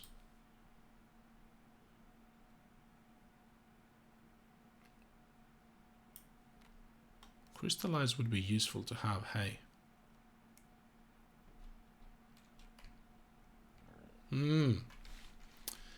Never mind. Let's do it. Let's get on with it. I think we're going to have enough to kill everybody in the city. So that's 7, which is enough. Oh, he has ice resistance, which doesn't matter though.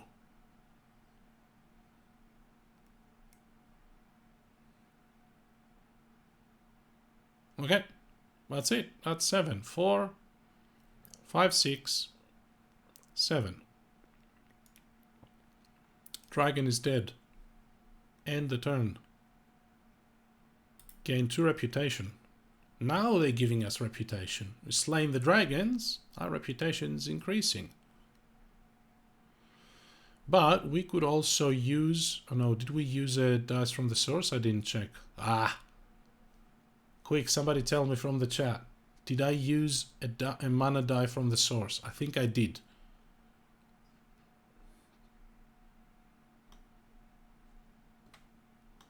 I think I did. I'm not going to make it too easy for me. I think I used the die from the source. I don't think there were 2 gold ones. Also, isn't there a rule that says if there's like 2 depleted mana tokens, you reroll or something?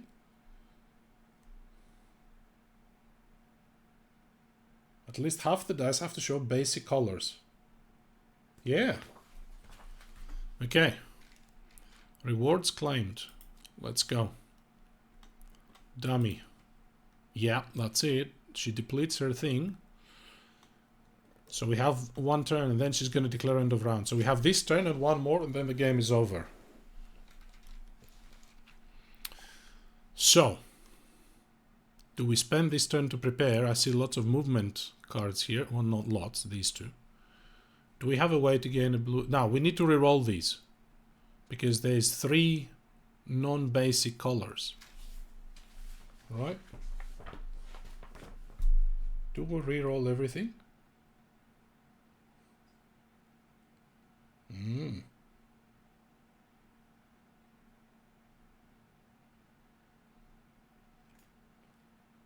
That's interesting.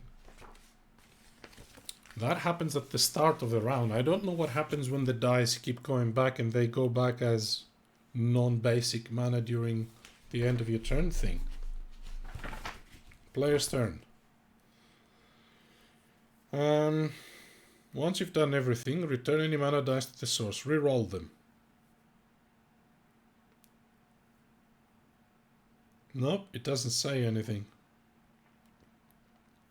Once you have done everything, return any mana dice to the source. Reroll any dice you used. Inform the next player. Finalize your turn. That's it. So you do not reroll dice if... Yeah, so day night at the start of the game.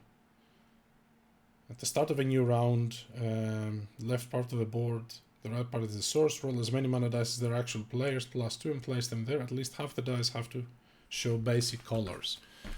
But that's at the start of the round, not during the round. So we are a bit stuck with these, because 2 of these are depleted. Hey, we have Mana Search. We forgot about that. Well, wasn't that wise to take Mana Search? So we can reroll 2 mana die from the source. And we choose gold first, obviously, because they're depleted. Okay, are we assaulting the city now? Can we assault the city so we can all go home? Yes. Let's assault the city. We need 2 movement and all sorts of stuff. I'm not even going to look at the enemies. I'm just going to assault it. Because if we don't kill somebody, we have another turn to finish them, yeah? So 2 says city is assaulted. Aye. 2 extra ice attack, 2 extra fire attack, 1 extra cold fire attack, if they have that. Okay, there's 3 enemies. There's 2 illusionists. What's that mean? Oh, we have to, yeah, okay. So the way these tokens work is, what happens is they will summon a brown enemy to fight for them, and then they will go away.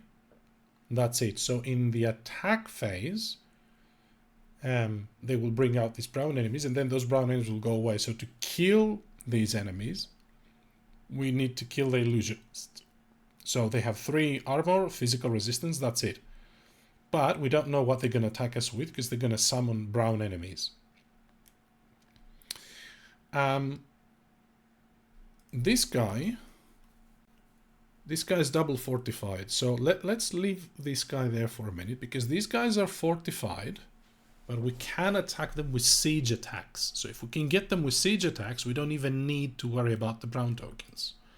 Here's where some of this stuff is going to be very useful. So, siege attack, yeah, we can take them out. We can smash them, because we have... Is there any blue in the source? There isn't, but okay. Once per turn, before you use mana from the source, you may re-roll two of these. I'm going to re-roll these guys. Let's see what we get. We got a green and a red, which isn't what we wanted, but we have this guy.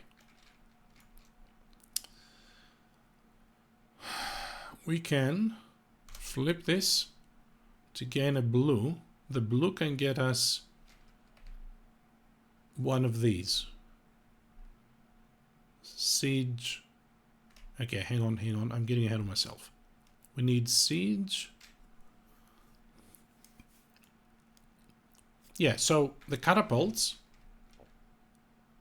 with siege, fire attack, or ice attack kill one of these guys straight up. In fact, they can kill them both. If we gain more... Do we have siege attack somewhere else? We have these. No, we need to take a wound for that, but do we mind? We also need a black mana, which we have from here, from Arethia's Invocation. Discard the wound card to gain a black mana token. So that can kill both of them. Wow. Wow. I don't even need to... Yeah. Okay, so siege. Attack phase. I'm going to do this. Yeah, this is nuts. I'm going to fireball them. I'm going to do Invocation for Arethyia. Discard a wound to gain a black mana token. Then spend one of my red to firestorm them.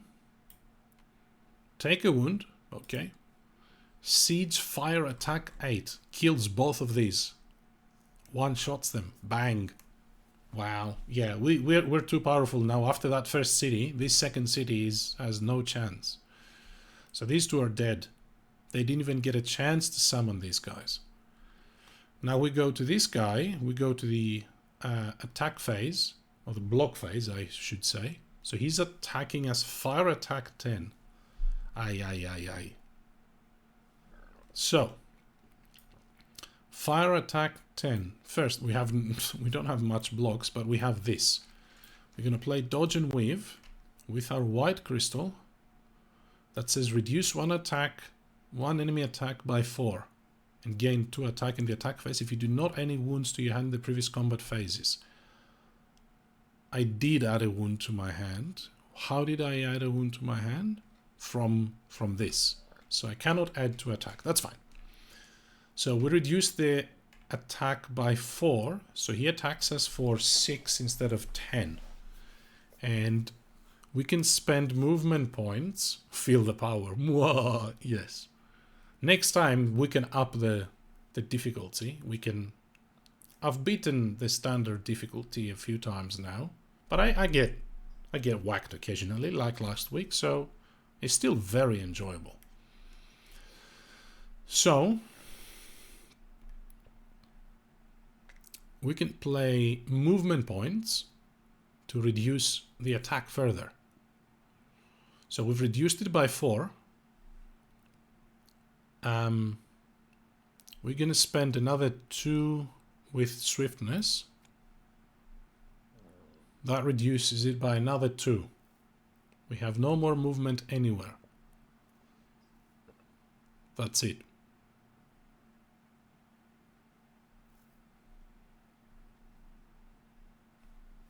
We can spend this sideways for another 1 movement point. We're not going to need more. So that's 2 plus 1 is 3. Plus 4 from this, that's 7. Plus this guy. Oh, hang on.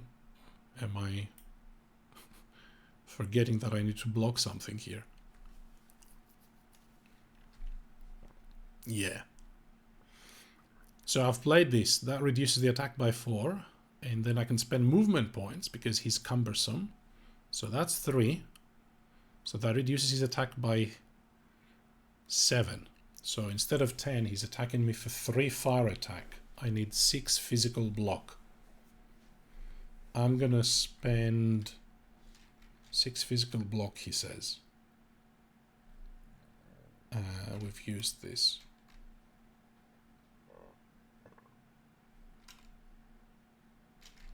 So let's just do that so we know that we've used this.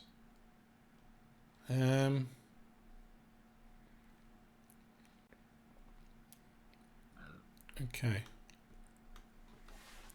Yeah, I think that's still possible. How much block did I say we need? 6? Yeah. So that's 2. 2 block plus 5 from these guys. Attack or block 5. That's 7. That's enough to block him. And now we need to deal 7 damage. We need to attack them for 7. Catapults say siege attack 3. Fire golems attack 3. Plus this for 2.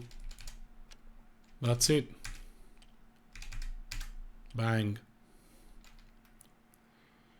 And I didn't even use a mana from the source. I am going to use one to do this. Pay a mana to throw away a wound from your hand. So I'm going to pay green to throw a wound. That's it. End turn. Level up. City is conquered. Gain a new skill token. It doesn't matter anymore. I don't think. I'm not going to worry about it. A new action card. Is there anything we can do to maybe something that has healing? This guy. Gonna get a power of crystals. That's it. Rewards claimed. She called end of round. This is now our final turn. We do not have any wounds in our hand. Well, that's a bummer. I don't think we can actually do anything. We could recruit a unit.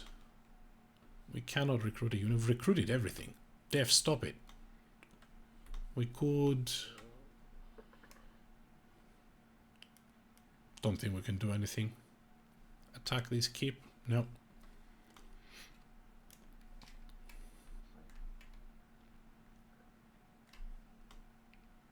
Yeah, no wounds to heal, so I'm done. I am done. I'm going to move for 2. I'm going to move to this guy here. And I can discard the card to gain a crystal. It's not going to matter. Oh, it might actually. Might give me an extra point.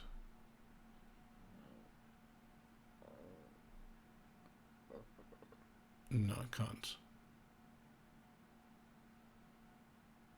Okay, so it doesn't matter. So this one, discarding that to gain a blue crystal. And then we'll play Power of Crystals to gain a crystal of a basic color you do not already own. That's white. And that's it. Nothing else to do. End turn. Finished. Have you looked at your final score? Let's have a look. We ended up with Fame 105. And then it adds any endgame scoring. So let's have a look. We ended up with 180. That's not bad. What did we get last time? Last week, I only managed to defeat one of the cities. So I scored 110.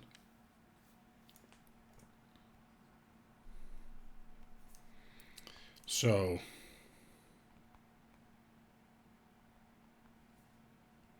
180 is not bad. So yeah, you get 1 for each one of your action cards, 2 for each one of your spells, 2 for each one of your artifacts, 2 for every pair of crystals you have, 1 for every level of healthy units you have. So a level 3 unit gets you 3 points. And then you get points for having conquered keeps, mage towers, ruins, dungeons, tombs, dens, all of that.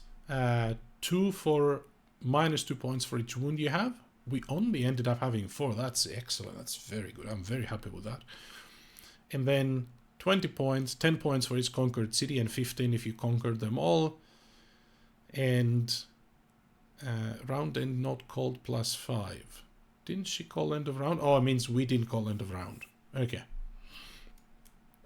So that's 180. Gives you additional points if you finish earlier. So if we had managed to finish before the dummy player had called end of round, then we get additional points, and you get extra points for every card that is left over in the dummy player's deck and all of that. Wow. There you go. That was quite something. That escalated really quickly there with the Green City, didn't it? A lot less wounds this week, yeah. And I'm quite happy with the way it played. Like I felt like I was doing a bit better at the start, but then here, when I was in this area, it felt like I delayed again. But then we still managed to sort of progress really quickly. I think the key here was that Tome of Spells that allowed us to move 3 spaces here. That saved us quite a bit of time. I think we would still have made it, but that was great. I'm exhausted now.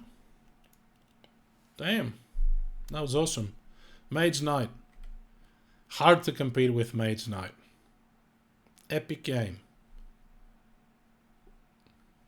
You can see here the time, right? This is not a timer for the game. This is the time here in Brisbane, in Australia. 5 minutes to 1 a.m. I need to go to bed.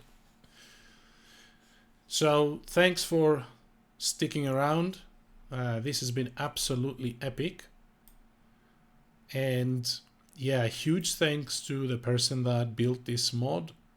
It automates the cleanup, which otherwise would have been impossible to play this game. It would have been extremely difficult. It would have been very fiddly to try and discard everything, place everything back in its space. That would have taken up half the time. So huge thanks for the player that the person that built this mod.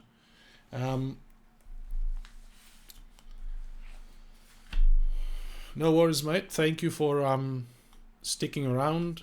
This was amazing. So catch you all next time. If you enjoy these playthroughs, please let me know.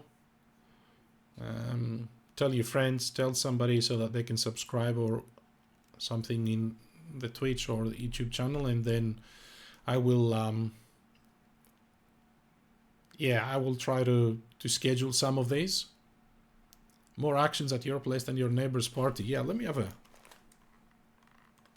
Yeah, can't hear anything now. Everybody's in bed, except Krang, who is still around beating dragons and cities. What is this? Increment Master of Chaos skill.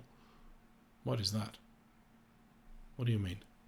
What does that mean? Optional actions.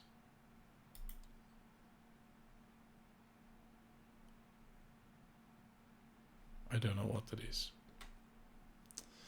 Oh, this one. Yeah, okay. Game over. That's it. Thanks very much, everyone. Thanks for hanging out. That was a long stream. Take care and see you next time. I will stream something tomorrow. So Sunday, Brisbane, Australia time. But I don't know what time yet. It might be a smaller game than this. We'll see how we go. Take care.